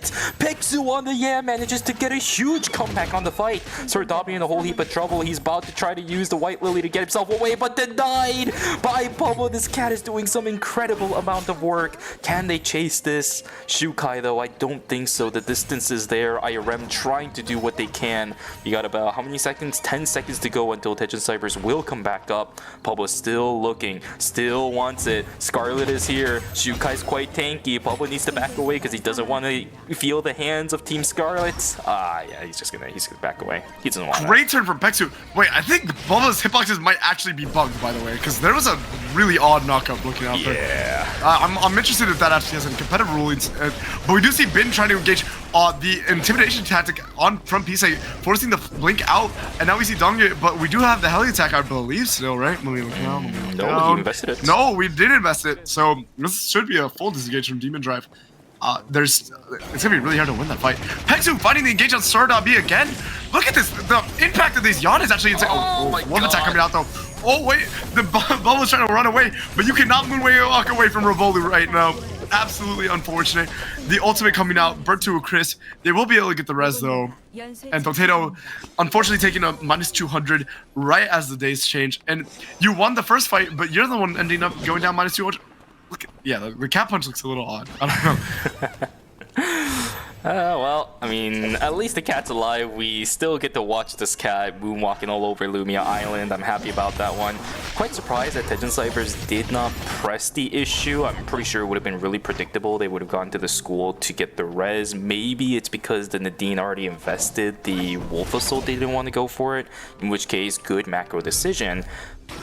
Only one team gone. Rump Rebels, again, they're dead for the remainder of the series up until the knockout stages. We'll see again if that 22 points that they have is going to be enough. I don't think that water spout was what you wanted to do. Beautiful use of that shield run. Oh my god, the CC immunity cancels out the ultimate from the Darko. Let's see if the initiation attempt is there though. Twilight Heist is not going to work on the side of Dangkong. PC trying to get himself away, but it's another Darko on the flip side. This is a little bit difficult. Felix on the backside, he has access over onto the Subami. Is the damage there? Yes, it is. PC trying to run away. It's not going to work. Down he goes. White Lily, is it going to be taken? Yes, it will. Dangkong trying to run away. Seer trying to get the chase. He does get it. And down goes the Laura. Succubus 5 kills, and they will fall down 7th. 35 points. Not 35 points, it's going to be 23 points for Succubus, which means they actually do get an extra placement above Rump Rebels. That's something. Yeah, you gotta wonder. PCA has to be aware that the Unstoppable is available, so I'm really interested in the election to go for the blink engage rather. But we do see a pretty big engage coming out from Sunganam, but look at Ball Moss's damage, and Fauna is just really wants their box. They just really want that box, but look at the trap setup. Or was it actually Team Rox's box? But look, you can't walk past this. It's gonna be really hard. Yeah. And this is kind of the weakness of this Sparkle comp, is actually you need to be able to walk to do your damage, but there is a great amount of zone control from Team Rox. They actually slightly outrange. Yep, no Chloe means you can't just freely send somebody in to get a knockup on one of these priority targets. Oh, a tag with the second ballistic shot somehow threads the needle and it kills someone. What? What just happened? That's insane. They lose a Mithril and another -200, -450 going towards Team Gyeongnam Sparkle. Oh, that is so unfortunate. Gyeongnam Rocks, a huge pick with that ballistic advantage, somehow, again, managing to thread the needle against the other two that was trying to desperately block the shots. This is the power of the very well-rehearsed double sniper comp. The ballistic advantage, while might not be what you usually use for damage, you use it for vision control, it actually is quite good at catching stragglers if you're an accurate shot, and both of these pilots are very well rehearsed on their characters, so they have been used in weapons quite a bit, so able to get the snipe off. And we do see a little bit of posturing between CNJ and I think that was Tangled Dobby X, but if you don't have Pexu, Pexu's kind of been carrying these fights honestly for CNJ, so you might not want to actually commit to the fight if Pexu doesn't see the They're also fairly behind on items from what I saw, about 2 to 3 on average for all the team members. Fauna missing out on an initiation here. He's not going to get caught out by AN, is he? Just wait. Okay, bottom wave. Yeah, he's not going to go for it. Tyra's going to land as well. Sheer potentially looking for a reinitiation, but we know what happens if you try to chase down Team Gyeongnam Sparkles. Typically, it's not going to work in your favor. Been looking for an angle too, but I think he also learned this lesson. Will just back away. Gyeongnam Sparkle will keep themselves safe, despite once again losing out on the 200 credits from Songwon getting caught out. Yoon Bear being contested, Scarlet opting to go in, but there's a third party waiting on the side. Tejan Cybers listens and hears all of this. Bond is going to take the fall. Scarlet in a little bit of trouble. Is he going to run straight into a team? Look at that. Oh, the combo is insane. Explosion shot is nuts too. Been in a whole heap of trouble. He has the White Lily to get himself out. Unfortunately, the Squirrel Trap is not going to land, but what a huge combo coming through from Tejan Cybers. Bush Cheese once again. Recon drone save lives. Not in that situation though. Yeah, and finessing a lot of the credits from the lost fight too. And that is actually Team Sparkle wiping out. Now, I don't imagine it'd be really hard for Sungwon Rocks, I think, to finesse the placement with only 1 kill for the top of the leaderboard. But honestly, if they pick up enough kills, there's a chance they win the lobby. This could be a big one. Demon Drive also sitting on 7. Tangle Dobby sitting on 7. A lot of the teams that actually needs these kills to start stepping up 1 extra placement, 2 extra placements, they're getting it. Tangle Dobby X, let's see where they are. 15 points plus the 7 that they have right now. They're guaranteed 22 unless we see some -1s. And then you can also get some additional ones from the placement points, right? We have +2 going in favor, so they could right now be at 24. That is above both Team Succubus and Team Rump Rebels. If they want to get more, they have to do better in this game too. Demon Drive in a very similar situation. They're looking for some additional kills, maybe get a placement above Gyeongnam Rocks and team maybe Gyeongnam Sparkle because they did so good. Dotato just barely gets out of the fight, but look at the health bars on the side of Team Demon Drive. It's so healthy. There's an extra kill too. 8 kills now for Team Demon Drive. They're trying to chase down Bubba, who only has 10 seconds. Misses out on the tail slam on the ground. Sheer looking for the chase down. Does he have it? The stun's there. Dotato misses the Don Quixote. Do they get access over onto Bubble is the question. The damage from the Estelle is there too. This Sylvia has the damage. Timer's just not in their favor. Oh man, DHCNJ will take the fall. Demon Drive is playing so well, but what happened to Bin? So Bin actually got third party because they did not elect to follow their team. Maybe didn't have the timer. So ended up getting caught at, oh my goodness. Sparkle's dead. Somebody else got the wicket line. Oh my What a goodness. surprise. So now it's going to be Team Sungwon Rocks taking an uncontested wicket. I'm really fascinated because every time I watch some of these ERM players, or when we were watching the Global Event Invitational, there was not actually heavy wicket line contests, which you might not consider considering a competitive lobby. But yeah, often teams, maybe it's just because they're just so strong they can push the lobbies out, the rest of the lobby out. But yeah, another uncontested wicket line. Something that you also have to remember between a lot of these teams is that they've played against each other for such a long time that you'll know at a certain point if you can actually contest them. And a lot of times we see these wicket lines being solo fought. The answer is you can't. Right, Gyeongnam Sparkles, for example, was doing really good zoning everybody out with this composition. I saw it earlier in, I think it was game 3. They pushed away about 2 teams single-handedly to solo contest the wicket line. That's just the name of the game. If you know you can't fight the team, there is no reason for you to be there. Absolutely no situation where you can even try to contest for the objective. A lot of the teams that are playing in ERM, especially at this stage of competitive and KR, everyone just knows the position they're in, right? So they're not even going to try it. That makes sense to me. And we do see Insane actually able to pick up the red shoes. That's a pretty insane upgrade. Not gonna lie. It's a direct upgrade to the Blade Boots, and you do have the 100% crit still. That's actually a lot of sustain coming out from the Nadine now too, so even if she does take some damage, she is going to heal quite a bit off her autos now. Yes sir, yes sir. Alright, by the way, just looking at the numbers, Gyeongnam Sparkle, they died pretty early. In total, they have 51 points. For Team Demon Drive at the moment, they have 40, right? Looking at the scores right now, they have 40 just from kills alone, placements. If they do really good in this game, there's actually a world, by the way, where they can actually go first in the lobby and put themselves straight into the finals, despite Team Gyeongnam Sparkle winning 2 games. Oh, sorry, 3 games? Was it? No, 2 games. there is a world in which they don't end up getting first place in this lobby. It all comes down to the performance of this team on our screen. Sheer as well as Bin need to go hard in the next few minutes. Still have about, maybe 6 to 8 minutes left in the game. We know this team can do it. Let's see if they actually can. Yeah, but Sungnam Rocks is just so strong, and there's definitely going to be an ultimate coming out from this Theodore to chase this team, I assume. Nope, no, never mind. We do have the Soul State. Yeah, there it is. Yeah, there it is.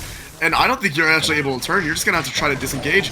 But double Soul Stealer's coming out. Ooh. The Bola does go wide. Can we actually make a turn? Mayhaps. We did just see 2 ultimates committed. And again, Team Demon Drive's comp is not ultimate reliant at all. The heli attack helps enable dives, but really, Sure and Bintum do not need their ults to make a play. But you are... Oh, that's really not where you want to go. It's not where you want to go. And we do see Team Sungnam Rocks might be getting their ultimates up pretty soon. Nope. Never mind. We do see about half time off of the Bola and the ultimate from the Theodore. So we might actually see a world where Team Demon Drive might be able to play for a third party and actually win out. Team Sungnam Rock still had the wick line. That's one of the reasons why even while the overcharge state for Sokunam was gone, they didn't want to try fighting into this team. There's still a lot of damage on this team, especially with how extended it can go. That wick line buff will also have a tremendous amount of value. But now these two teams know that each other are going to be here, Team Demon Drive as well as Tejan Cybers. If Demon Drive want to have a chance at getting that first place spot to go straight into the finals, they do need to kill pretty much everyone else remaining in this lobby and get that first place spot. But the Tejan Cybers, considering not even attempting for it, will take the VLS and get themselves on out.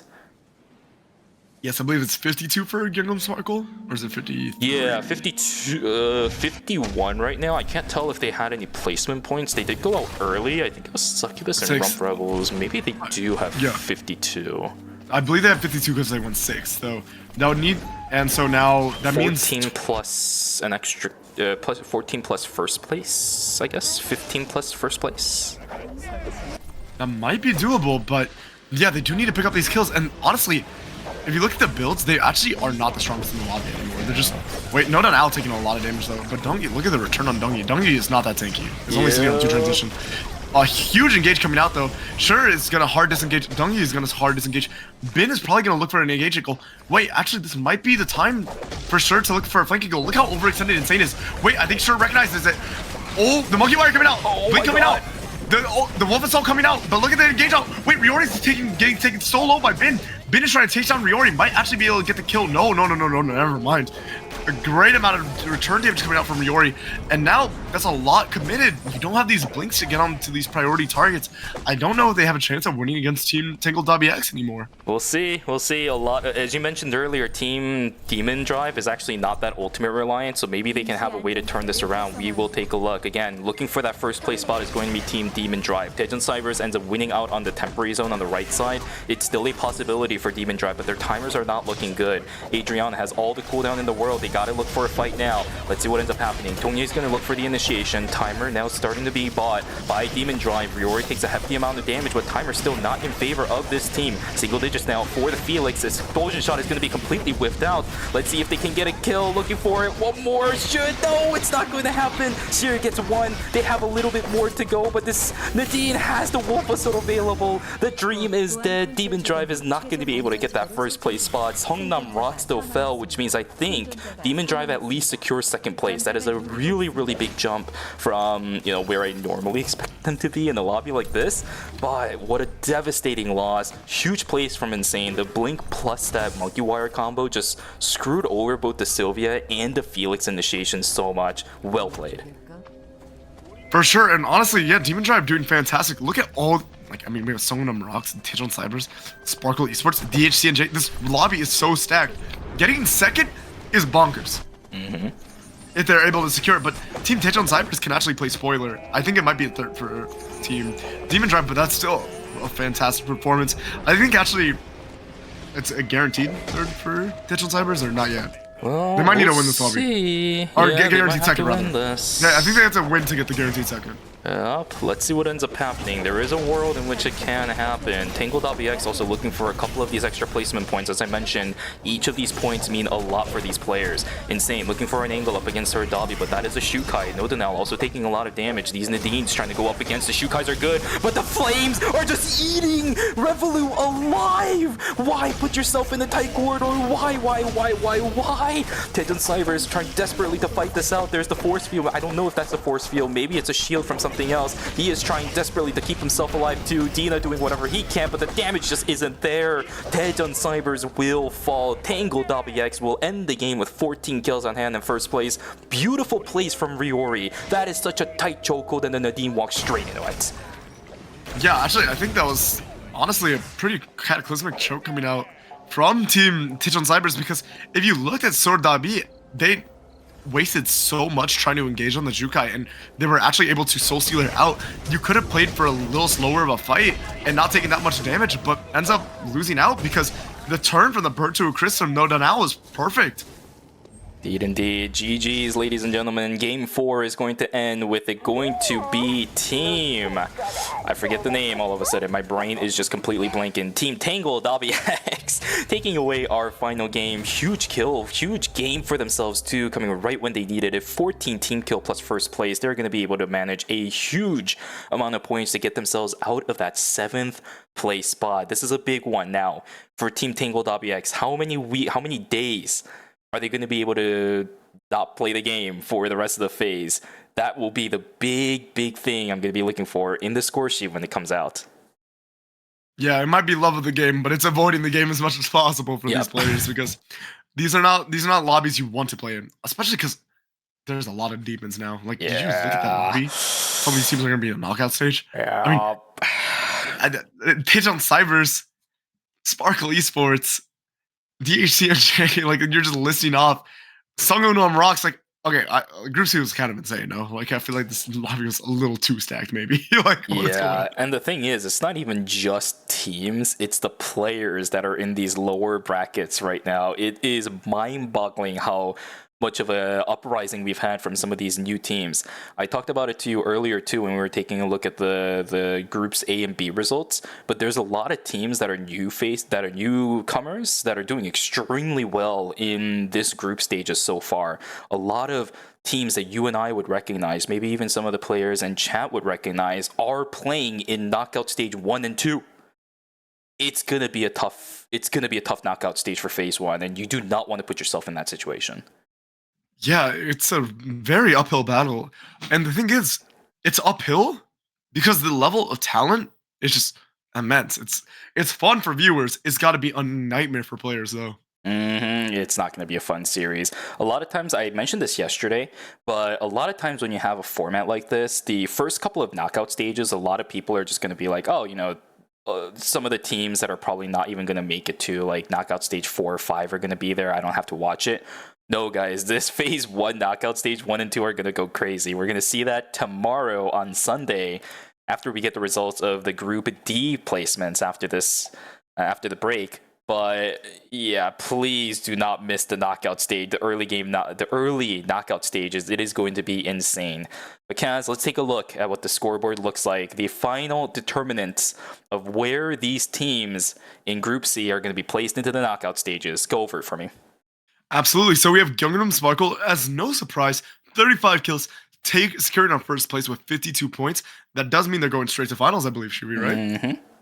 And then we have Demon Drive with 35 kills, tying Gyeongnam Sparkle with 4, but ended up not getting as many first with 45 points. Tejon Cybers, again, if they got that win and they didn't do a little bit of that trolling in the final zone, would have actually... No, they would have been tied for points. So, okay, I wasn't even able to read the rest of my... Yeah, don't worry. Sorry about that. Was yapping a little too much, but I do think actually, I think it wouldn't have mattered. Were they able to secure a kill? No, it would have mattered because they would have gotten 3 points. So plus the first place placement, they would have actually ended up 49 points, I believe. Actually, would have been. So yeah, that absolutely mattered. Even getting some kills might have mattered. No, 45 for the 45 would have been the amount. But securing that they win would have also gotten the extra placement points too, right? Well, no, I'm saying if they got, because they didn't get any kills in that final zone, I believe. So they got the 2 kills. I was thinking they might have been like if they got the 2 kills and then lost the 1v1. Oh, I see what you mean. But yeah. no, still wouldn't have been enough actually. Well, that's unfortunate. You know, again, as I always say, it is what it is. We had some really good games, though, right? That is one thing that we cannot stray away from. Group C was definitely what I was expecting and a lot more. I'm really glad that the way that this specific group laid out. And let me show you what the leaderboard actually did end up looking like. I have that on the screen now. There we go. You can take a look at my screen for what it looks like just for the scoreboard. And you can continue talking with the scoreboard because I know you were talking and then they interrupted you rudely by moving away from it. But here you go. There it is. Absolutely. So I'll pick up right here. Tingle.x actually securing the 4th place with that win. Very well played. Fantastic. Soganum Rocked in 5th place is a shocker. Succubus in 6th place. Rump Rebels in 7th place. And DHC and J in 8th place. So we do see these Lenny team pilots not doing too hot on the standings. And that's a national team representative going 8th. That is definitely a little shocking for me personally. And we are seeing, again, shout out to Demon Drive because I was not having them on my map, but they killed it today, going almost first. And if they were a little further ahead, maybe able to clutch up in that fight against Team Tingle.x, might have been able to actually change this entire layout and go on first. It's just a little bit unfortunate where their positioning was, right? Forest Final Zone up against an Adriana, especially Riori's Adriana, is never going to be a good situation for you to ever be in. And you have a bunch of characters that need to get close, right? Sylvia, for example, is another prime example where you can do damage from afar, but you usually want to be getting in close. And then Insane was playing Insane, exactly as his name said, in that final fight. I don't know if anyone caught it at the bottom, like left side of the fight. You guys might have to take a look at it during the replays. But Insane just juked the living hell out of both Seer and Bin. So a lot of things going in favor of Team Tingle.x. They definitely deserve to win that fight. But yes, you're right. There was a world in which Demon Drive could have gone straight to the finals. But I'm pretty sure with the result that they had today, 2nd place is definitely a good place to be for those guys. For sure. That's got to be super satisfying. And I think Young Sparkle, like, what can you even say? You show up late, -5, and you still get first. Like, Yeah, it wasn't even close. I'm low-key mad. Because, like, if I'm a competitor and these guys show up late and still beat me, I'm low-key heated. I'm locking in the next time they're in my lobby. Yep. Yeah, that's just a situation that happens. Gangnam Sparkle does amazing in these kind of situations. Once again, though, for those of you guys in the chat, we'll talk about the format once again. Tomorrow, during Knockout Stage 1 and Knockout Stage 2, we are going to see Rump Rebels and DHC and J playing in Knockout Stage 1 against all of the other groups' 7th and 8th place spots. And then the top 4 teams from that specific series will move on into Knockout Stage 2, where they'll be joined by Succubus, as well as all the other groups' 6th place teams, and then play once again to determine the top 4 that moves on into the 3rd knockout stage. And then we go fight up against Songnam Rocks and all the other 5th place teams. Then we go to the next knockout stage, yada, yada, yada, yada. Wow, what a series and a half. The Korean side is doing an interview at the moment. That's why I also managed to find some time for us to talk about the score sheet. But how do you even describe what happened throughout that series, man? I feel like we saw so many things. But what doesn't change is the fact that it was a great one. For sure. I think one thing you really got to note is do not sleep on some of these teams that are not as... we had a lot of national representatives in this lobby, like a surprising amount, I think. But look at Demon Drive. They killed it. Like, do not sleep on these teams that you might not recognize initially, right? Because now that the competition is opened up to more ladder demons, you're going to see the ladder demons come out. Exactly. Yeah, make sure you guys don't sleep. Like Cass said, yep, you guys are going to stay awake until tomorrow too. You don't want to miss Knockout Stage 1 and 2 to watch some of these teams play once again. You're right. It was a great series across the board. This is one of the reasons why I was really highly anticipating what this season's ERM was going to look like. As soon as they released the new format, I was like, yes, this is going to be awesome. So many new faces, so many new teams, so many variables that come into the picture, and it really flips the token on some of these teams that are much more used to playing up against common enemies, right? Maybe that's one of the reasons why our National League teams or some of our usual ERM season finalists had some trouble. because they weren't used to seeing these kind of players in a tournament environment. You can see them in scrims all you want, but tournaments are a whole different story. Yeah, we had some cooks in the kitchen tonight, and it wasn't Jukai. I'm not talking about Jukai, so I'm glad to see some new comps coming into play, some new players hitting the field. Absolutely excited, and I'm super pumped for Group D because now that we've gotten a lot of the teams of notoriety, we might see even more spicy comps come out. We got served a full omakase tonight, although it was just two course meal because everyone was just kind of flip-flopping back and forth. And as I said, it's a 4-game series. I genuinely, what is your opinion? Do you think 4 games is enough to determine the group stage standings? Like, I don't think so, but what's your thoughts on it? So, as a player, somebody who plays, a tournament is 2 variant, I think, for 4 games. Battle Royales just have inherent variance, and I think it's a little frustrating for players who might have a slow start.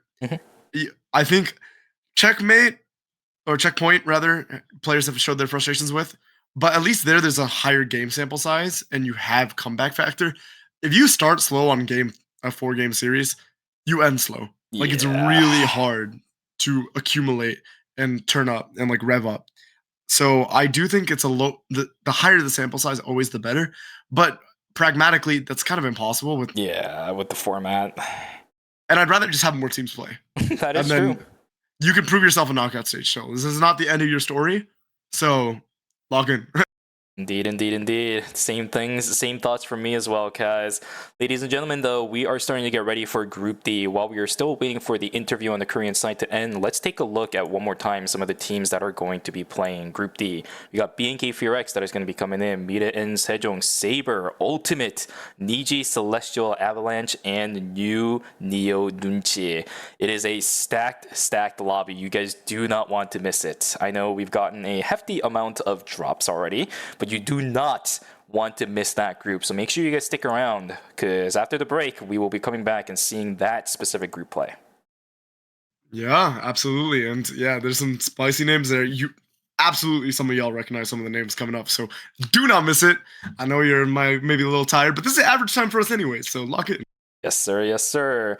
Korean casters are a little bit confused. I think they're trying to go over onto the break, but I saw them just kind of hanging around, just nodding their heads a little bit, but maybe we'll see. Let's see. Where are they at right now? Now they're talking a little bit more. Maybe they're smiling. Anyway, yeah, Group D is going to be fun. Group C was amazing. We're almost there, guys. We're almost done with the group stages. After tonight, we got the knockout stages that start tomorrow at the same time. By the way, as today, not yesterday, as today. We started 2 hours earlier than yesterday. Make sure you guys keep the time once again. It's going to be 3 a.m. Eastern Time, midnight Pacific Time. That is prime NA hours. I expect to see all of you here. That's what I'm saying. Lock in. I know y'all are demons in the NA queues as well. And good morning to EU. I feel like EU viewers are probably tapping in by now. So, Group D, let's get it. Yes, sir. Ladies and gentlemen, we are going to go to a break. We'll see you guys back after this one to start Group D, Games 1 and 2. So make sure you guys go grab some water, go grab a snack, and go take a stretch. We will see you guys back here right after the break.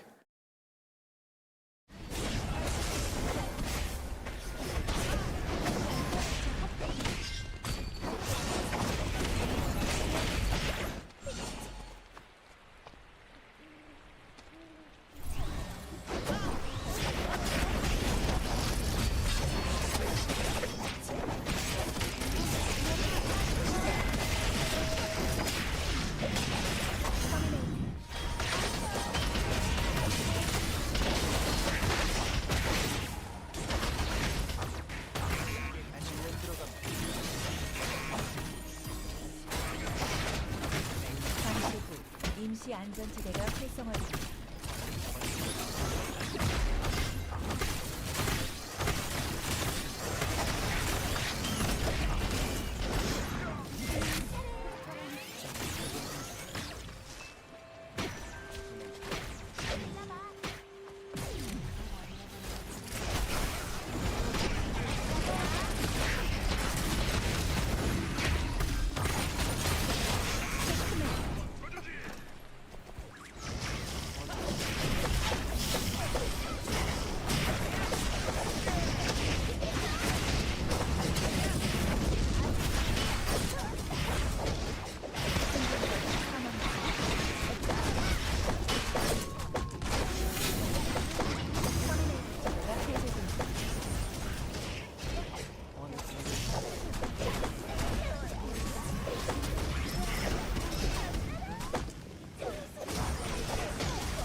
어디 재미있는 일 없을까요? 저만 믿고 따라오세요. 제가 즐겁게 해드릴게요. 함께 하시죠. 금지된 타락의 유혈 속으로. 고통은 한순간이겠지만 안식은 영원할 거예요. 고통을 끝내드릴게요. 도망칠 곳이 없을 때 사람들은 솔직해지자. 숨을 시간이 아닐 텐데 시간 끝이 않나. 벌써 내가 나설 차례인가? 죄다 시시한 애들 뿐이네. 인간은 결국 힘의 존재야. 그래, 이제 좀 마왕 같아 보여?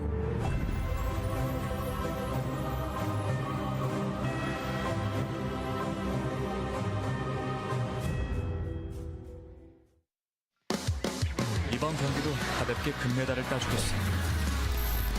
이 정도야 가뿐하지. 새로운 재능을 찾은 걸지도 모르겠는걸. 노력은 배신하지 않아. 이게 그 증거다. 이제부터 경기 시작이야.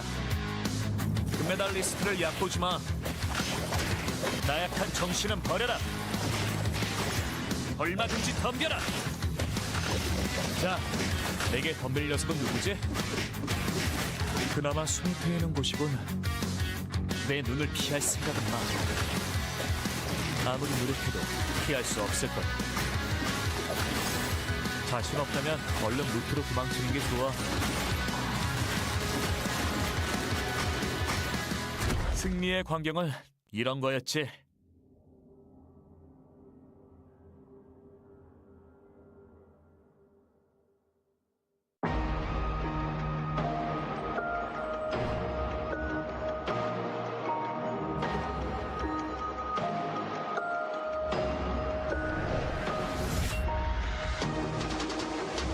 내 소속?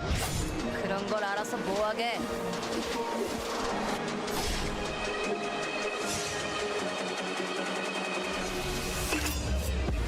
모든 것은 그분의 뜻대로. 빛보다 빠르게.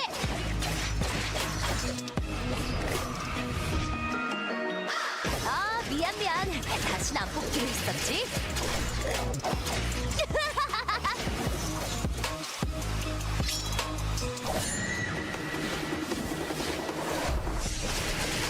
눈에는 눈, 이에는 이. 그걸로 부족한데?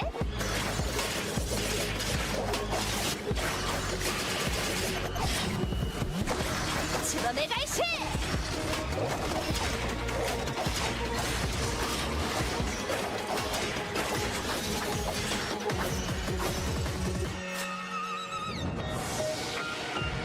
기억할 수 있다면 모든 것을 기억해 주십시오.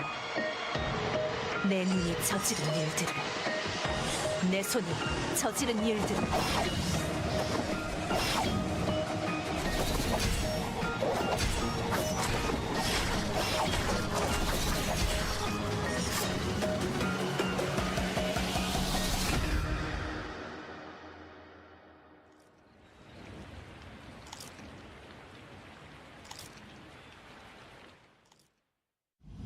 손재주는 나쁘지 않답니다. 찢고 가르고 뚫어볼까요? 제가 말끔히 고쳐드릴게요. 환자가 있다면 어디든지 가야겠죠? 움직이시면 안 돼요. 치료할게요. 당신이 죽더라고요.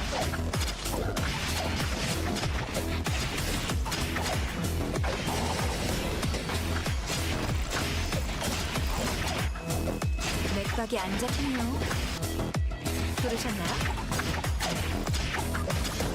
병들어 죽는 것보단 나았겠죠. 전 최선을 다했어요.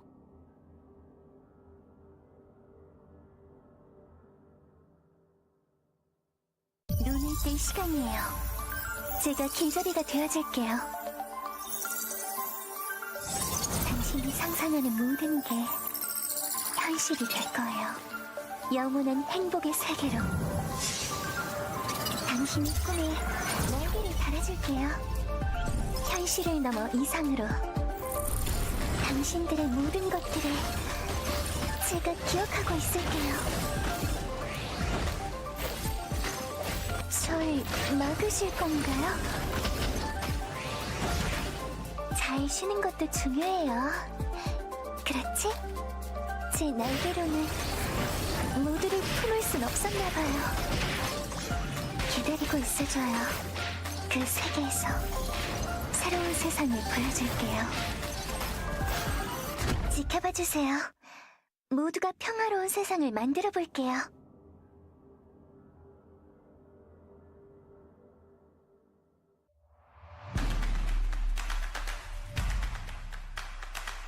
상대팀의 조합을 잡아낼 수 있을 것 같은데 이미 좀 넘어와서 하고 기습? 들었거든요? 이거 아르다르도 그런데 빠져나갑니다. 이건 죽었어요. 죽었는데 본대싸움 슬래셔 위기입니다. 이거 전멸 위기. 슬래셔. 띠드카 잡히면서 5점 획득. 근데 그 카르텔이 여기서 무너진다. 자 마시멜로우 진입은 좋았거든요. 그렇죠? 자 엔진이 파고들면서 엔진 선수가 잘 빠져나갔고 이러면 팽이 너무 잘 버티고요. 선수 위치도 너무 좋아요. 벽에 있으니까 그냥 때릴 엄두가 안 나요. 와 진짜 그림 같은 원거리 딜러들의 포지션이 이게 카르텔의 저력이죠. 자 그리고 좁은 지역이기 때문에 태경 선수가 정말 날카롭게 들어갈 수 있죠. 자 앞라인부터 근데 신혜만 선수 지금 카티아에 거의 풀콤보를 맞았다듯이 평타 한 5대를 맞았는데도 저 정도 체력이라는 것도 엄청 단단하다는 얘기거든요. 자 그리고 좁은 공간에서 이게 블링크가 소모되긴 했습니다. 자 그래서 다시 한번 정비가 됐거든요 카르텔. 이러면 해볼만 하거든요. 그렇죠. 이러면 해볼만 하거든요 카르텔. 내면은 하지만 태경 잡았고 이러면 할만해요. 자 8긴 조합의 힘 여기에서 드러나고 있는 거죠 카르텔. 자 근데 이 뒤에 깔아놨던 더블 기어틴이 일을 한번 캐서도 피했어요. 피했는데 자 1대2 자 분가 마무리해줄 수 있나요? 분가라면 로컬을 이거 잡고 분가라면 자 시네마 분가입니다. 벽으로 쓰면서 와 이거 위치 너무 좋아요. 아까 전에 깔아놨던 더블 기어틴이 벽이 돼가지고 시네마가 다가올 수가 없습니다. 자 이거 천천히 하면 무조건 카르텔이 이기거든요. 펄 디그니티 회복량 보세요. 와. 자 그래도 치유도로 돌았거든요. 자 시네마 선수도 치유도로 지금 풀타임이 돌았기 때문에 한 대만 맞으면 치유도로 터지고 체력 채우면서 시네마도 안으로 들어가는데 혈압구절편 아이템이 너무 좋아요. 혈압구절편이라면 여기서 마이거 혈압구절편 마이거 근데 북과 칼팅 자 다시 한번 결정체 돌릴 때까지만 시간을 다오. 한 번만. 자 별 썼고요. 자 천천히 돌아갑니다. 근데 이러면 금지각 시간 오토한치가 좀 더 많을 그렇죠. 것 같은데. 이거 금구승을 해보겠다는 생각이거든요. 시네마 판다. 잠시만요. 버텨야 돼요. 와 이거는 이러면 금구승 하겠다는 생각이었어요. 시네마 금구 승리 같은데. 내가 시간이 더 많네. 1차 마무리. 시네마가 해냅니다. 영화 같은. 따져 있는 상황이었어서. 자 DL 이거 이거 이 11 때문에 알렉스가 살았거든요. 그렇죠. 자 이번에 고마워. 버티기가 쉽지 않습니다. 진실의 방 갔다가 결국 탈락. 저쪽에서밖에 싸울 수가 없거든요. 자 이 좁은 구간에서 엑스보이가 여기서 다운이고요. 근데 어나니머스 선수가 아주 파고들면서 뒤쪽으로 들어갔어요. 터뜨려버렸어요. 이치카가 이걸 둘 다 잡아야 되거든요. 자 제니부터 어떻게든 잡아야만 데미적으로 좀 손해가 안 납니다. 자 그래서 아비게일은 웬만하면 잡아낼 것 같은데 제니가 정보를 위해서 쉽지 않아요. 못 다가오죠. 체력 차이가 너무 많이 납니다. 어떻게든 살리는 거 막으려고 좀 와보기는 하는데 하지만 카이팅으로 한번 해보겠다? 자 결국 1대1이 됐습니다. 이렇게 마무리가 됩니다. 마무리가 됐어요. 그리고 NCMB 선수가 지금 누워있는 상황. 근데 체력이 많이 없거든요 스페셜리스트. 자 그리고 2대2 구도이기 때문에 웬만하면 아디나가 승리를 가져올 것 같은데 데려왔어. 와 방금 순간 카이팅이 만들 수 있다라면 카르텔도 좀 쉽게 싸울 수 있지만 하지만 광주 슬래셔 같은 경우에는 아르다를 가지고 있기 때문에 언제든지 뒤쪽으로 투입할 수 있다라는 게 엄청난 변수입니다. 그렇습니다. 그리고 사실 아디나 같은 실험체는 사실 이동기가 블링크 하나밖에 없기 때문에 그냥 림루즈에 꽂히면 죽어야 되거든요. 그렇죠. 그래서 오히려 앞쪽부터 뚫어보겠다. 자 일단 쇼는 다운되진 않았습니다만 거의 자 근데 와 NCMB가 교환 안으로 파고들면서 교환 구도를 만들었어요. 그렇죠. 석공 무기스키 근데 에어본 2명이 있을까? 자 방해만형 W로 한칸 버텨냈고 늑대 맹습 끝난 타이밍 이거 니지카 선수가 둘다 맞췄어요. 이런 불가능한 에머스. Alright, ladies and gentlemen, welcome back to the Eternal Return Masters Season 6 Phase 1. We are coming out from Group C. Group C, and you heard it right. We're coming out from Group C, going straight into Group D this time around. The final group that we're going to have before we start going into the knockout stages. Kaz, how are you feeling right now? I mean, it was a pretty thrilling Group C. I'm excited to see because we have a lot of names that we recognize, even in Group D, but a little more spice, I think. A lot of different rosters. It's not the same rosters that we've been seeing from Season 5 and a little bit earlier. We're seeing, when, as I think it showed up on stream for you guys, we do see BNK Furex and Mirai Sejong, but look at the rest of these lineups. These are new. It is, but it's a lot of players that we've heard from before. Team Saver with Satin, Curry, and Belzer. That's a roster we recognize. Ultimate, G-Work, Char, Alto, and KCW. Wow, would you look at that? We also recognize those names. DG, Hyde, 1.am, Lispect. I've seen Hyde before in an ERM, but the rest of them, it's not going to be names that you're too all familiar with, which means new rosters and new character comps coming through. Celestial, Lovely.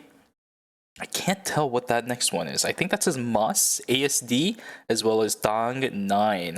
We have some interesting rosters, some interesting players in this one. We've seen Lovely before as well, so it's going to be a fun one. I'm pretty sure throughout the series. I meant to keep it over there. There we go. Let's take a look at what the character selections are actually going to look like. We have an idea off the top of our heads for some of these teams, but have they cooked anything while we were off season, or are we just going to go with the same old for a majority of these players? Let's take a look. For sure, and look at this. Is it actually gonna... Okay, no. I was getting excited for a second. Wait, this is actually an interesting flavor for Mirai Sejong. One circle on the Theodore Nadine, and then G-Work on the classic Elena. Oh, we do see the Hisui coming out again. Oh, Totem Hisui. Yeah, I was actually going to mention this as well. Yesterday there was also a Hisui that ran the Totem. So, not to say anything, but I could have sworn there was a specific professor that said don't run the Totem. No, I'm just kidding. This professor also is not a Korean professional, but I think it also some other unique picks while we're at it. But yeah, of course, Hisui. Charlotte's coming out again. You were mentioning the strength of Charlotte. We see Yumin coming out, and Amp Drone Eki. Oh, Shubi. Oh yeah, oh, you know what it is. We got the love letter to the cast, the English casters, the Yumin Amp Drone. Exactly. Our resident Sidewinder player over on the Korean side of things will be doing his same old. I think I do also see Bum sitting on Amp Drone himself too, actually. I saw him having a little bit of a weird circle alongside his head when he was using that Venomization, so might have ourselves a double potential Sidewinder kerfuffle throughout the course of the game. Let's take a look. But here we go, ladies and gentlemen. Game 1 of Group D is going to begin. The last set of teams that we have to put into each respective knockout stages. These 4 games will determine where all of these teams will go. So actually, that's your question, because I actually don't know. For the national team bundle, is that an original character or is that Tia? I'm wondering who that character was that they just showed up. I actually could not recognize, but it's a really cute design. As we do see EA getting engaged on by Team Cell. This is interesting because look how early they're grouped. Celestial's grouped, what, like 20 seconds into the game? Yeah, you can put a lot of pressure. Yeah, the cool thing about Ekion is that he has a 2-zoner, so if your teammates are going to meet inside of Warehouse, then you can just path from Chapel into Warehouse instead. A majority of your items are going to start from there, but if it's for your team, you can do whatever you want. On that note, with ASD also playing Ekion, this is something that I haven't seen in a while, an Ekion ban for game number 2. Yeah, that's actually pretty insane. But yeah, we were mentioning the strength of Ekion. Oh my goodness, look at JVS, very caught out. G-Work and KCW making quick work of the Yumin. A lot of interesting builds too. I saw the Frailty on Yumin instead of the Vampiric. Romatic getting caught out by Bum and Rosner. Now this is a classic lineup. And definitely one, probably, I'd say the most prolific Korean Ekion I recognize is definitely Bum, because I feel like they were popping off quite a lot when you were seeing them before. Chael getting into a fight with Lovely and the rest of Celestial. KCW still looking to fight even though they're down 1 player. Looks like, yeah, the rest of, yeah, I mean, G-Work's quite far away actually. So there's a decent amount of damage return, but G-Work's gonna look to engage on the backline, and if you can separate Lovely from this Charlotte, you're not gonna see a lot of value coming out from the Charlotte ultimate. Just waiting for the freeze. There it is. The ultimate from G-Work goes completely wide. Actually, it doesn't really get any value out of it. Peacemaker has been activated, but Lovely was killed. It was all in work of that Darko trying to keep himself alive. But wait a second, what is going on here? Level 7 is going to be hit for Lovely. Luckily, the rest timers are going to be low, so you will see the heart coming back alive. Celestial has a bit of a rough start, but they will keep themselves alive. A good start on the side of Team Ultimate. They will be able to get that green for 0. As on the flip side, inside of Forest, Yeojun will get taken down first. That Elena, where is her tankiness? It's a little bit too early for that one, I guess. Mekto's also going to get taken down. This Ekion character might be kind of weak. I'm saying, and you've been looking really weak too. The wind flow not going wide as well. Just a really rough fight in general. And if we get the opportunity to, I don't know, Bum is going to, looking at Satan, which is probably our best Hedgeon player. We have so many cool names here. I'm so excited. 1 point looking to engage with the rest of their team on the Fiora. No, never mind. Actually, Celestial caught out again, by the way. This is awful for them. Lovely so far out. And Mass, I don't think has any cooldowns. Is that? No way. Yeah.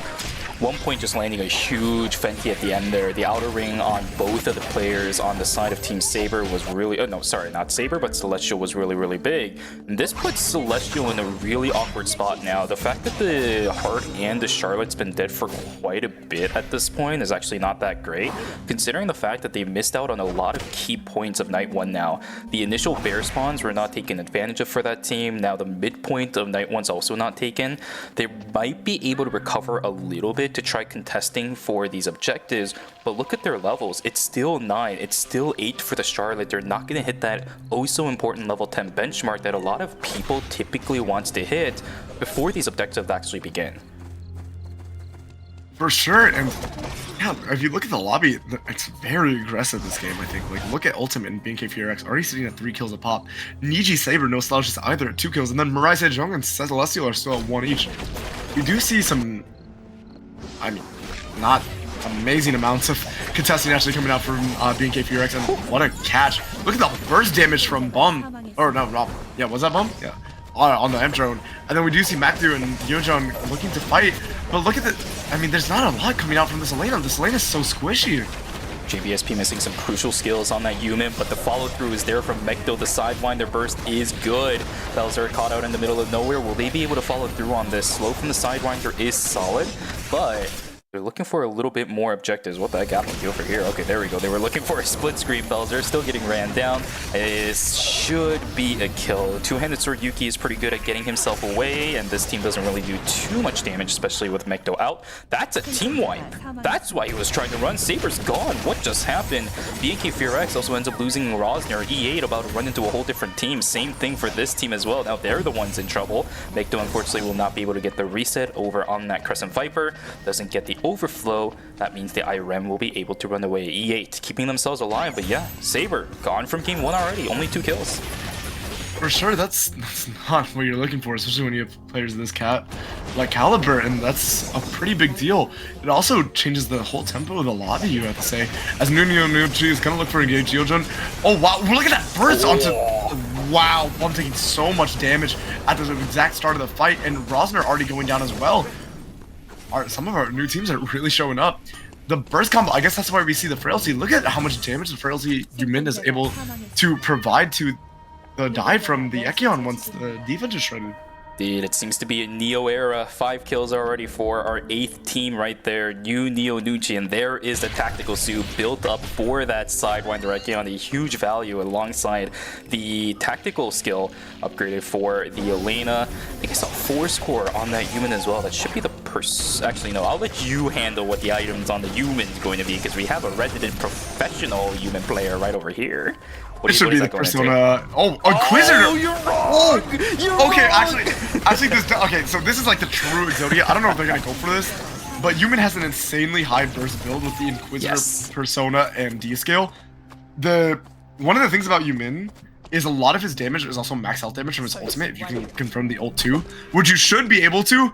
if you're on sync with your Elena, that will just one-shot any target, like guaranteed. And he also has frail, like it's so much percentage. So I do like the Inquisitor. I don't know if I like it as a rush, but we do see a fight between Ultimate and Celestial. This is a nightmare matchup for Ultimate as well, because look, you can always Darko Ultimate any of these targets out of the like life preserving abilities, the Peacemaker or the Charlotte Ultimate.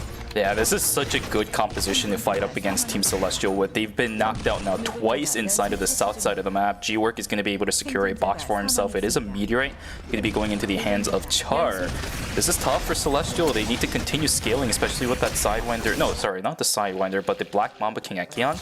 But Team Ultimate is just not letting that happen at all. This heart has been dead for such a long time. Charlotte doing the exact same thing. And while Charlotte might not matter as much when it comes to being dead for a while, she doesn't have any huge amounts of mastery that she's really looking for.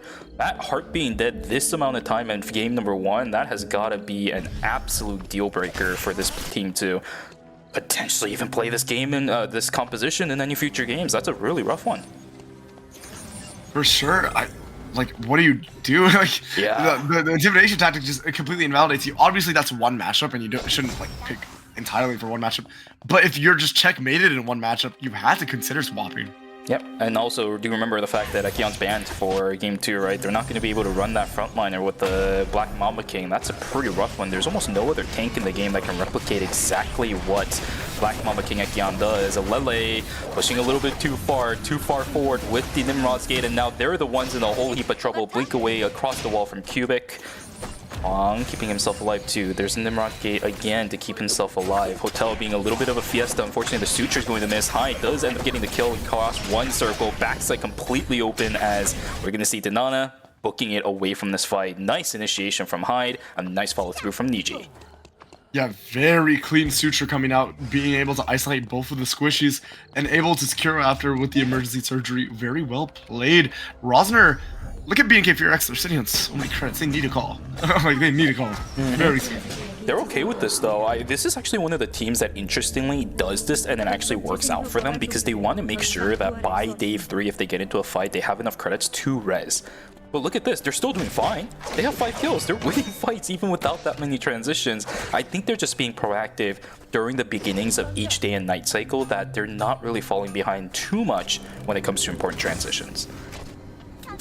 For sure, and yeah, I am interested to see the total meet.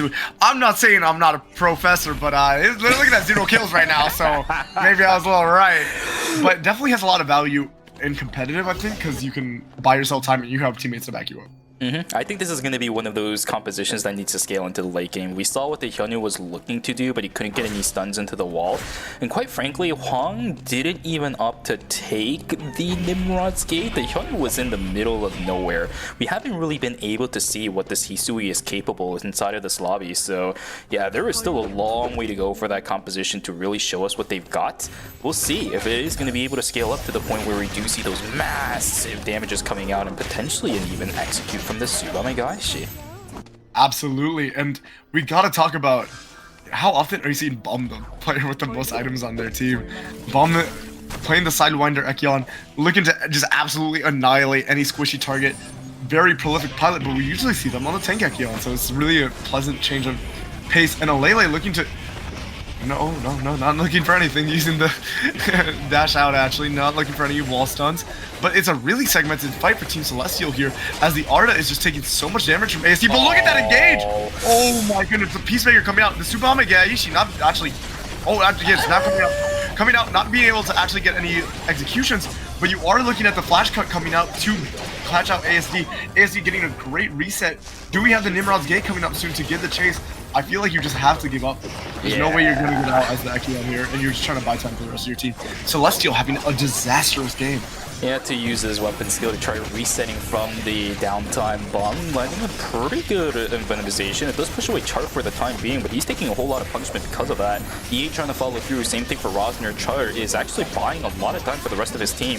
He's throwing away a lot of these skills for himself. Gets tagged up by something. Oh! Gun vaults away from the Don Quixote. He keeps himself alive for a little bit longer. Now it's a 1v2 situation. Can Rosner turn this around? Don Quixote continuing to go. Unfortunately, the intimidation tactic not going to land once again. Rosner is trying. Does he have the heals? Does he have the sustain? That is the question. He's still staying alive. This is the Sua. This is the power of this character. There's the quick cut in. Can she at least pick up one kill? KCW just about to take the fall, but there is the healing backup from the skills. This is so tough. KCW 9 seconds. Same thing now for Rosner. They're both trying to get something done. There's a white lily across the wall. Rosner with 3 seconds left, but the res came through from G-Work. Char is back alive. Rosner doing same thing, one thing after another. It's not gonna work. The last thing he can do is just stay down on the ground. Well played for Team Ultimate. 10 kills strong now. Absolutely, and we don't have Superior on the cast to try to justify that healing with the Sigma. Absolutely insane. But they did have the Magic Alliance, a lot of Omni there. Really close by Rosner. Rosner, a fantastic Sua pilot. But unfortunately, BNK FearX going out on a pretty sad 7th. 8 kills, but this is not what you expect from one of our best teams in the region.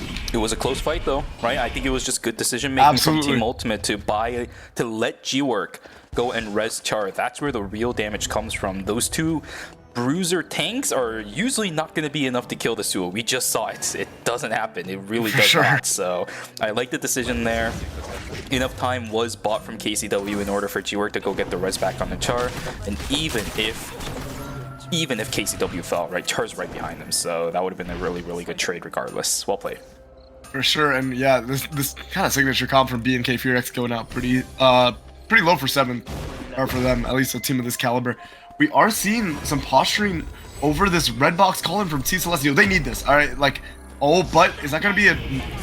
Nope, nobody's taking the Nimrod's gate. And wow, actually a great engage coming out from ASD. So much damage coming out.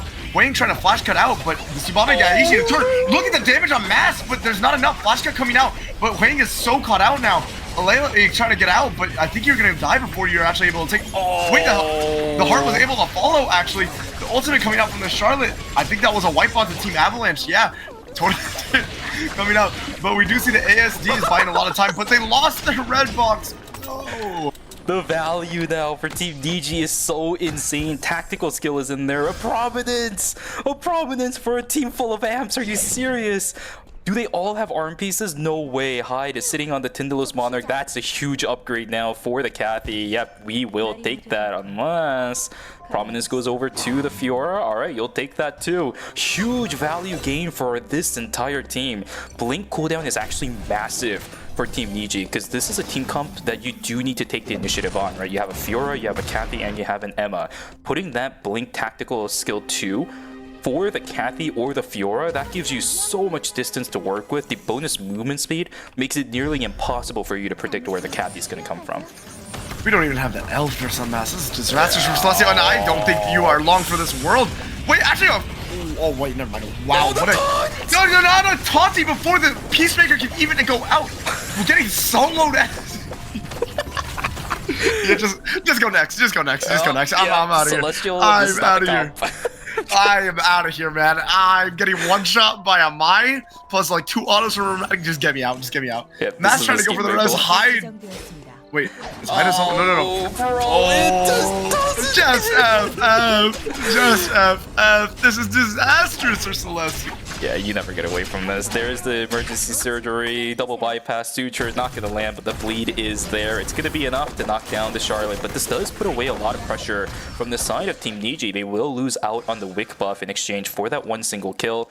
Ida and Sejong picking up both the Wick buff as well as the blood sample. Huge value coming out for that team during night number 4. They're gonna be able to utilize that to try coming back from the disastrous fight they had a little bit earlier on into the game.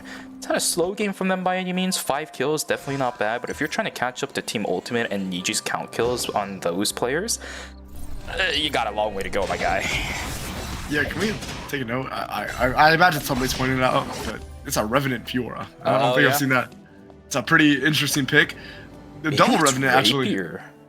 No, it's two-handed. Oh, okay. Well, interesting. Because Rapier would make it pretty valuable because you do get the quick cut out of it, so you close the distance instantly.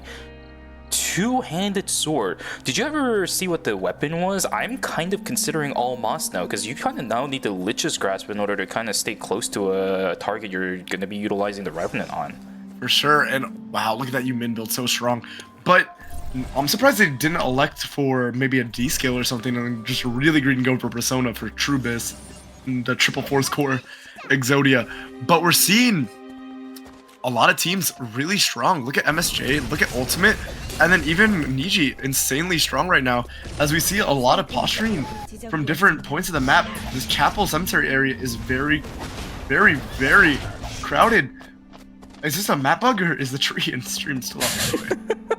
Hello? Well, let's Guys? see. Oh, no. I saw ping up there. Yep, it's still there.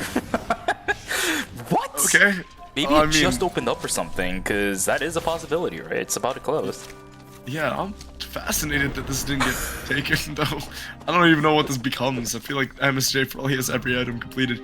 But honestly, Noon, like, Team Neo Noon, New Neo Nucci, sorry, a little bit of a tongue twister, is actually quite strong, and if they're able to isolate a target, can definitely one-shot. Whoa, what? But talk about isolated target, JBSB. But look at the turn from Macdu. Does Hyde have enough damage? Hyde at one point probably are strong enough to Doesn't turn matter, this. they're getting But look at jumped. the fourth party coming in. Wait, this is awful. I don't even know if Team Ultimate might draw the aggro now. Donata looking for the taunt. Chill. Chill's doing a great job actually dodging out. KCW posturing. And now look, wait, is Team Nietzsche gonna be able to design? No, they're actually getting the res, which means that they're gonna probably just wipe out Team New Neo Nucci. This is a hard one. This is gonna take me some seconds on the cast. But now look at Team MSJ. Bryce and Jung able to get the third party, and now 1 point in Yujun got to probably try to fight for the TP out of here, right? Yejun doesn't really have that long of timer left. He's not going to be able to get the Hyperloop out, which means he is sitting in the middle of so many cameras. Both Mida and Sejong as well as Ultimate know exactly where this player is. 1 point sitting in a corner. He will get found out by G-Work. There's plenty of time to work around with, but it is a Fiora. You're not easily going to be able to jump over walls, especially if you start doing that. Oh, gets caught out by the Fiora. Gets caught out by the Elena. Down goes 1 point. Team Niji will take the fall. 10 kills on hand and 4th place. It's not bad for game number 1. It could have definitely been better, but that slight misplay on that dash for the Fiora will cost them their lives. We're down to 3 now, although New Neo Nucci down to 1 player. The Elena still keeping themselves alive too. Will Team Mida and Sejong look for a fight against Ultimate? This is going to open up a zone for Team New Neo Nucci, but yep, Ultimate not even going to try it, especially with the Wick buff available. Yeah, this is unfortunate. Wait, actually, there's no way. We do see actually Tira and Mirai Sejong walking towards hospital. Are we about to see the most devious lick of all time and get a res for Team New Neo Nucci? This is gonna take me a second. New Neo Nucci, because you do see Chapel's completely open and it's 20 seconds. Wow, wait, this could be the funniest way that this game actually goes. Are we actually going to see Beta and Sejong versus Ultimate already? They're splitting up right now, trying to go for maybe a Hyperloop later down the road. Even investing the timer for this, they're still split apart. Maybe looking for a flank now. Look at this. Look at KCW, he's coming in. 1 circle, there's no intimidation tactic just yet. Nothing being invested by these players. Romantic using the explosion shot, it's not going to matter. But look at this now, the positioning from Team Ultimate as well as Team Beta and Sejong is completely different. The intimidation tactic over onto 1 circle exclusive is there. Char taken down so dangerously low. The auto attacks from 1 circle just spreads everywhere. The position on that energy cannon is good. 1, and the second shot is going to miss, but Donata chases this down. I think he's got it. Slow with the gun vault. It's not going to matter. Checkmate is there. What? Hello? Wait, what? Did they escape? They escaped. What? That's allowed? They escaped. Wait, They would what? have been back. Wait. You're allowed to escape in Yes, tournament? you can. They would have gotten back to remember. Hello? Guys? Just take your res! Take your res! What is going on? Team? Hello? 어때? What? 칭찬받을 준비는 되어 있으니까 마음껏 주세요. Bro, I cannot. You know what's actually funny? I know you missed yesterday, so this is gonna sound even more chaotic. This is not our first escape of Season 6, by the way. Wait. Is this a new ruling? I swear escapes were you've banned. always been able to escape, but there's no point, right? Because you always want to at least try getting 1 extra placement. The availability is always there. Even if you're in 3rd place, you typically don't want to escape, just in case you can get that 2nd place spot. If you escape in 3rd, it's the same thing as dying in 3rd. It doesn't matter. You don't get any additional points for escaping. Maybe you do it to deny points from other teams, but this is crazy. In game 1? Really? I feel like that's such an ill-advised play. You're capable. Wait, hello?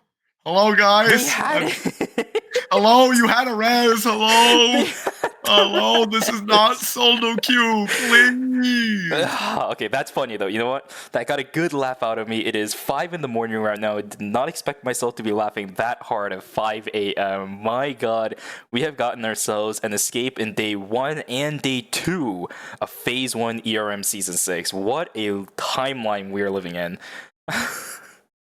Yeah, no, I don't even know what to say about that. That might be one of the funniest plays. I think it's incredibly ill advised. I'm not gonna lie. I think that might be go down in the books as one of the worst decisions I've seen. I guess you did. Mirai Sejong did not get that 1 kill on the ladle. Let it be known. 1 point was denied to the winning team. The funniest part about all this is that unless Team Neo Nunchi looks back on the VOD, they don't even know, right? Because if you go to the escape, escape submarine zone, then you can't tell what is happening to the rest of the game. You really can't. The only thing that really signifies the fact that the game itself is over is if you start seeing the timer on top of your head starting to blink in, because that means that the game is over. And now the escape zone is also starting to become a closed zone. So you have to match your restricted area time against that clock. So I have a feeling Neo Nunchi does know that they messed up a little bit there. But what? Okay. Guys. No. Right. Besides that, we talked enough about it. What an incredible play from Mira and Sejong, right? They completely flipped the side that they were on and actually ended up putting Team Ultimate into the corner. And I love the play from 1Circle. He held onto his energy blast field for such a long time. If anything, I'm actually surprised that KCW, when he had access to the Theo from while he was doing his energy blast field animation, I'm surprised he didn't use the intimidation tactic on the Theo first. That's a real big priority target, especially if he uses that energy blast cannon or energy blast field. The animation of intimidation tactic is going to buy you time so that the overcharge state is going to end a lot faster without him doing as much. I'm surprised that he didn't do it, but it ended up working out for Team Mira and Sejong because of that. Yeah, absolutely. And the exclusive doing its dividends. What do you say about a game like that? I feel like you and I have been witness to some absolute clownery. Why is it always when it's you here? Yeah, I mean, like the timer scam to win Worlds. Like, Yep, timer scam to win to win the 10 tournament, and then yesterday we actually started Group A Game 1 with a timer scam too. So we're kind of looping around in a circle here with a double escape now for Season 6 Phase 1. I can't. You know what, Kaz? Let's take a look at the scores, because until I take a look at this, I can't think anymore. My brain's dead. Okay, we have Mirai Sejong taking first place, obviously, because with the 9 field kill, 17 points. Team Ultimate with 11 kills, 16 points. Team Nichi with 10 kills, 13 points. Team Neo Nunchi with 7 field kills and 11 points. I do think that meant they got third. Mm-hmm. Team BNK Fear Rex with 8 field kills and 18 points. Team Celestial with 3 field kills and 5 points. Team Saber with 2 team kills and 2 points. And then Team Avalanche with 1 team field kill and 2 points. Yes, one of the reasons why, so this is different than ranked, right? In ranked, if you do escape, you're guaranteed at least 10 RP, assuming that you do succeed in it. But in competitive, the only thing that really matters is your placement and the number of kills. In that respect, escaping doesn't really help you, because as I mentioned earlier, escaping in third place is the same thing as dying in third place. You get the placement of exactly when you escape. That placement is locked in. So in this situation just now, as we saw, for those of you guys who are unfamiliar with the escape system, if you escape in third and the team in second place dies, that does not mean that you get second place. You're still third. That's the way that escape works. I'm not gonna lie, I think escaping in competitive is just straight trolling. No caster trying to sugarcoat it. You can at least play for an extra kill. Maybe you get one, you can maybe finesse an extra placement. I cannot understand why you'd not at least try to make a play. Yeah, here's the thing. In this situation, I definitely understand that as well. I think that Team Neo Nunchi should have tried for it, because there is a world. You always look for that opportunity. Maybe they were trying it for style points. Maybe they were trying to be funny or something like that. But when it comes to the actual strategic standpoint, yes, you're absolutely correct. But there are cases where you can use it strategically to try denying other teams' points. And now that's a very specific caveat as to why you're you're doing it. And there was a reason why a team did that yesterday. One of the players disconnected and they couldn't reconnect back into the game. And in those kind of cases, yeah, the 1 point could really go a long way. So maybe you try to escape to deny the other teams, because even if you res your teammates back, it's not going to matter, right? Like one of your players are DC'd, the chances are low. In those kind of situations, maybe. Or if the number calculations are correct and you're like the first place team and you've done the math, if they get a kill on you, then the entire series is over, you lose, then yes, it could work. But yeah, not in these kind of cases. Let's take a look at the character selections. We got about 5 seconds to go, and the entire team is not picking. Team Ultimate, hello, KCW, Char. Oh, okay. Whoops. We brain lives a little bit. The Ekion ban just really damaged the team that wasn't even playing Ekion, so they were not able to lock in time. But we did see some interesting things coming out. Bum pivoting to the Hisui. Team New Neo Nunchi completely pivoting their comp with the Ekion. I think we saw Luke plus 2 backliners. We did see a Camilo coming out for ASD, maybe a little better with the Charlotte. You know, you have two extreme damage threats with the Camilo and the Heart. But yeah, just this Ekion. How often do we see an Ekion ban? Like, it's been so long. Yeah, that is something that I'm kind of interested in too. Just a little bit of an update. I'm sorry, I'll get back to your Ekion ban in just a second. There is like this weird custom lobby thing where the game starts, but you're still in like the custom lobby screen right before you actually start going into character select. Seems like one of the players in Team Ultimate actually had that issue. So while we were sorting that out, we can go back to the Ekion thing. You're right, it doesn't happen that often. That's happened, I think, once off the top of my memory in the past, very recently, but that was a lobby where we just had like the Ekion players in one lobby. It doesn't happen that often, you're absolutely correct. And on top of that, seeing 2 Sidewinders in one lobby as well, that's even more uncommon. For sure. The Sidewinder is definitely the less... I feel like it's a very solo queue build, honestly. Usually the tank Ekion has always been pretty present, I think, in competitive. It definitely does exist.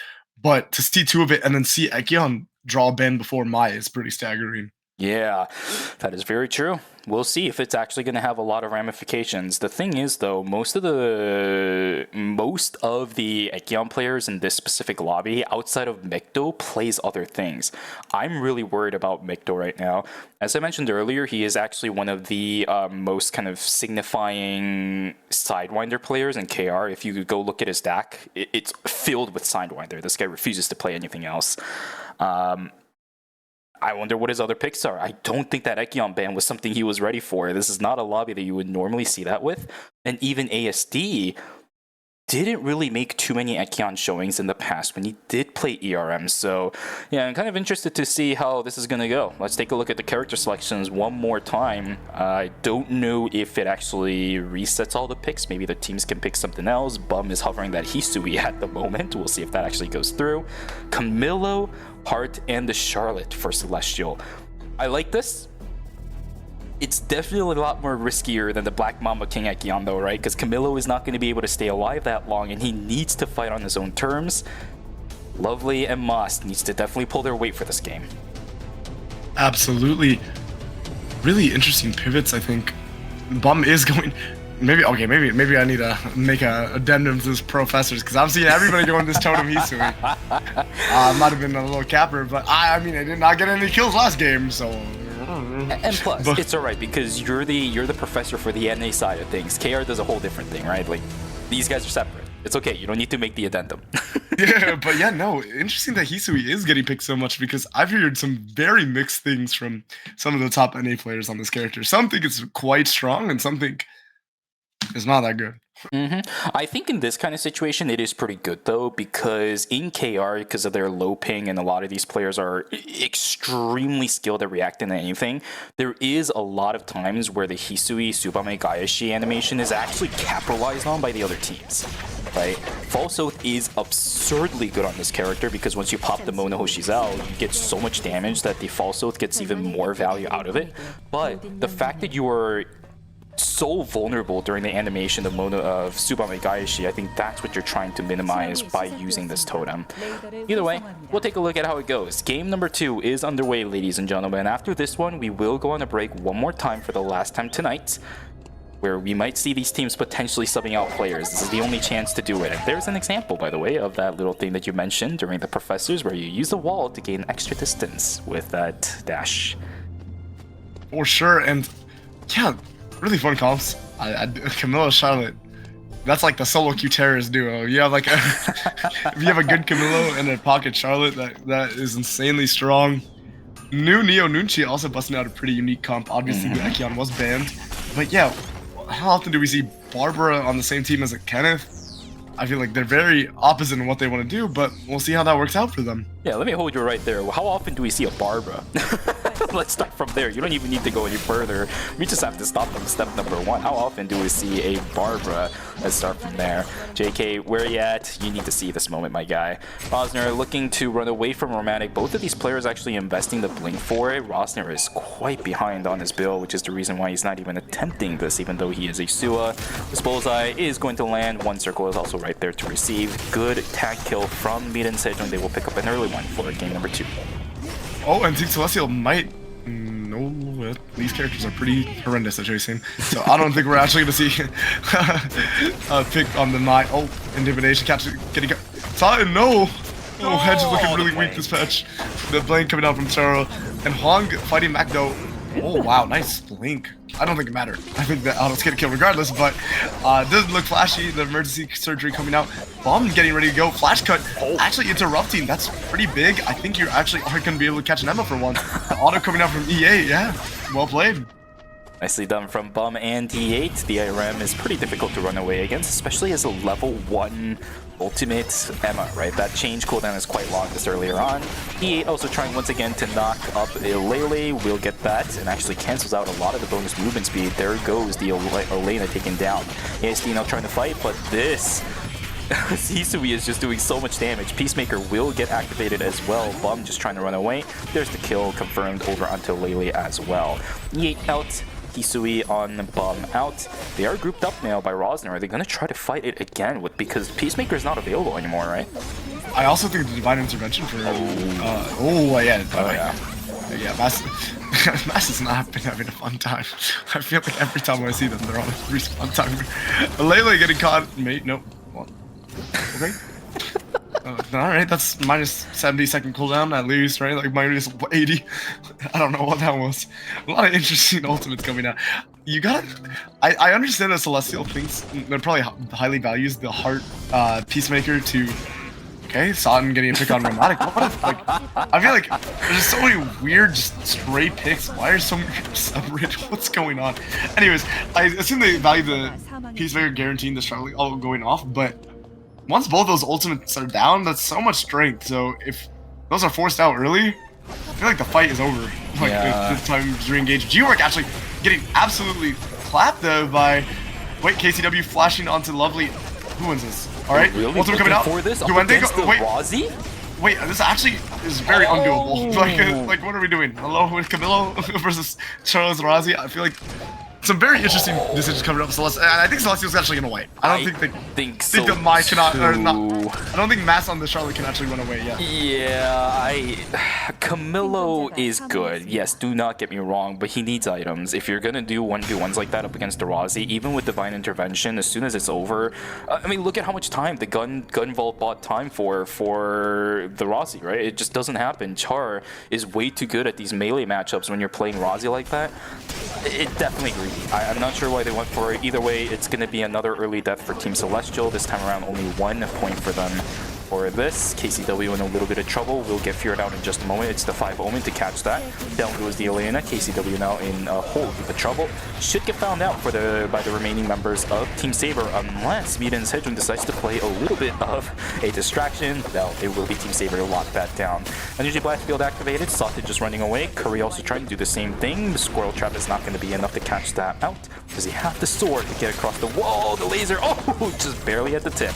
Will be able to catch out Curry and take him down. For sure. Really interesting fight. The coup de grace going out pretty early, but the Darko was able to dodge out. Now, I'm interested in the rest of this lobby because a team wiped really early, and I think it's one of the better scaling comps. Honestly, a shuttle comp is going to scale pretty well. But look at the tempo of the lobby. It's another really high tempo lobby. 5 kills, 4 kills, 4 kills, 3 kills. I feel like this is the most aggressive we've seen coming out tonight in any game. But it's the same teams from last game that are playing aggressive and actually not getting punished for it. They're getting rewarded, right? This is a lobby that I think from games 1 and 2 we are already seeing which teams are going to be dominant, which is actually not common throughout the entire group stages. Typically, the first 2 games was a little bit of a mix-up in terms of who you think could win or who you think is going to do well. But we're getting a clear sight on which teams are confident, which teams are looking for advantages, which teams are looking for snowballs earlier on. It is such lined up perfectly. We can see it, right? You talked about all the kill scores. It's the same teams from last game that had a lot of these early game kills looking for these snowballs. It's going to continue again in game 2. So the rest of the teams need to find something by game number 3. Otherwise, this lobby is, I don't want to say it, but almost already said and done. For sure. It's really interesting because I feel like Mirai Sejong is getting away with probably the most standard meta comp, and they're going to probably be able to play at least for game. They're guaranteed to play for game 3, maybe even game 4. How often are we not seeing my bands come out? We're seeing Ekion bands come out, and we're seeing Revenant Fiora getting cut out. Look at what is going on. This lobby does not make any sense to me. I'm not gonna lie. These individual picks happening in day 2 is not something that you and I would anticipate. I want to chalk it up to the first series of the season for these guys, but it's game 2, right? I can't really push it that far. Game 1, I get it, but game 2, you gotta start focusing up a little bit. But for Team Niji, this is something that they were doing in the last game, where they were kind of split apart against each other in the same zone. So they're doing exactly what they were doing in the last game, but just this time around, they're actually getting punished for it. For sure, and Team Ultimate probably looking pretty strong. Darko, I'd assume, is getting less prio than the Razi, so the Razi's probably sitting on a couple more items. Sure, we are seeing posturing between Team New Neonucci and Team BNK Furex. But look at the Tsubame Gaeshi totem, like you were mentioning. Don't think we're gonna see much else coming out of that because just running out of the W3. But at the Nishirin cut, the Peacemaker coming out, but I don't think you're actually saving anybody with that. Macdo's going down, and Yojon is probably gonna go down too. Oh, actually, great chase coming out from Bomb. Bomb is looking really clean on this Hisui, very well rehearsed. Clearly. Yeah, how broken is this character, man? Jesus. Like the character is pretty crazy. I'm not gonna lie, but I also think in competitive. Oh wait. The bleed stacks aren't there yet. Oh low. Oh wow. Guzzler might be able to turn a little bit on them. We do see Curry probably being able to return some damage. That's a lot of commitment coming out with cooldowns. Satin having to blow the omens, but actually not getting a single omen off, I think, in terms of damage. Let it going down. Is this a wipe for them? No. We were able to see the Adrian take a tactical retreat. Quebec probably just gonna look to play their life in Factory. I don't think there's a lot of options or farm available to them at this point. It's still night 2. People will come back. Avalanche is going to be slightly delayed on some of the pressure they want to push through in day number 3. That's okay. Death timers are actually not that bad at the moment with the timing of when it's going to turn into day 3. The only question is, are they going to stay on that bottom side of the map? As for everybody else, we are seeing a fight potentially looking for pressure and positioning around the Tree of Life. This is closing in just a moment though. Look at this. We do see Pond as well as Hospital opening up in just a second. Saten keeping himself alive. He's dodging so many skills, but there is a limit to how long you can stay alive. Baikubo is doing pretty good. Lisbeck gets the Executioner's bonus, but it's not going to be enough. Will get taken down, which means Teams Niji will have to back away from that one. And again, Death Timer is still available for some of these players. Niji will have their last, as the ammo will come back in about 20 seconds. Yeah, and it looks like Team Saber was also able to get the res off. There is a tree going to them, but are they actually going to get away with it? Curry is running towards Temple. Yeah, I don't know how you get out of this. Quebec, are they going to commit this much? No, yeah, for sure. They're fine. Or it's a Cube C, I don't know. But Curry's going to be able to TP on top of their Yuki, and then Satin is going to be able to get the res. BK Furex, it looks like they're getting into a fight with, or maybe farming. Seeing some red pings. Yeah, no other team.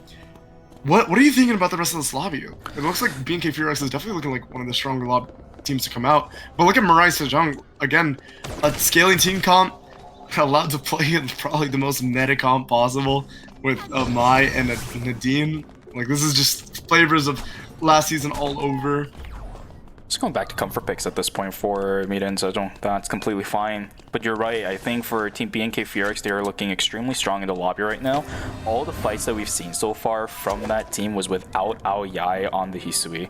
As soon as you get that item, you already know, I already know, people who watch Professor already know, you are so ludicrously strong on that character the moment you pick that item up. I think at this point you should have it. Right? I saw a Myth Quiver earlier on the Hisui. That's not an item that I completely anticipated for that character, but either way, there are still other core items you can build on that character to get much more value out of this, so we'll see if it's going to come through later down the road. Team Saber and now Team Avalanche looking for a little bit of positioning inside of Hospital. I saw 4 seconds of timer on Curry. That's going to be a little bit rough. Cubic investing a lot of cooldowns, trying to chase down Team Saber, will smartly back off as soon as they see a little bit of signatures of Team BNK Furyx's existence. Yeah, Team Avalanche looking a... Sorry, Wisdom Robes on Bum. Interesting. Yeah. Okay, so there isn't a... I did experiment with this a little bit, so I will explain this. When you do pop the Manahoshi Zao, the extra attack speed gets converted to AP, so it's acceptable, but Aoyai is a lot better. So. It's acceptable. I do not agree with it. However, I'll allow it. I'll allow Yeah, it. there you go. We'll allow it. A lot of good damage being traded by Team Niji as well as Team Avalanche. Once again, they're trying to look for positioning inside of Hospital. That's a lot of free stacks going onto 1 point, but Lily not going to stick it. No freeze going over onto the Fury, especially with the parry. It's not really mean too much in the long run. Respect will take a huge amount of damage from Cubic as well, but BNK Furex still hanging around this area. A lot of teams are just going to push away. How much timer do these teams actually have respectively? 10 seconds. Ooh, that is... does 1.5 seconds. They're really close. Are they going to make it? You have dashes. Oh my god, I they think that's did. 1 second now. Absolutely 1 second. Even with the dash commitment, yeah, you need to find kills fast. Because these zones, actually they are looking at potential kills, but this is kind of a hard fight maybe. Lispec going in on Satan. Satan has a lot more time to play with, so you can't run in and chase him. And look at that, fear coming out. I diving in. Wait, you're gonna boom, you're gonna boom, buddy. You're gonna boom, buddy. Like, what are we doing? Oh, do you? They cooked. They got burnt a bit. Yeah.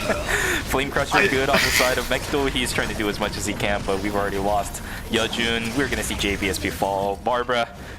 JK, it might not be it. 0 kills for Team Neo Nunchi. This composition is just not it. They're gonna have to wait for that Ekion to come back in game number 3 to try turning their luck around. Yeah, I feel like I've seen some very interesting eternal coming out from this lobby. Group D is full of surprises. I'm just... Surprise is really the right word. Surprise isn't the nicest word I can use at the moment. Energy Vashpio coming out from 1 circle. They're looking for the fight. Fantastic pick from Rozer. It's going to be a 2-for-1 trade. A little late, left by their lonesome. The auto attacks from 1 circle is enough. Look at his items. That is plenty. Romantic will come back alive. Well played from Team Mira and Sejong. Now they're just waiting for that Wicked Line to spawn. About a minute and 20 to go before that objective will go. Look at Curry's items. Are they really going for the... I mean, they need to get their force core line for the radar, but it's a pretty weak Rio, only on 2 items. The Phantom Jacket and the Legatus being the only items coming out. And I don't know if Saiyin's that strong, but, like, honestly, this is a pretty low-cap lobby, I'm not gonna lie. Like, looking at some of these builds, unless, like, we're looking at Team Mirai Sejong, like, no other team looks especially strong, honestly, all things considered. I think it's been a bit too chaotic for some of these teams. We've seen a lot of fights after day 3 that results in a couple people dying. You see timers being invested by all of these teams across the board too. I don't even think there's a team that has full timer right now, save for Team Mira and Sejong. They've all walked in the red 1 point or another. So yeah, that's interesting. Curry, as you mentioned, will finally get all of their items back up. I did see 500 credits over onto the Rio. That means the fail knot is going up. It will be upgraded with Crimson. That means Vigor is ready to go too. I'd say that's a pretty good resource investment because you do have Mai still available. There's Elena, Darko. It's pretty good. For sure. I gotta say though, I feel really bad for Belzer because yes, Curry was able to get the fail online, but that was out of Belzer's pocket to get that radar online. Yeah. So you are seeing a no item Yuki. This guy's in hell, dude. I feel like Yuki on low economy is one of the tanks that probably struggles the most, honestly, because there's not as much innate. Oh, Blood Crown coming out for Bum. Interesting. This is a very unique Hisui build. There's a lot of attack speed, a lot more than you actually need for the conversions. But we are seeing the Tsubame Gaishi maybe coming out for the secure. No. Hard disengage, actually. Oh, but the steal from E8, actually. Let's go. What stole it? The auto attack was late, so it wasn't the Bell auto attack. Was there like some maybe remnant just left on the ground? Now Team DG is in trouble. If they get pushed into red, well, they have no time, so... Yeah, that's a little bit unfortunate. BNK Furex not really going to push it though. They don't have too much information inside of school. That's completely fine and dandy. Saber grabbing some items on the southern side of the map. Belzer still sitting on absolutely no items. That should be an item, I think, going into the hands of the Hedge. And I saw her crafting something. I don't know what it was, but this could be bad. Electric Shift is already invested from Curry. Bob looking for an angle, trying to get back into the back line. There is so much damage. Tsubame Geishi not going to be good. Look at the timer on Team Saber, though. They got to walk straight into Forest. Yeah. You have an unstoppable Hisui, but you have she's unkillable. We have no Yeah, she took so much damage there. Maybe that's why we're going totem. We're just like full glass cannon, full damage.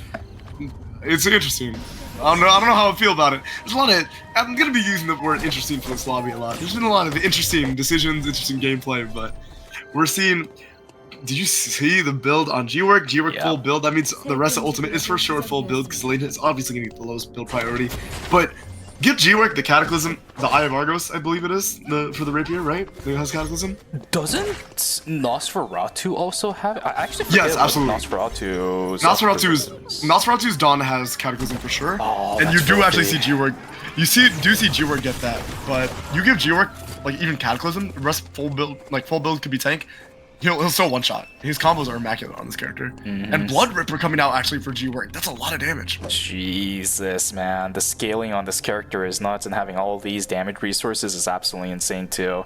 Value on this team, pretty good, where they're going to start looking for positioning inside of school this time around. They do have Team DJ to fight up against, but I think they're pretty confident in fighting this. Where is the damage on this team to ever kill an Elena Darko before they just run him over? Yeah, Revenant, don't worry. Fiora Revenant just shreds all of them. Surely, this Revenant is... Oh man, this is such a funny build, by the way, from KCW2. All of his other items are actually kind of best in slot for the Darko. I did see Racing Suit on that character, which is actually really good in this situation where you have an Elena also checking out a lot of that pressure other teams would provide, or I should say stealing away the pressure that could be going into the Darko. It's going to give a lot of those 1v1 opportunities for that character. This is why I think the Racing Suit is good, but then you tag Prominence on top of that. Now you actually have cooldown reduction on top of all the items you have. Yeah, I mean, I guess because G-Work had the Crusade or something. Again, interesting, but I do think that makes a lot more sense than some of the other things I'm seeing, like Wisdom Robe C2E. But what do I know? I'm on the caster desk for a reason. What do you mean, bro? Only I can say that, okay? Everybody else saying it is kind of a scam. Yeah, no, I'm really fascinated by some of the builds. I wonder if they're running numbers and this is how they reach the conclusions.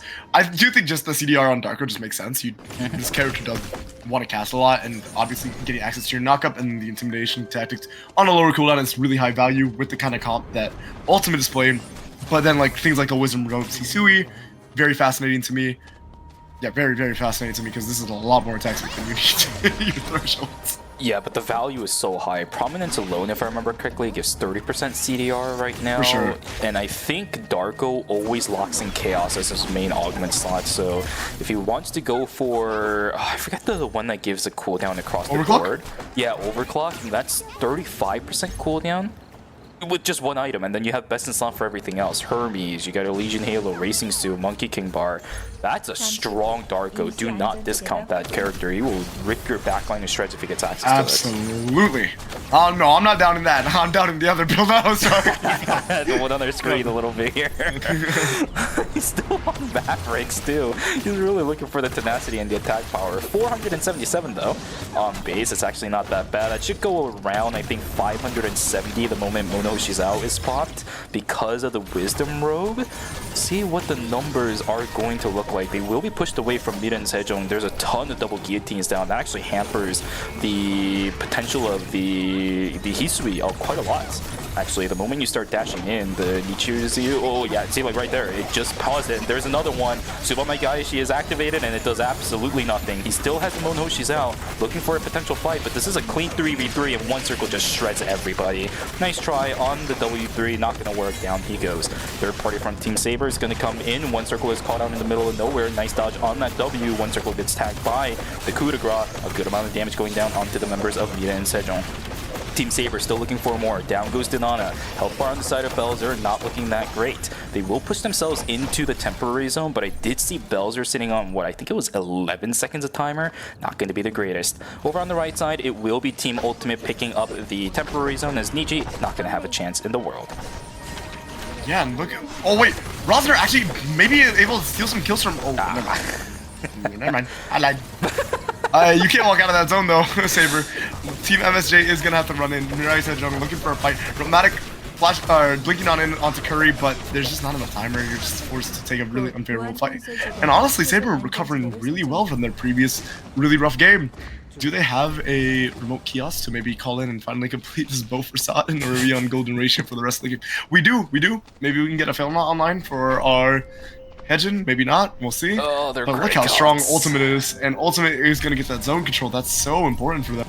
It might just be an Artemis angle if they really want to get any items on Satan. No, they're actually going to prioritize item, vision a lot more. That is such a crucial resource. You just used a ton to gain control of Beach. It's actually one of the worst regions I think that Saber could have been in because of how big Beach is. You need to cover so much distance and actually have information for so many little nooks and crannies you need to check. They needed to use all those credits to get information back because look at this team. It's Team Ultimate. G-Work is going to look for a flank. He's looking around. The VLS has been popped too, but Char's already dead. Oh, this is not good. Not the right play. Other teams can see when you pop the VLS, my guys. That is going to be it. G-Work will get taken down. Coup de grace to finish it off. Checkmate over to Team Saber. 13 kills in first place, 21 points. Yeah. Interesting.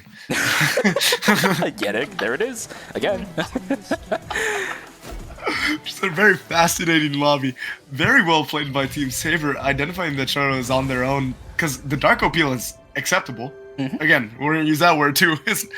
You have the intimidation tactic, maybe, but how do you deal with like Hedgen and then Curry just autoing you and doing a lot more damage and outranging you? It's rough. I think maybe you might struggle to play front to back with that comp, but you have zone control. If you're gonna do that, I don't think you let G-Work take the VLS in Forest. You might as well send him... Oh, wait, no, it doesn't work because restricted areas are also all gonna be hyperloops. It's a tough one. If you have a mobile VLS, then maybe let him go to hotel and then use it, because do remember, in-game, if a team uses a VLS near you, or I think it's like in the zone that you're in, it says it in the chat. You can physically see that an enemy or another team is trying to use the VLS. That was the go-ahead for the rest of Team Saber to send it. It's so obvious, and once you're in VLS, you can't end it until you land on the ground. So, just a really good call from the side of Team Saber, decided to full send it, and in the end, Char is the first one to fall. That Rozzy, while she is very slippery, there's a ton of AoE on the side of Team Saber. That's what will seal the deal. Really well played. For sure. Definitely a very different flavor of lobby we are seeing from Group D compared to Group C. a lot more excitement, I'll say. A lot of variety, and very, very interesting. This guy's looking for so many synonyms right now. Just try to make it sound nice. You know what? We have a break in just a moment. You can lay it on me, right? While we have the mics muted, you can lay it on me. I'm not going to say... All of you guys in chat are going to be wondering and losing sleep over what Cass Cross said to me during the break. But I don't care. I want to hear it. So you guys don't get to hear it. I will.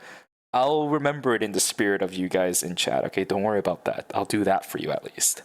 I can assure you I'm a love watcher. I have nothing but positive things to say about the gameplay on my screen currently.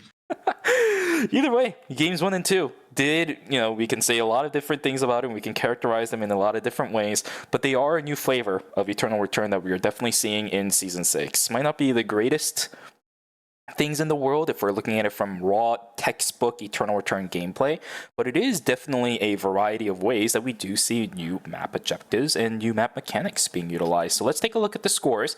What are the results of all of these shenanigans happening, Kaz? So, the teams that played their textbook Eternal Return, Mirai Sejong staying at 32 points. Team Ultimate really popping off in terms of field kills, getting 31 points.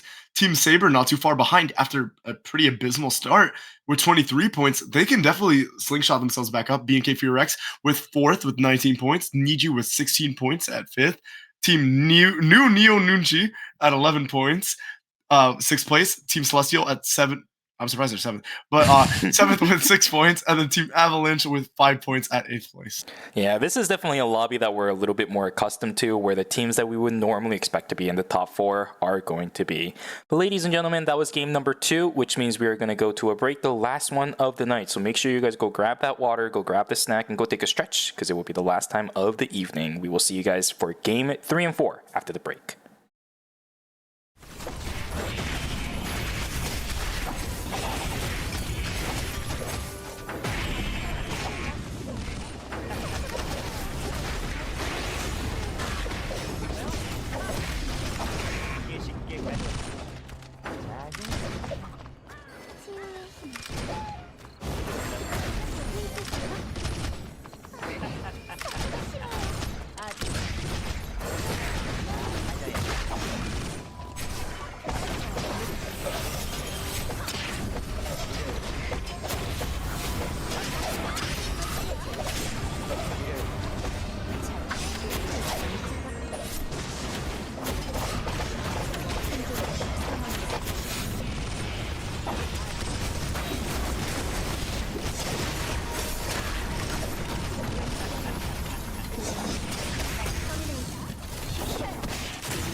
어디 재미있는 일 없을까요?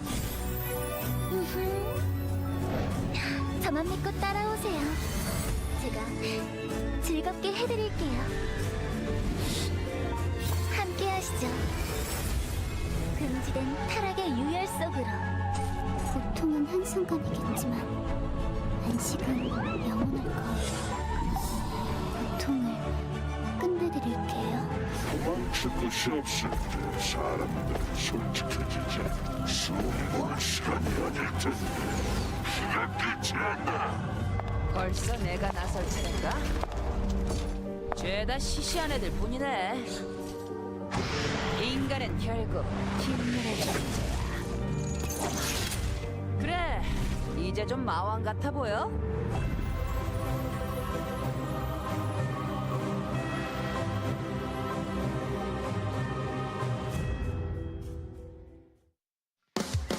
이번 경기도 가볍게 금메달을 따주겠어. 이 정도야 가뿐하지. 새로운 재능을 찾은 걸지도 모르겠는걸. 노력은 배신하지 않아. 이게 그 증거다. 이제부터 경기 시작이야. 금메달 리스트를 얕보지 마. 나약한 정신은 버려라. 얼마든지 덤벼라. 자, 내게 덤빌 녀석은 누구지? 그나마 숨 트이는 곳이군. 내 눈을 피할 생각은 마. 아무리 노력해도 피할 수 없을 거야. 자신 없다면 얼른 루트로 도망치는 게 좋아. 승리의 광경은 이런 거였지.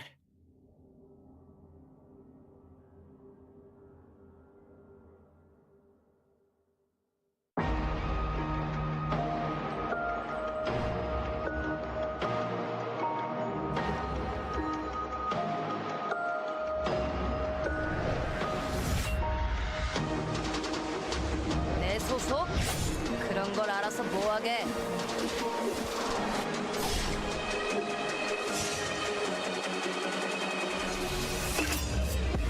모든 것은 그분의 뜻대로. 빛보다 빠르게.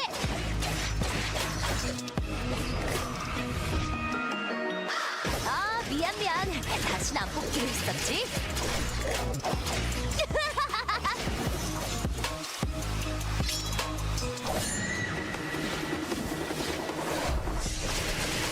눈에는 눈, 이에는 이. 그건 부족한데?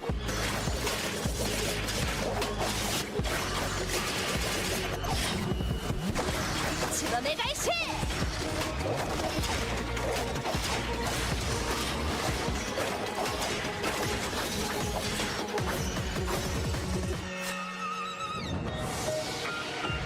기억할 수 있다면 모든 것을 기억해 주십시오.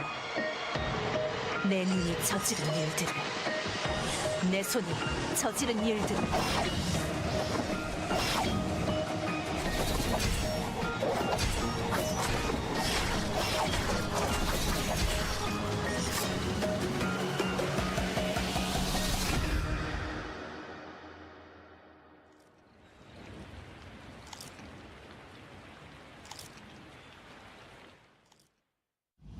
손재주는 나쁘지 않답니다. 찢고 가르고 뚫어볼까요? 제가 말끔히 고쳐드릴게요. 환자가 있다면 어디든지 가야겠죠? 움직이시면 안 돼요. 치료할게요. 당신이 죽더라고요.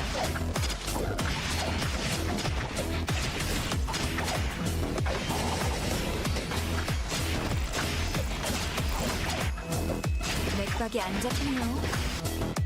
부르셨나요? 병들어 죽는 것보단 나았겠죠.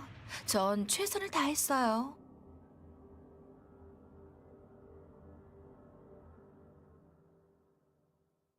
눈을 뜰 시간이에요. 제가 길잡이가 되어줄게요. 당신이 상상하는 모든 게 현실이 될 거예요. 영원한 행복의 세계로. 당신 꿈에 날개를 달아줄게요. 현실을 넘어 이상으로. 당신들의 모든 것들을 제가 기억하고 있을게요. 절 막으실 건가요? 잘 쉬는 것도 중요해요. 그렇지? 제 날개로는 모두를 품을 순 없었나 봐요. 기다리고 있어줘요. 그 세계에서 새로운 세상을 보여줄게요. 지켜봐 주세요. 모두가 평화로운 세상을 만들어 볼게요.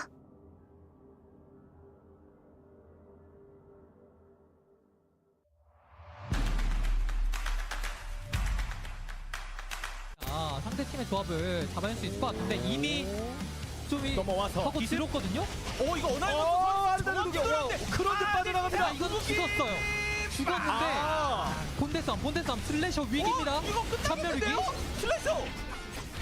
띠지카 잡히면서 5점 획득. 근데 그 카르텔이 여기서 무너진다. 자, 마시멜로우 진입은 좋았거든요. 그렇죠? 자, 엔진이 파고들면서 NCB 선수가 잘 빠져나갔고 이러면 근데 팽이 너무 잘 버티고요. 선수 위치도 너무 좋아요. 벽에 있으니까 그냥 때릴 엄두가 안 나요. 와, 진짜 그림 같은 원거리 딜러들의 포지션이. 이게 카르텔의 저력이죠. 자, 그리고 좁은 지역이기 때문에 태경 선수가 정말 날카롭게 들어갈 수 있죠. 자, 앞라인부터 아 근데 신혜만 선수 지금 카티아에 거의 풀콤보를 맞았다듯이 평타 한 5대를 맞았는데도 저 정도 체력이라는 것도 엄청 단단하다는 얘기거든요. 자 그리고 중간에서 아 이게 블링크가 소모되긴 했습니다. 자 그래서 Ladies and gentlemen, welcome back from the break. We are coming away from games 1 and 2 of Group D. That means we only have 2 more games left tonight, and then after that, it is the knockout stages of the Eternal Return Masters Season 6 Phase 1. Hopefully all of you guys had a great break, because after games 1 and 2, Kaz and I definitely needed a mental reset. Yeah, I'm after they're heading to knockout stage, and I'm about to knock out after this stream. It's bedtime for me soon. So, I mean, I don't even know what to say about the games I've been watching. Yeah, well, the break is all we're going to get, Kaz, because we're going to go straight into game number 3. The Ekion is going to be brought back from the ban that we had after game number 1. We'll see how many players decide to pick that up. We do see Bum looking to pick that one up immediately. Mekto considering the Hisui, and Elena, Hisui, Johan. Now this actually does seem like a very valid Hisui comp. The only problem is putting Hisui as the main DPS source, and quite frankly the only DPS source. Now that scares me a little bit, just a bit. Yeah, they're gonna swap away. Yeah. Okay, wait, no Barbara. That was not working great, guys. Okay, no judgment here. Love watching. I think that was a fantastic. I think the human was fine. I think they did a lot better with it. But and I don't think this comp's identity changes much actually, because the Barbara will still just. I guess the idea is that the Barbara is safe, and the Ekion can just do his thing. I assume, but it's just so. It's very different identities. We do see the adrenaline actually coming out from Bum too on the Sidewinder Ekion. Definitely really interesting to see. That's not Sidewinder, that's Death Adder. Oh, you think it's Death Adder this time then? It has to be Death Adder. You can't run adrenaline on anything else, my guy. Oh, that's fun. Oh yeah, because otherwise that's you not get adrenaline. That's no, accelerator. Yeah, it's accelerator. Okay, all right, I'm in for this one, baby. Let's go. Do you think it's still the Death Adder then, or do you think it's Death Adder? Yeah, you can't, because Sidewinder has to use skills. Accelerator does not help with that. So, yeah, let's take a look. Black Mamba King can't run it either, because that's tank. Ladies and gentlemen, here we go. Game number 3. We are seeing a Fiesta, a projected Death Adder. Now, there might be some kind of weird cook that I might have not seen where you go anything else other than Death Adder, but I'm sure with almost a 99.9999999 repeating % certainty that is a Death Adder. Okay, it's spicy. We've been seeing a lot of spice, but the spice in the type of a Ghost Reaper, where it's a Carolina Reaper, Ghost Pepper, where it might be burning you a little bit. It's burning away the taste receptacles of your tongue at this point. The capsaicin levels of this lobby are something I was not ready for sure. You did not sign up for this. Well, actually, maybe we do just sign up for this involuntarily at this point. We're getting some very fun lobbies regardless, right? This is the kind of games that you kind of expect to see during your ranked games. We feel right at home with this. Yeah, except these are the best players. Yes. Very interesting, but sometimes we just bust out double Revenant comps, Wisdom Rose Hisui, Bum finding a really early kill, and then the Ekion's running the lobby. Okay. These early game characters, right? You have one that's running full crit, and then the other one that's going to be running full pen. Especially with the amp drone and the fact that Ekion builds finish extremely quickly because you don't actually have to build your weapon. You don't have to spend time looking for the resources on it. Yeah, that's just about what I expected. Both of the Ekions picking up an early kill for themselves. We'll see if that can snowball. That's the biggest problem with Sidewinder as well as Death Adder. They're too squishy, they're too glass cannon to find a lot of success towards the later stages of the game when you can get blown out where everybody else does have the damage to deal with you. So yeah, good start for everybody. Not that bad of a result for everybody else too. It's still an early game death, right? Not going to result in too much. The death timers are extremely low at this stage in the game. ASD trying his best to run away from Team Avalanche. He will have to invest his ultimate to get away, but he is alive. Huang is on the chase though. It doesn't have any stacks. Can't follow through that easily. I'm not gonna lie, this Hisui's character's chase is disastrous, and Curry is just gonna, take that free kill. Oh, wait. MSJ? Looking like they're gonna be able to lose, actually, on one circle, able to turn at least one kill on the Bum. But that is not very favorable. Thing is, macro decision-wise, these teams are actually doing pretty good. It's always the micro decision in this lobby that seems to be eating away a little bit of our mental state. But the macro plays are good. Like, for example, there, one circle, he knows that he's going to be the primary target, so he instinctively just offers himself up as a sacrifice. Taking away a kill there is actually pretty big for 1ㅅGroup. Even if it's not going to be too good because it's at the start of night number 1, that's still value. You get something out of it. For sure, and we are seeing a fight break out between Satan and... Oh, no. Yeah, I wonder what I was saying about, you know, like, conflicting identities of a composition. I don't know. Something, you know. I wouldn't know. G-Work getting chased down, unfortunate. But honestly, KCW coming in, the emergency surgery coming out, but yeah, I actually think Charl and KCW might be able to turn this. The intimidation tactic is coming out, and never mind, just yeah. Oh wait, actually no. But the suture's good. Yeah, fantastic suture from Hyde actually to disengage. Yeah, a lot of action again. Another like super explosive lobby, but yeah, never mind. We're gonna see an ult onto Banana. That's I don't think maybe actually yeah. Great usage of the boar, but the blink to stay on the chase. Dong9 is looking for this chase, but I don't think they're gonna get. Yeah, I've been seeing a lot of interesting decisions, but JBSP might be getting caught out. Oh, does Funk catch the... Oh, okay. JBSP is going to get taken down. Also, by the way, the Mai ended up picking up a green cube. That was one that was inside his school. Provides extra sustain, especially when you hit a certain HP threshold. You get a certain percent of your HP back. Plus the healing drone, I'd say that's a very, very tanky Mai for earlier on in the game. We'll play for everybody. A ton of kills going across the board. We have 4 teams with 3 kills right now. All of our top 4 teams, by the way. Team Saber, Ultimate, 1ㅅGroup, and BNK Furex. As I said, Game 2 and Game 1 are giving us a clear picture on which teams are definitely going to be in the lead at this stage. We are going to see the initiation coming through. That is actually a really solid Ultimate coming through from the Emma. Damage exchange is really good inside the Peacemaker. Down goes 1, down goes 2. It's a 1-for-1 trade between the 2 teams, and now Team Ultimate is the one taking advantage of this, but there is a third party. Bum starting to look for a kill. G-Work is going to get taken dangerously low, but that's the problem with Death Adder. You're so squishy. It's a glass cannon. Freeze straight into the death. Cat Punch is not even going to land on the right person either. 2-for-0 in favor of Team Ultimate, and they get the tree. Yeah, Bum's a little bored. I feel like if we were on the tank, we'd be doing just fine, but I'm down for the cook. They did just eat an 8th, though, so they do have to be a little careful. There was an 8th or a 7th? It might have been a 7th. I think Celestial won 8th, right? Yeah, to be fair, if it wasn't for Death Adder, then G-Work doesn't even get taken that low. So, I don't know. I think it's good. I'm down. It's fun to watch, but we do have to be a little cautious. Don't entertain me. I mean, you know, all this has been is entertaining to me. I don't know about you, man. Oh, baby. Well, yeah, this is a series and a half if I've ever seen one, but I kind of expected some kind of tomfoolery to happen as soon as I started seeing a lot of teams joinking away each other's team composition yesterday. I just didn't expect it to devolve into this. I feel like the escape just was like the Joker moment for everybody. Like after that, the cat was out of the bag. We'll say. Like, nothing has been the same ever since Lunio Nunchi hit the escape button. Yeah, there is no control here anymore. Everything is out of control, as they would say. Osaka out of control, right, guys? For those of you guys who watched the 10th tournament, Vecto, he is going to go into overflow. He misses the venomization.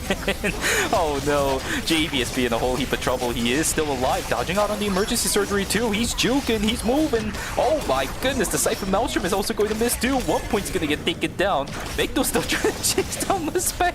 What was this fight? But what a great play from JBSP. He dodged out on everything against the Cathy and the Fiora. 1 point doing their best Galantor cosplay. I don't think I saw a single Fiora skill shot in. We live in a world, my friend. We live in a world. If you could see the look on my face as I saw that dive onto the bar, you would not believe how far my jaw was close to my desk. Love it, I love it, I love it. Taeseung to start off with the Ekion. He is not even going to get the Death Adder update. It's going to be a pretty solid fight on the side of Team Saber as well. Looking to fight it out up against Celestial. They are also going to be in hell once again. Nikki's going to get taken down to 2-for-0 in favor of Team Saber. Down goes to Nikki, down goes the Heart. ASD, the last one alive on this team, will have to try to look for something to salvage during night number 2, because with that many players dead, you're not really finding too much. No, getting chased down by the entirety of Team Neo Nunchi will end up getting taken down, completely split away from the rest of their team. Actually, nowhere within vicinity too. Look at the minimap. For sure. Like, I've been saying that a lot, haven't I? You saw the message earlier, chat? Oh, I know. Actually, it was like, I usually go absolutely, but I'm gonna say, again, look at the aggression of the team, but look at the teams on top. It's the teams that we kind of expect, right? Like Team Saber, Team Ultimate, Team BK Furex, Team Mirai Sejong. It's a very top-heavy lobby, I think, compared to the last one we were watching. It's a fight for 1st to 4th, and then a fight for 5th to 8th. For the teams that are in 5th to 8th, each of these placements are still going to matter a lot. Remember, each placement means that you are going to not have to play an entire knockout stage, which is huge. Hyde in a little bit of trouble. Niji trying to duke it out up against the members of Team Ultimate, but down goes one, and there is no way this Kathy makes it out. White Lily is... I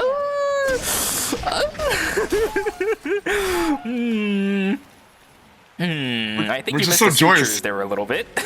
We're just so joyous tonight. A lot of laughter coming out of us. Very positive. There is indeed. There is indeed. It's a joyous evening. It is a very joyous evening for you and I. I might be sleep deprived, but I've been seeing a lot of really, like, some of my favorite Eternal Return moments, honestly. I think that escape might go in the books for me.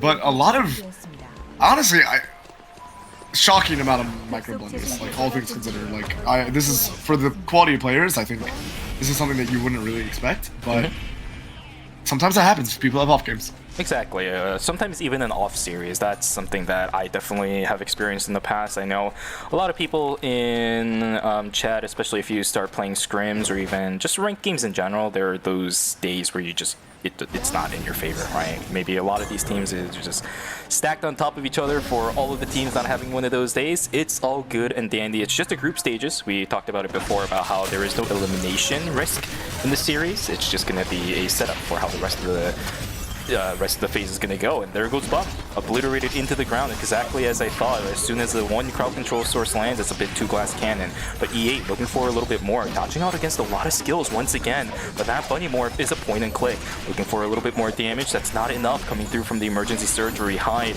Despite the fact that Team Niji has picked up a kill up against Bum, they are losing out on these fights. Wasner is just way too strong. 1 point trying to come back into the fight, but it's just not going to happen. 2v3 is going to go in favor of Team BNK Furex. 1-for-2 trade in favor of that team too. Yeah, Rosner's Sua is absolutely fantastic, but Sua just kind of rolls over that team composition. There's not a lot of answers out there. You commit all those cooldowns. You have an Emma, but I mean, if she has an unstoppable shield, how do you turn? Exactly. It's too hard. Wang actually, great dance from Copper coming out actually from Alele to deny the TP, and Dong9's going to be caught out. You're going to try to turn, but what are you going to do? And then you're down so much timer now.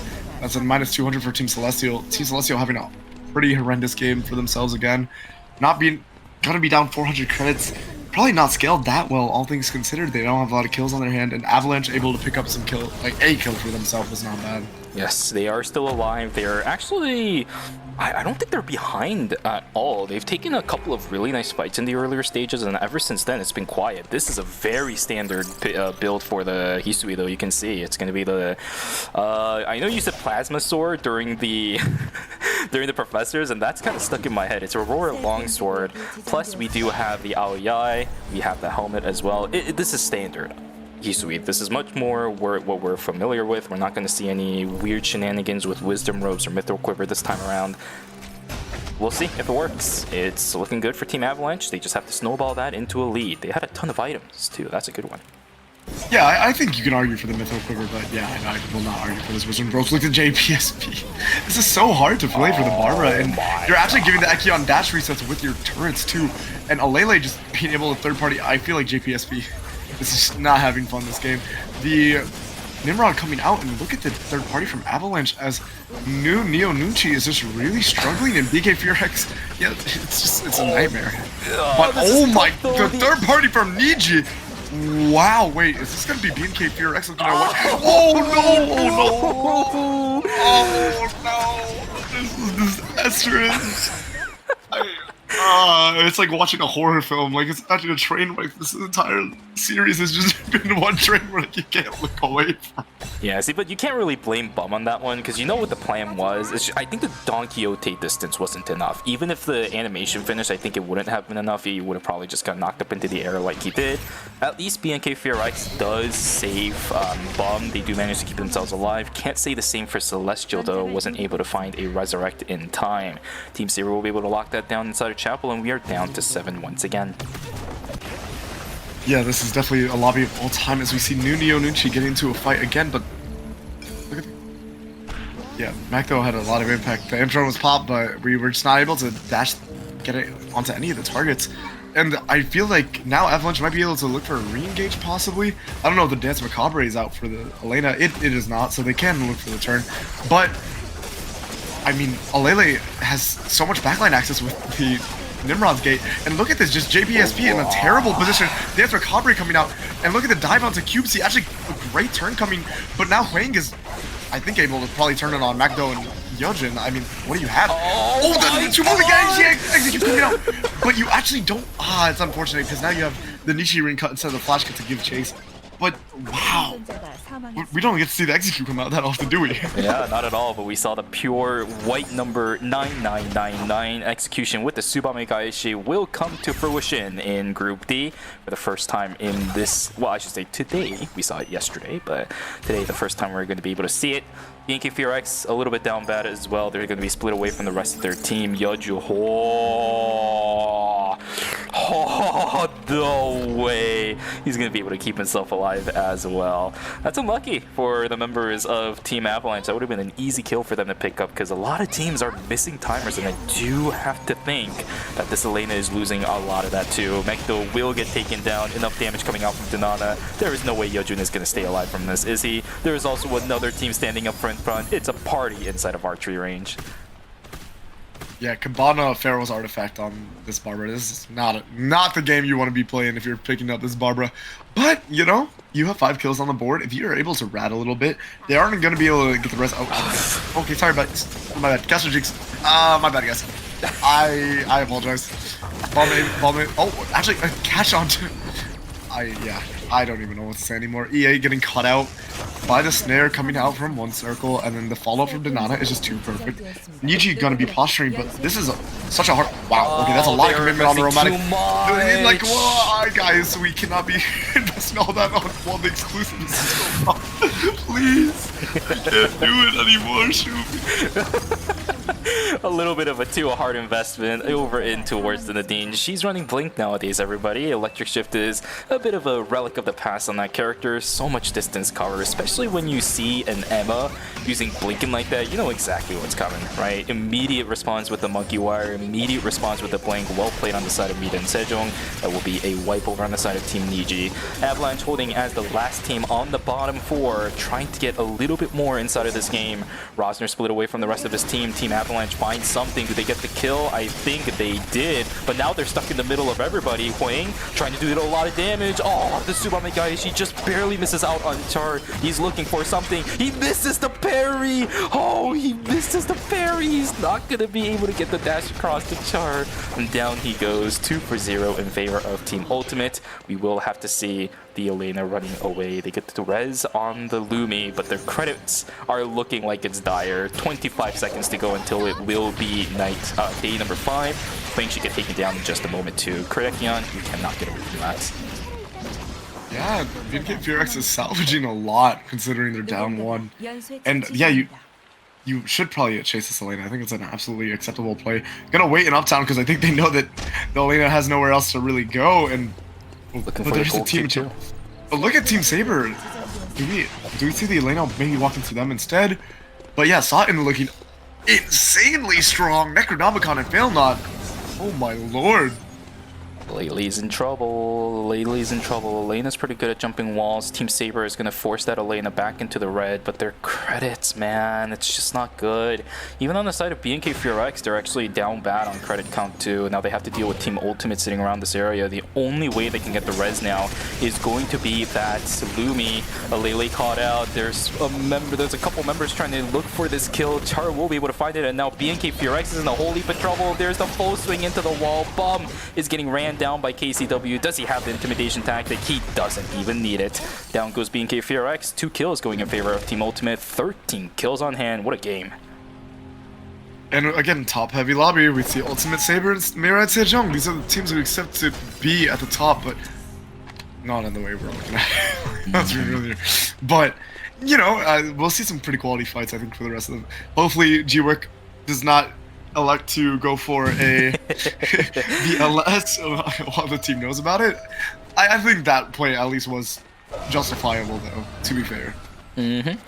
Well, okay, there is still a possibility in which it can happen. If he takes the temporary zone instead of hotel, yes, the opportunity is there, but with the final zone being beach, he can't do it in the final zone itself. That's a little bit of a reassurance, at least for you and I.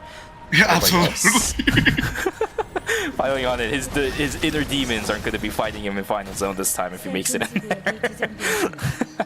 The Faustian whisper, you know? Yep. You must take the BLS.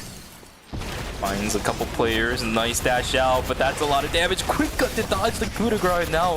Belzer, how strong are you, or how effective are you going to be up against the rest of this comp? Actually quite, oh my god, the damage over on the KCW is huge. That's a really nice spirit arrow. That's a couple tags over on the KCW. Nice projectile blocks coming through from the rest of the members of Team Ultimate. They are going to scatter.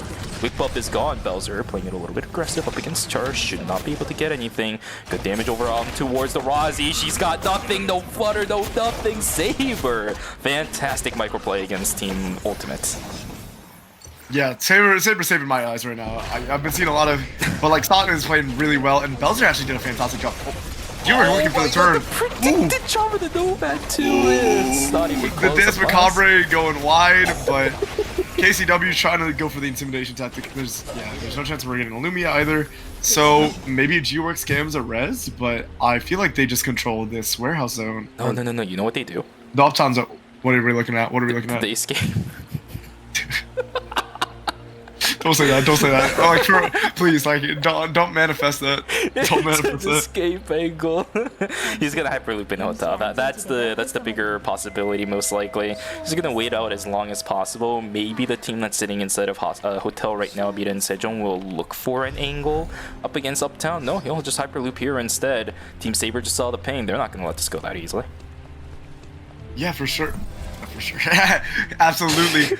We're seeing Satsun looking for the pick on G-Work, and Nomad's charm, or the charm is coming out, and then Charm Nomad over the wall, getting this snare, and I don't think we actually have any chance of making it to hotel, right? Yeah, he doesn't. You don't it's have gonna be a kill. Yeah.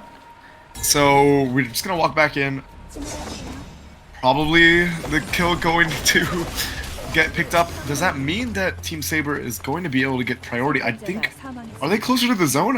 I think Uptown side is a little closer, right? Slightly compared to Mirai Sejong, but both teams are going to have a decent amount of priority. But look at Belzer's builds compared to last game. It's actually not a Temu build Yuki this time. This is a fully strong, like, Chanel shopped out. We visited Sephora a little bit. This is definitely a decked out Yuki with the red shoes, full CDR, incredibly strong. Curry also incredibly strong. Sawin strong, both of them on the film.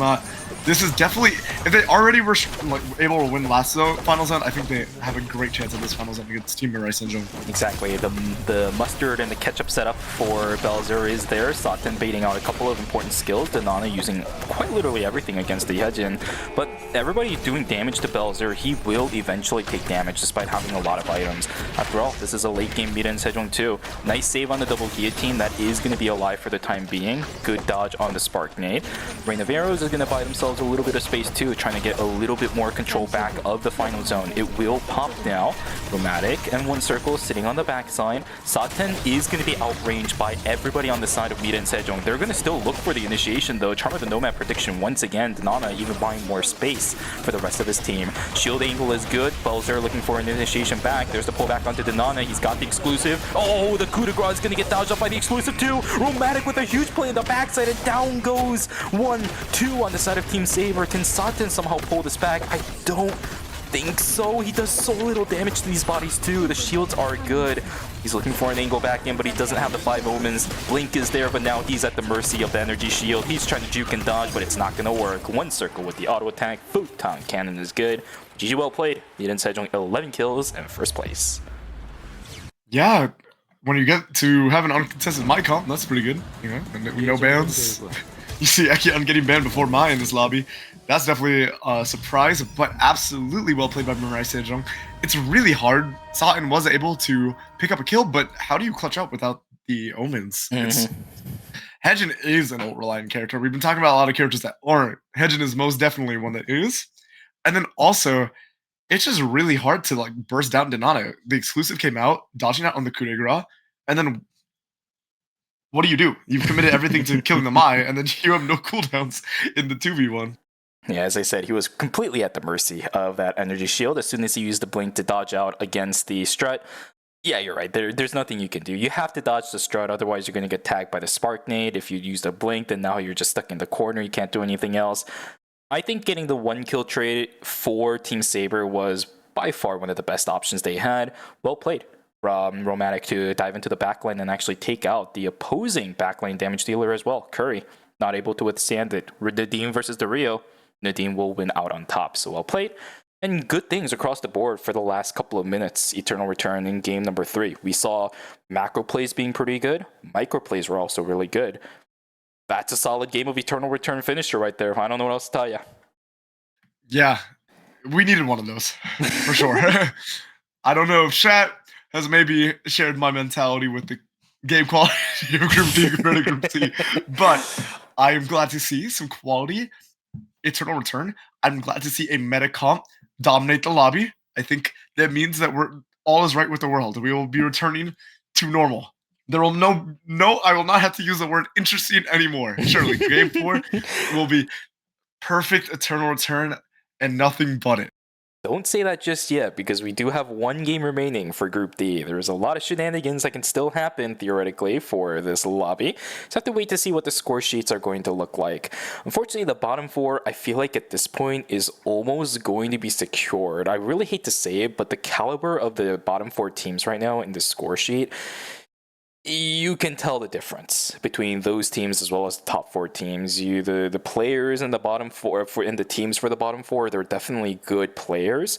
But when it comes to team orientation, the teams that have been playing Eternal Return Masters competitively for a long time is, of course, going to have the edge. They've been with each other longer. They know how to communicate between each other better. They know how to organize themselves a lot better. The difference is definitely there. But Kaz, let's take a look at the scores in just a moment. I want to see what we're looking like going into game number 4. How are the teams going to be divided? How is the upper and the bottom echelons of the scoreboard going to be divided? Well, we see a lot more gatekeeping from our ERM residents than we were seeing in Group C. So we have Mirai Sejong at first, Team Ultimate at second, Team Saber at third, Team BNK Fear X at fourth, Team Niji at fifth, Team New Neo Nuchi at sixth, Team Avalanche at seventh, and Team Celestial at eighth. I feel like this is what we were just saying, and you mentioned, this is to be expected. Our ERM residents, a lot of our pros that have been in the scene for a while, are sitting at the top, but Niji, not that far off. There's a good chance to maybe break into this top 4. But I really do need to see a big shift in macro and micro approaches, because I do think the quality of play has been a lot worse than I think you would expect from players of this caliber. The unfortunate thing, though, by the way, for the upcoming game, the last game of this group, is that Elena is banned. It's another ban that we actually haven't seen throughout the course of the weekend so far, but that is a ban that definitely has a rightful place in Eternal Return Masters. We know that Elena is an absolutely solid initiator, and we know that she's a very, very solid flanker. If you do get access to the back lane, it's very difficult for things like an ADC to get away from her. It's very difficult for things like mages to get away from her too. There is a reason why she is banned, and I think our Elena players have been able to utilize her relatively well. It's just that she's been very, very highly prioritized for some of our teams in the bottom echelon of the scoreboard, and I don't know if they have any good alternatives to the Elena in what they're trying to do with the character, right? The identity of Elena is specific in what tanks are able to do. There's not that many other tanks that can do exactly what Elena wants. Yeah, you pretty much nailed exactly what I was going to say. Elena's identity is very specific. First of all, I think out of all characters tank characters that have carry potential, I think Elena is the highest, right? Yeah. Like, she can actually one-shot a carry by herself with enough items and the proper combo. No other character really does that. And also, G-Work doesn't play other tanks. So we'll probably see G-Work pivot to Adela. Yep. The Adela, obviously G-Work's Adela and Elena are both masterclass, but if you want G-Work on that tank, you're not going to see anything else. It's going to be Elena. So we will probably see a very big shift in Team Ultimate's team composition because G-Work is off the Elena. I'm wondering, for all the other teams outside of Team Ultimate, are we going to see a different tank come out, or are we going to just see a complete shift in their composition where the Elena is just substituted out with a damage dealer? We shall take a look, because we're going to go into character select for the final game of the night and the final game of the group stages in phase number 1. Game 4, character select is locked and loaded. Let us see what we have on the drawing board. Elena banned, as I mentioned. We will see Team DG considering the exact same roster as last game. That's fine and dandy. Neo Nunchi looking for the Luke. That's an interesting pick too. It's frailty, so that's going to be a full pen instead of Luke. Nope, he's just going to go back over onto that account. Okay, he's playing with my heart, man. What do you want me to do? So G-Work actually elected to go Haze with KCW on the Dark of No. I knew it. You can't fool me. You can't fool me. You can't fool me. There's no way you have one of the best Mickeys to ever touch the game and the best Bella in the game not bust out this comp at least once. This is the hyper one-shot comp. We've seen this identity before. And we also see another double Hisui lobby. How have you been feeling about the Hisui pick so far? It's the newest character, so I feel like we should have it as a talking point. She's cool. We won't talk about the plays then. We'll just talk about the characters. Yeah, I agree. She's been finding some value in these fights. I think it does create a lot of space in the backside, because if you do play Hisui and she gets angles on the backline, it creates space. Right, but a lot of times when you're playing Hisui, space isn't enough. You actually have to get the pressure and actually get the damage down, which I don't think our Hisuis have been able to find yet, because the responses from the teams they've been fighting against have been so good at dealing with this character. So we'll see if that gets fixed around with the double Hisui picks in game number 4. Ladies and gentlemen, the final game of the night, the final game of the group stages for phase 1 is locked and loaded. Let us see which teams move on into which specific knockout brackets after this game. We're seeing some of the most comment-worthy gameplay I've ever seen in ERM. But that doesn't mean it's not fun to watch. This has been an absolute blast. A lot of unique character picks, which I think is what we've been looking for a while, right? I know chat has often complained about the Mai. We're not seeing it too much. So no matter what, you guys got to be happy with what we're seeing tonight. And I'm super happy to see new teams coming out. We've been seeing some excellent performances. And we're seeing, you know, Celestial pivoting again. But why not, right? You already know that you're not going to make it. Or you're not avoiding the bot 4. So why not test some new comps? And I think that makes sense for a lot of these teams. Avalanche also probably not going to see top 4. And new Neo Nuchi would have to... I mean, yeah. You just test your new comps. Yeah, Celestial gonna be down to heart again. Her items are not good, to say the least. Now, G-Work, he does have support from the rest of his team. Hisui getting bullied a little bit. There goes another member down from our bottom 4 teams. Avalanche gonna be struggling a little bit, although, ooh, look at that. Miren Sejong gonna get taken down by Neo Nunchi. That's awesome. For sure, I do think they've been doing pretty well for themselves, but in the early game at least, but once the game progresses, I think they've really been struggling with direction. BNK Fear X and Team... Oh, wow. Oh, wow. Oh, wow. Wait. No, Totem coming out. Will we be able to get to the Nietzsche recut? Nope. Yeah, Totem's really good, guys. Trust. It's really Still good. trying. He is still going. Char is pumping out the auto attacks. Down goes one. E8 actually does end up finding a return kill. There's the comeback for the Hisui. They're gonna be able to find it. There it is. Finally, 2 kills exchanged in favor of BNK FureX. The death timers are relatively low still at this point, so it's just a couple of kill exchanges between our top 2 teams, or not top 2 teams, but nope. Our second and fourth place teams. Not Wait, that bad. put the Gamma Jar. Okay. Try to turn it, but the clear cut is actually really strong in the 1v1. If you're given Hisui melee range, she's definitely really strong in that. Oh wait, and we get another Hisui. Oh my goodness, there's too many. Now we're gonna get a little dizzy. All right, so we'll be. Oh, the Tsubame Gaishi coming out, Nichiri coming out, but the biggest counter to Hisui actually is just clicking away from her. Oh, he's doing. Wait a second. Wait, Hold on a second. Wait, the Nichiri coming out. Oh my god. No, wait, actually gapped Bomb so hard. Wait, Lele, Bomb is getting out with the flash cut. Do they have enough chase? They do! Oh my goodness! Wait, Huang actually gapped BNK FureX so hard with the 1v3, stalling so long, getting the Tsubame Gaishi. Okay, maybe Totem is good, guys. I see. And now the possibilities are endless. Like BNK FureX up against Team DG, they are down 7 points right now. Just made up 4. They got 4 kills already. If they get any more, then they're actually in contest to go up above Team BNK FureX. That is not the way you want to go as this team. 3 kills on hand. Yeah, that's not bad. But ending 8th, quick 8th at night number 1. No, my friends. Well played to Team Avalanche and well played to Wang. You're right. Got completely outplayed by the fact that the totem existed. The parry was perfectly timed as well. Wow. Avalanche. I would say it's a team comp diff, but that was just a straight up Hisui diff. What a play That was a Huang diff. That was a perfect Huang. Yeah, Huang played it so actually. That's probably the best Hisui gameplay I've seen from anybody. Yep. Like solo queue, that was flawless. Understanding how to get to the Nichirin cut safely, and the first Nichi W3 to come out of any of these Hisuis to actually hit people that didn't click out.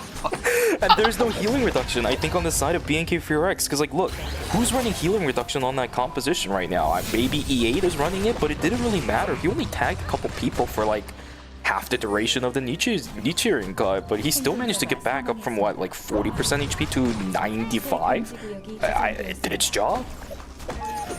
No, that was phenomenal. I'm really excited because I've been low-key hating on the Hisui pick because I don't think it's been doing a lot, but that was fantastic. Honestly, so well played by Wong.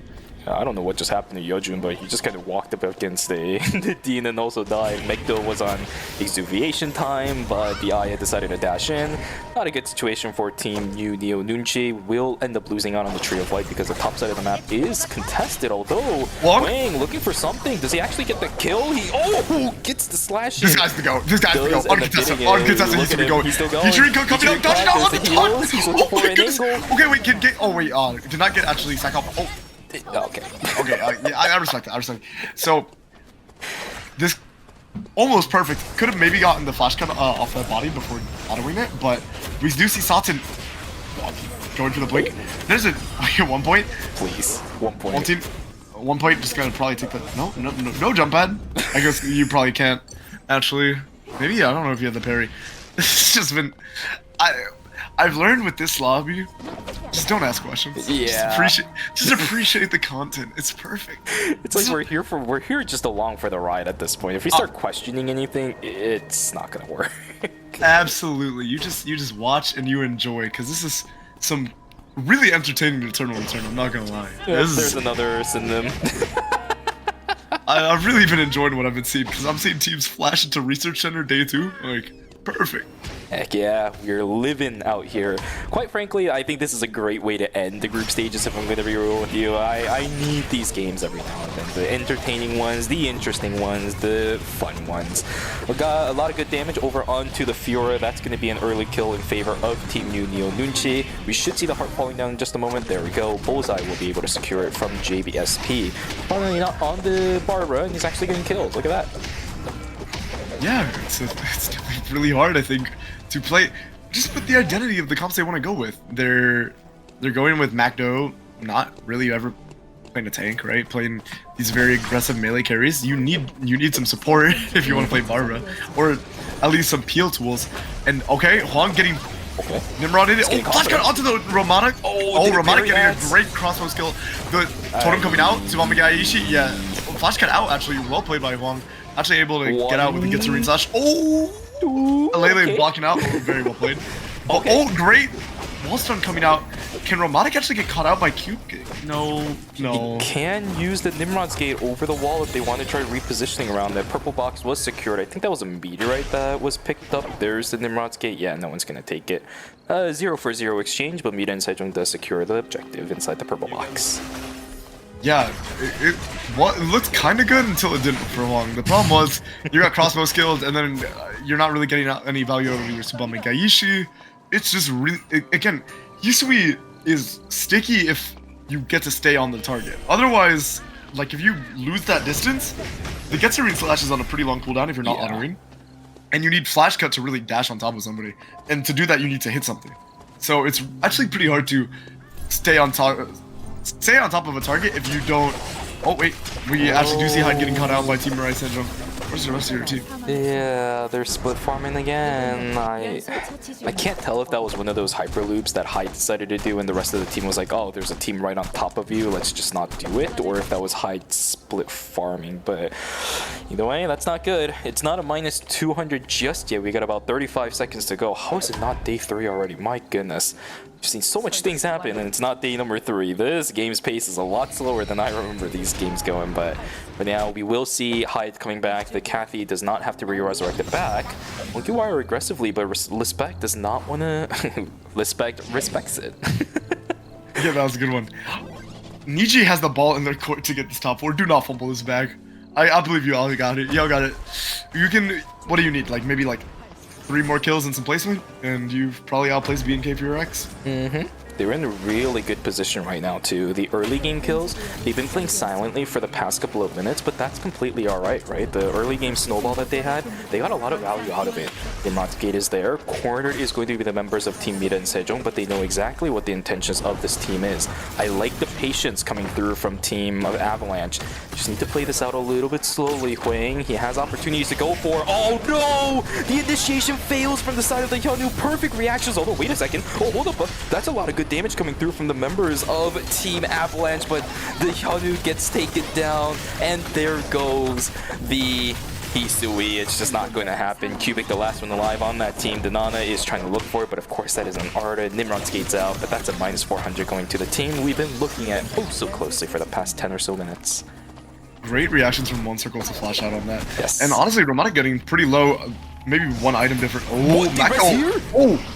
No, they missed it! The people need me. I'm out of here. It's over, dude. They have tactical suit too. That's minus 800 towards Team Avalanche. Bro, you don't res there. The KCW just get down to the Bears. Like, that's a cherry on top, I think. But again, just don't question it. Just enjoy it. Just enjoy it for what it is. This is the eternal return that I know. This is the North American solo queue eternal return. This is what I'm comfortable with. Oh wait, did the Hyunwoo actually get res? I think he self-res, because... How did he get self-res? What? Because they didn't use any credits for the... Oh, okay, that's weird. Either way, here we go. Lispec getting taken down very early. Hyde is in a lot of trouble. Will end up using the White Lily to get himself on out. But he's stuck in a corner. At one point, trying to win away from a fellow Fiora player. But usually when you're trying to chase down a Fiora is going to win it out. Look at that. Wow, wow, wow, wow, wow. Will unfortunately get third party. ASD getting taken down. It's going to be Team Saber to pick that one up. So 2 members down for Team Niji, 1 down for Team Celestial. Yeah, and... when will Team Niji be able to get this? They're looking for the respawn, I think, in archery range. The ball's in their court, and please. Oh, guys. Okay, I'm really not liking these VLSs. I've been seeing some very heart, like I don't even know, heart pounding. What's the term? Like clenching. Like it's very concerning. Yeah. Oh, and Celestial is pinned, and what? Team Niji, I don't think he's actually going to be able to get enough points out. Wait, wait, dang 9? Wait, that, oh god, I don't know if you're able to do this. It's Lispect, and 1 point, they have the damage. You can't turn on this. Wait, actually no, I think they got enough points now. Okay, good. I think they got maybe with that and the placement they've gotten enough to outplace TB and KPRX. I'm not sure. Yes, So. they can at least tie right now, exactly as they are. Yeah, it would have been a little concerning if they had the ball in their court and, you know, missed the layup. But they were able to get to this point, so that is really good for them. That's really concerning for BNK for Rex, though. Definitely not the kind of performance you're expecting from a team of that caliber. Yeah, I don't know what the TK difference is looking like for Team Niji and BNK FureX. BNK FureX has had some really solid games so far. I don't remember if all of their points are coming from placements. Either way, it's a very solid place for Team Niji to be in. You are absolutely correct. As of right now, they are tied in points up against BNK FureX. Any more, BNK FureX will fall down below Team Niji at the very least. And we'll have to see if any other teams on the bottom four are going to be able to step themselves up further and further and further. I don't think it's feasible for them to start looking for that third place spot because Team Saber is still alive and they are scaling. I saw the items on the Hyejin, I saw the items on the Rio. They're snowballing extremely well at this pace in the game. It's going to be a tough one, but we will see. The game is not over just yet. Absolutely, and we are seeing that. Look at that build on Curry. Curry is disturbingly strong. But obviously, this is actually kind of par for the course for my comps. Because this is very, very efficient on base builds, you do get to funnel a little more, and you can often see these night 3 VF blood samples coming out for a team. Now, Team Avalanche versus Team Ultimate, this is an interesting matchup because you are committing. Nope, not even close. I was gonna say you're committing a lot to the Hyunwoo, and maybe they can CT immune through it, but nope, I was lying. Wow, Sun going over the wall! What a bold play! Okay, well, I mean, we might still be able to continue the chase because where can Team Avalanche really go? But they do have the Nimrod's Gate. Chasing an Arda is a very interesting decision, and committing that hard to an Arda is a very interesting decision. But we'll probably have the Nomad up, or not the Nomad, rather the Omen's up in time for the next fight. Look at KCW's build, by the way. How often are you seeing a blood crown on a Nicky? Yeah, he's just eating any extraneous items that his team manages to get. Team Avalanche, minus 1,000 for that team. Unfortunately, I think they're moving up towards Temple to try catching Lumi. It's going to be the option. Team Neo Nunchi, who had some information on the western side of the map, is not going to be able to find any members of Avalanche. I did see Avalanche actually starting to file on in towards police stations, so luckily they were going to be able to avoid this heap of mess of characters over on the right side of the map. You definitely want to do that if you're down 1,000 credit from just rising players alone. Are they going to be able to come back in this game? I did see some nice items on that team, as I mentioned earlier, but there is a limit to how many times you can die and try to come back from that kind of game too. You pretty much nailed it. It's really hard, and it's really interesting watching new Neo Nucci is actually really strong. We saw the fail not coming out, and we actually are going to see them fight Team Avalanche. I don't think Team Avalanche has hope in hell of churning on this, so they're just going to have to disengage. They do obviously have the Nimrod's Gate to run away, but look at Macdo, look at JBSP. They are so strong. They're just going to push them out. And Team Ultimate getting uncontested with the line. This seems to be par for the course for tonight, but that is okay. So that is probably the VF going to, I assume, yeah, I was going to say the Nosferatu. Such an insane upgrade on the Dawn. Armor penetration. I assume that we already have the Blood Half Moon on the Nadim. But yeah, that's such a big upgrade for G-Work. And then we are seeing Satan get the Fail Knot, and then the Red Shoe's just in the inventory for fun. Yep, Wing sitting on some core items actually. He does have the Monoho Shizao still, but yeah, I did see the Aoyai. He's sitting on some hefty items. This is not a weak Hisui by any means. It's just I'm wondering if there's going to be any lobbies, any teams that he can fight up against. Queen will be dodged out by Team Avalanche for now. Nimrod's Gate being utilized to its utmost potential. Mira and Sejong unfortunately not inside this area, so cannot capitalize this. Nimrod's Gate gonna use it back over. Oh, that is a blink invested from G-Work. Nice attempt, but it's not gonna work. A transition item actually inside of the bear. They're gonna be able to pick that up. What did he have? A meteorite. That's actually really good. Blade boots active for the Hyun. I wanted to talk about it. I actually think the tank Hyunwoo is quite strong, but really we haven't been seeing much of it. And it's been a little rough for Team Avalanche. I think they realized that Huang or Lele does not have the timer actually. Yeah, I think he misclicked. I don't think they all had the timer to actually take that zone too early. and you are seeing is that Team Nunio. Oh no, Team Rice. Oh yeah, you don't want to fight that team. You don't want to fight any team, honestly, if you're Team Avalanche, unless you get a really great engage from Cube C with like a double cube or something. How else do you win the fight? You kind of have to end the fight before it starts. I think as Team Avalanche, if you want to win against Speed and Sejong, you can't do that weird strat that I've seen a lot of KR teams do nowadays with the Arda, where you place down the Nimrod's gate and just kind of wait. Right, you look for an opportunity. You can't do that up against Mida and Sejong. They're going to be able to anticipate things, and as soon as you take the Nimrod's gate, we're going to see the exact same thing that happened inside a stream happen again. If you're going to go for it, you have to know where they are, put down the Nimrod's gate, and immediately take it. You can't give them any time to respond to that. We're seeing they're doing one thing correctly, which is they're just disengaging from every fight. You kind of have to wait for a third-party angle at this point. And look at Team Niji, they are also incredibly behind. They're probably looking for the same kind of situation where they're just looking for a third-party angle.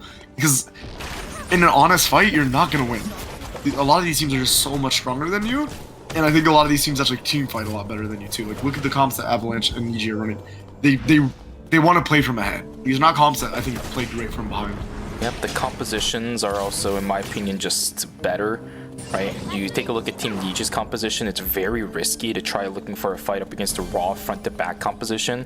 You have to invest so much. We saw the fight inside of archery range. I don't expect anything else to be different than what happened earlier. You have to invest so many things to get in towards the backline as the Fiora as well as the Kathy. But by the time you invest all of that, well, you're out of mobility skills. Everybody else on the other team has it, and they have exclusive if they have a Mai. We are seeing a lot of our teams start to posture in this area. Somehow Team Avalanche is having control of Ali at least the current moment, and we are seeing and we are seeing a pretty big catch onto Danana from G-Work. G-Work still sitting on that Wicked Line buff is probably going to look to chase Mirai Sejong, give a little more chase, give a little more poke. You want to take him. Oh, actually, they just ran out of the Wicked Line buff, as I mentioned that. Queen coming out from G-Work. Maybe now they look for the disengage because I think it is. Oh wow, a lot of damage. Oh, actually the engage coming out and the turn from Mirai Sejong, a full disengage from KCW, but I don't think KCW is actually. Never mind. I feel like I've been saying that a lot, but looks like actually KCW was able to get out. Gonna probably be able to rest up, look for a reset. That is the ultimate 4-1 circle going down. They might be able to have a window, but they're fighting right into Team Niji. This is exactly what they're looking for. That is prime time, baby, for Team Niji. Holy crap. Now they are definitely ahead of Team BNK Furex. That was filthy. That is like the dream of every Kathy player, right? An entire team just single file walks into you while you're sitting inside of a bush. Beautiful combo. Holy crap. But where are our recon drones? Or our, like, I feel like, or any kind of cams, it's not like that's not unrealistic for a team to be there, I feel. Like, you have to entertain that possibility. Especially with this many teams alive. There's 6 teams alive. But yeah, that's great for Team Niji playing to their win condition of third partying. But yeah, I feel like you had to look to like pincer again or something. You just try to stand in that corner. Hopefully Huang's team doesn't find you out. Avalanche doesn't find you out. But if Avalanche engages, Saber has a third party window, and Saber's already the strongest team coming into this final zone. It's gonna be really hard for either of these teams to win the 1v1 afterwards. Oh, they are letting Team Saber have third party, but that's a beautiful snipe. Lispec, they need to walk back in. Guys, Timer, what are you doing? No, 1 point is outside of the zone. He's gonna get taken down. Curry's trying to recover. He will. Avalanche will get taken down. Team Niji sitting on 10 kills. That's it. They forgot about the time. They forgot about the gates. It closes upon you, and you shall not enter. You shall not pass, my friends. Niji should get taken down in a few moments. Then Emma will get taken down too. Team Neo Nunchi looking for an angle on the backside. It's not gonna happen. JBSP goes down. Mekto does get an execute over onto Romatic, but yeah, I think the gas tank on the Sekyon is gone. The Romatic will get res back, and starting from here, it is a downhill battle for Mekto. He will get taken down. Meet inside Jung versus Saber for our final zone of the group stages. Macdo giving the kill over. Wait, I do actually think Team Nunio Nucci was able to get third place there. Yeah, the Emma from Niji died a little earlier, but it was really, really close. So they were both just waiting till the last second to be able to blow up or not blow up rather, not blow up and get the kill over, but waiting to the absolute last second possible. We are seeing Team Saber and Team Mirai Sejong. Kind of the story of this lobby is these two fighting in the final zone. I feel like that's going to be the elegant gown coming out from the Hedgen into the red shoes. Now can finally pivot. Has that red shoes in their inventory for a very long time. See how it goes. I think Team Saber, let's see, what is the math looking like? If they get the 3 extra kills here and it gets first place, oh, it might not work out in their favor though. Belzer, he's actually going to use the dash across. He gets an angle over onto Romantic. That's a lot of damage. Whoa, wait a second. What happened to Romantic? He's dead. Curry is going to keep himself alive too. 1ㅅ still trying to pump out auto attacks, but what happened? It looked like such a great initiation for Mita and Sejong, but Team Saber will turn it. 1ㅅ, the last Harbinger on the side of Team Mita and Sejong, but he gets tagged by everything. Parry will miss, but he will be able to get taken down. Checkmate over on the side of Team Saber. Don't know how that happened. I don't know what the math is going to look like now, but 11 kills, first place for Saber to finish out the group stage of phase number 1. Fantastic resurgence coming out from Saber. Remember, they went 8th in the first game. So the fact that they were able to pull it back, or was it 8th? I think it was, right? They went out sad on the first game, and then they were able to just recuperate and bring it back all the way, performing 2 wins. Very, very well played. Yeah, now the math is really weird because right before that fight started, I was going to talk about how Team Saber's numbers are really close to Team Ultimate's number. They were 7 points apart when this game began. Are those 3 extra kills and the additional placement points going to be enough to go up against the total points that Team Ultimate has? I'm not entirely sure. It's going to be extremely close. Yeah, and Team Niji actually committing highway robbery on Team Ultimate, being able to third party that. And yeah, well, again, I really don't like saying negative things, but it's just very surprising mistakes coming out from the teams tonight from Group D. Like, from players of that caliber on Team Ultimate, you do not expect them to not ascertain the potential of a team being in that bush. Yeah, I completely agree with you. Group D is definitely not what I anticipated. Just for a little bit of backstory for you guys, when I was talking with Superior yesterday, looking at the players and the rosters for Group C and D, he and I both agreed that Group D was probably going to be the most competitive lobby out of every single group. And it's kind of a given if you know the history of Eternal Return Masters. There were so many high caliber players in this lobby alone. So color me surprised when I see a lobby like this just kind of go all over the place. It's like we're dreaming in La La Land for Group D. I had a lot of fun watching it, but there's definite improvements that can be made for a lot of these teams. You're absolutely correct. I enjoyed it just from a spectator perspective, but if I'm looking at it from the caster side perspective, there is a lot of things that can be improved on, not even just for the bottom 4 teams, but even for the teams that we know and love. A lot of mistakes, micro mistakes, macro mistakes, not so much, but micro mistakes were definitely in abundance today for Group D. I don't know what the issue was. Maybe some of these teams are kind of playing for fun just because it's group stages. Maybe the communication just wasn't there. It might be the beginning of the season diff. Whatever the reason is, let's improve a little bit. Group stages are over. The knockout stages are going to begin. That's where the games really start to matter. You hit the nail on the head. I think for fun was something I noticed, at least from BNK Fear X. I feel like maybe if they just put Bum on Tank Aikion, this lobby looks a lot different. But they elected to go for Sidewinder and Death Adder, and those are rough. And then the Hisui looks okay, but Huang's Hisui was definitely the Hisui highlight of the night. Showing off our new character, she is quite strong. We even saw some Yumin, the previous news character. We'll see if it's going to be for Avalanche. Yeah, we're seeing. Yeah, I was just wondering if Yumin was the most recent character before Hisui. Darko coming out.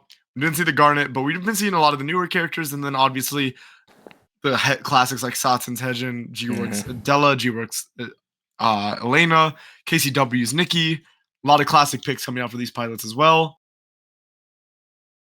Well, this is it, Kaz. This is going to be the final scoreboard that we're going to have for the group stages. This right here is going to determine our last final placements for the teams going into each respective knockout stage brackets.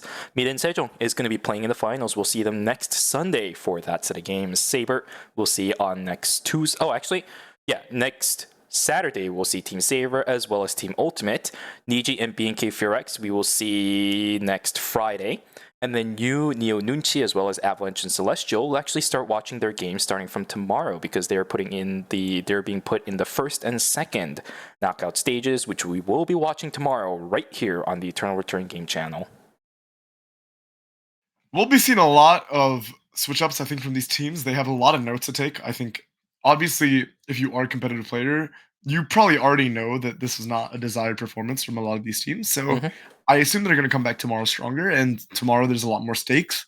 So the potential to lock in is definitely there. I'm excited to see what they bring tomorrow because we definitely need some newer looks. I think Group C looked a lot better on average than Group D. So we'll see what teams made the best adjustments. I think we'll also see some new picks coming out. I feel like for viewers, though, you probably saw a lot more characters than you usually do, and you were like a lot of test subject variety, which is a lot of fun, I think. If you guys want to see a lot more variety in character picks, I do highly recommend watching the VODs from yesterday. Groups A and Group B definitely had a lot more character variants than we saw today. We saw very standard compositions that we're much more familiar with if you've been watching any ERM, specifically during Season 5. We saw a lot of those Mai Nadine combinations. We saw the Theo Nadine combinations. It's things we've seen before. So if you guys are a little bit more interested in seeing new type of compositions, maybe do good, maybe not do so well, do feel free to watch the VODs from yesterday. I will just say this. We did have a Tank Abigail play yesterday, so if you're interested in that, then do watch the games yesterday, because it's going to be good research, good reference sources for you to keep track of those kind of stuff and see what ends up happening during the actual knockout stages, right? It's going to be a compare and contrast kind of thing, so I'll definitely be doing a little bit of research myself probably tonight after I go to sleep, because I am absolutely tired and exhausted after watching these two groups. It's going to be a fun knockout stage, Kaz. After looking at the games from yesterday and today, I can definitely say with confidence that every single one of the knockout stages are going to be very much worth watching if you are an avid Eternal Return Masters fan, or even if you just want to see some good games of Eternal Return. Or if you want to see interesting games of Eternal Return, because these were some content. This is a clip farming stream right here. What's the thumbnail going to look like? It should be like my character with their the mouth wide open, but it's not like in a pog face. It's like in a shock and horror face. It's gonna be like the disbelief emote. There was some. If I had a webcam, you guys would see it. Yeah, it's a little bit of a shame that we don't. This is something that I have been watching quite recently, is people who upload the videos of what casters are physically looking like while they're casting something extremely interesting. I'm a little bit sad we can't do that here because we are both online. We're not in person. I can't see Kaz, although I'm pretty sure he's a beautiful man. I can't see him. It sucks, man. Dang it. You get to see our beautiful Tenyaki though. Whatever mental image you have, you can. My face just wide God, will work out. But I think coming into tomorrow, you guys should expect a lot of teams playing absolutely last resort. Right? They're gonna get knocked out, so you're gonna see a lot more stakes. I think some teams are not taking these games as seriously, and that's understandable. You might want to play it a little lax. I would not advise it, but well, that's neither here nor there. You will see the pinnacle of competition tonight, tomorrow. ERM, super fun to watch. I hope to see you guys at knockout stage tomorrow. Yes, sir. It's gonna be fun. So make sure you guys keep track of time. It's gonna start at the same time as it did today. So at 3 a.m. Eastern Time, midnight at Pacific. I talked about this earlier after Group C ended, but that is prime time for NA. I better see all of you people here. Please. I want to have some good interactions. The first couple of knockout stages are going to be good because it's a good mix of teams that we're actually kind of familiar with. Like, for example, DHC and J is going to be playing tomorrow, which is not something I anticipated to say, but it is a reality. And then we're also going to see some new faces that we saw a couple of times during each individual groups, but maybe not too much to the point where we're going to be too accustomed with their specific gameplay. So if you do want to see a mix of those, please, please, please do show up tomorrow. We will have drops. I can't believe I'm saying this. It's like clickbait at this point. But yes, we will have drops tomorrow again. It's gonna be a fun one. It's gonna be really fun. Whether you're here for the games, whether you're here for the drops, whether you're here for just us, because that's a possibility, right? Surely there's people that love us, Kaz, right? I mean, I hope you guys are staying up till 8 a.m. EST, 5 p.m. PST because you like us. We hope so. Hopefully our yapping voices are not going to be something that dulls your ears too much. But yeah, we're about to finish up on the Korean interview. Most likely, Mita and Sejong, because they did end up going first, is getting interviewed right now. But let's take a quick look one more time at what our knockout stage for tomorrow is going to specifically look like, because we have finally gotten the entire roster of which teams are going to be placed in what. So let's go over that real quick. Let me get the Group D standing real quick. I'll give one more reminder on the setup for the knockout stages. Let me grab that real quick too. So not the standings, but the format. Okay, so we're going to look at like this.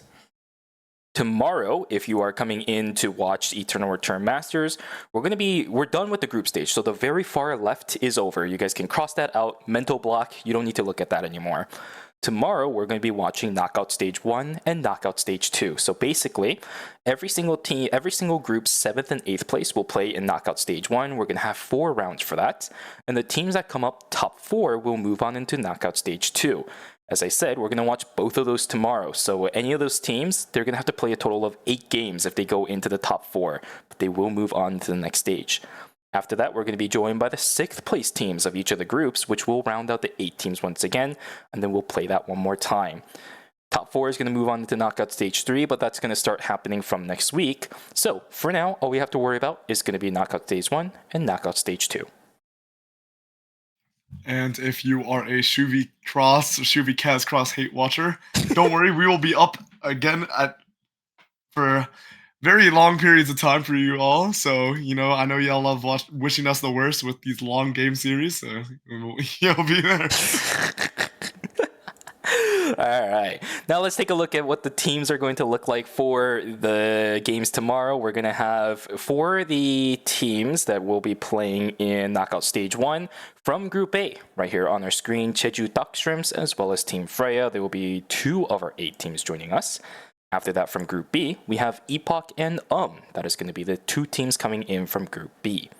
From Group C, we will have Team Rump Rebels as well as DHC and J. And last but not least, as we saw today, it is going to be Teams Avalanche and Celestial joining us as our last 2 teams going into Knockout Stage 1. We'll give a little bit more information on Knockout Stage 2, but I want to take it one at a time because the format is definitely confusing for those of you guys who are unfamiliar with the system, so don't worry about it too much. Just a little bit more of a better graphic is upcoming in just a moment to summarize what the heck is even going to be going on. So let's take a look at this one, Kaz. This is a nice summary of what's happening. Ooh. Production value, okay. Ooh, very well done. They put that together really quick for us. So as you can see, which teams will be joining us in Knockout Stage 1, Shubi has explained. And then you also will be seeing Knockout Stage 2. Just pay attention to which teams of those first 8 will be in the top 4, and then that will be joining the next teams.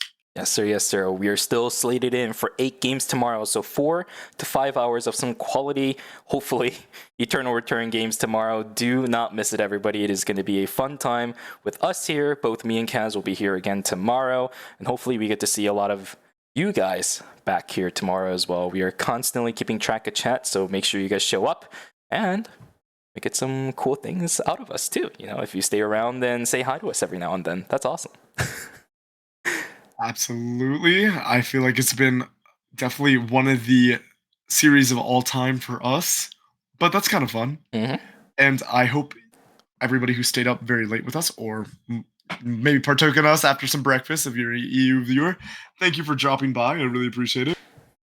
Yes, sir. Yes, sir. Yes, sir.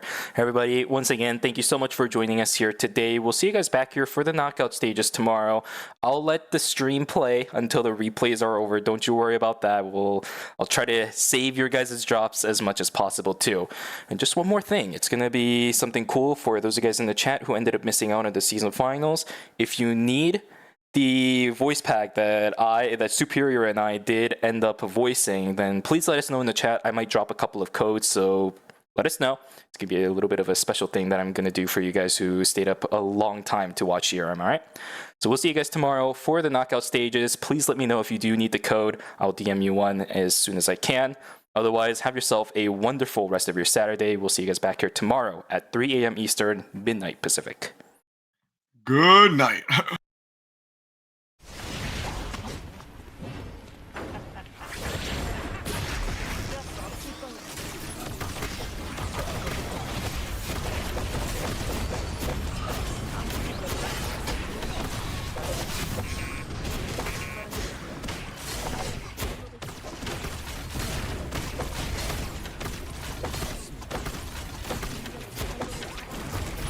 생존자가 사망했습니다. 전장을 지배하고 있습니다.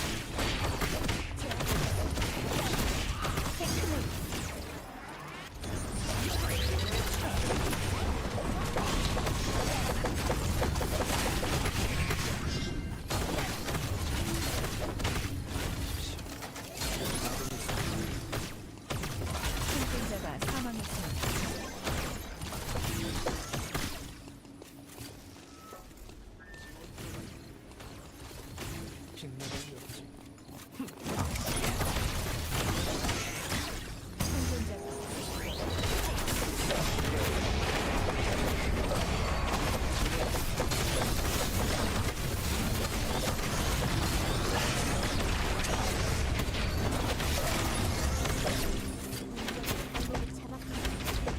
잠시 후 최종 안전지대가 해제됩니다. 생존자가 사망했습니다.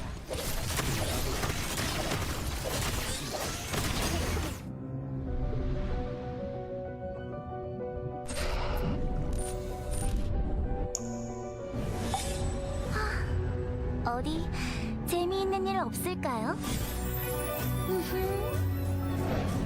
저만 믿고 따라오세요. 제가 즐겁게 해드릴게요.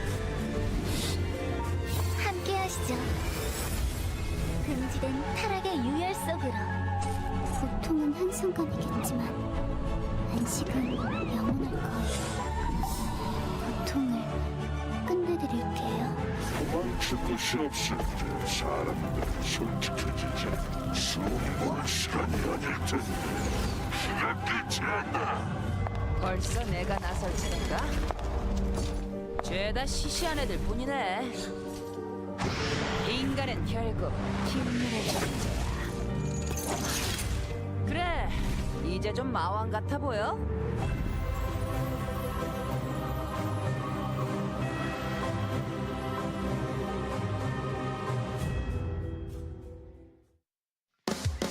이번 경기도 가볍게 금메달을 따주겠어. 이 정도야 가뿐하지.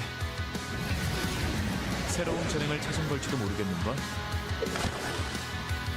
노력은 배신하지 않아. 이게 그 증거다. 이제부터 경기 시작이야. 금메달 리스트를 얕보지 마. 나약한 정신은 버려라. 얼마든지 덤벼라. 자, 내게 덤빌 녀석은 누구지? 그나마 숨이 트이는 곳이군. 내 눈을 피할 생각은 마. 아무리 노력해도 피할 수 없을 거야. 자신 없다면 얼른 루트로 도망치는 게 좋아. 승리의 광경은 이런 거였지.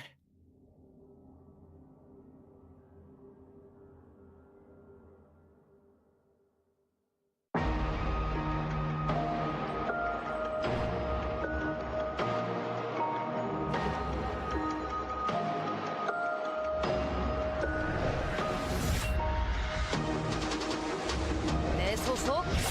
그런 걸 알아서 뭐하게.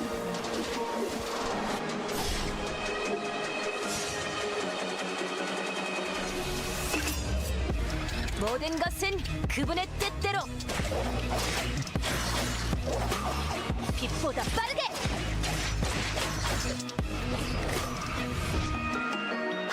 아, 미안. 다신 안 뽑기로 했었지?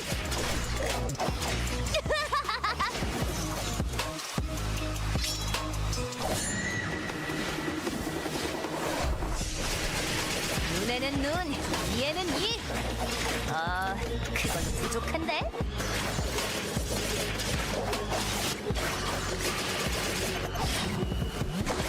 지범의 갈시!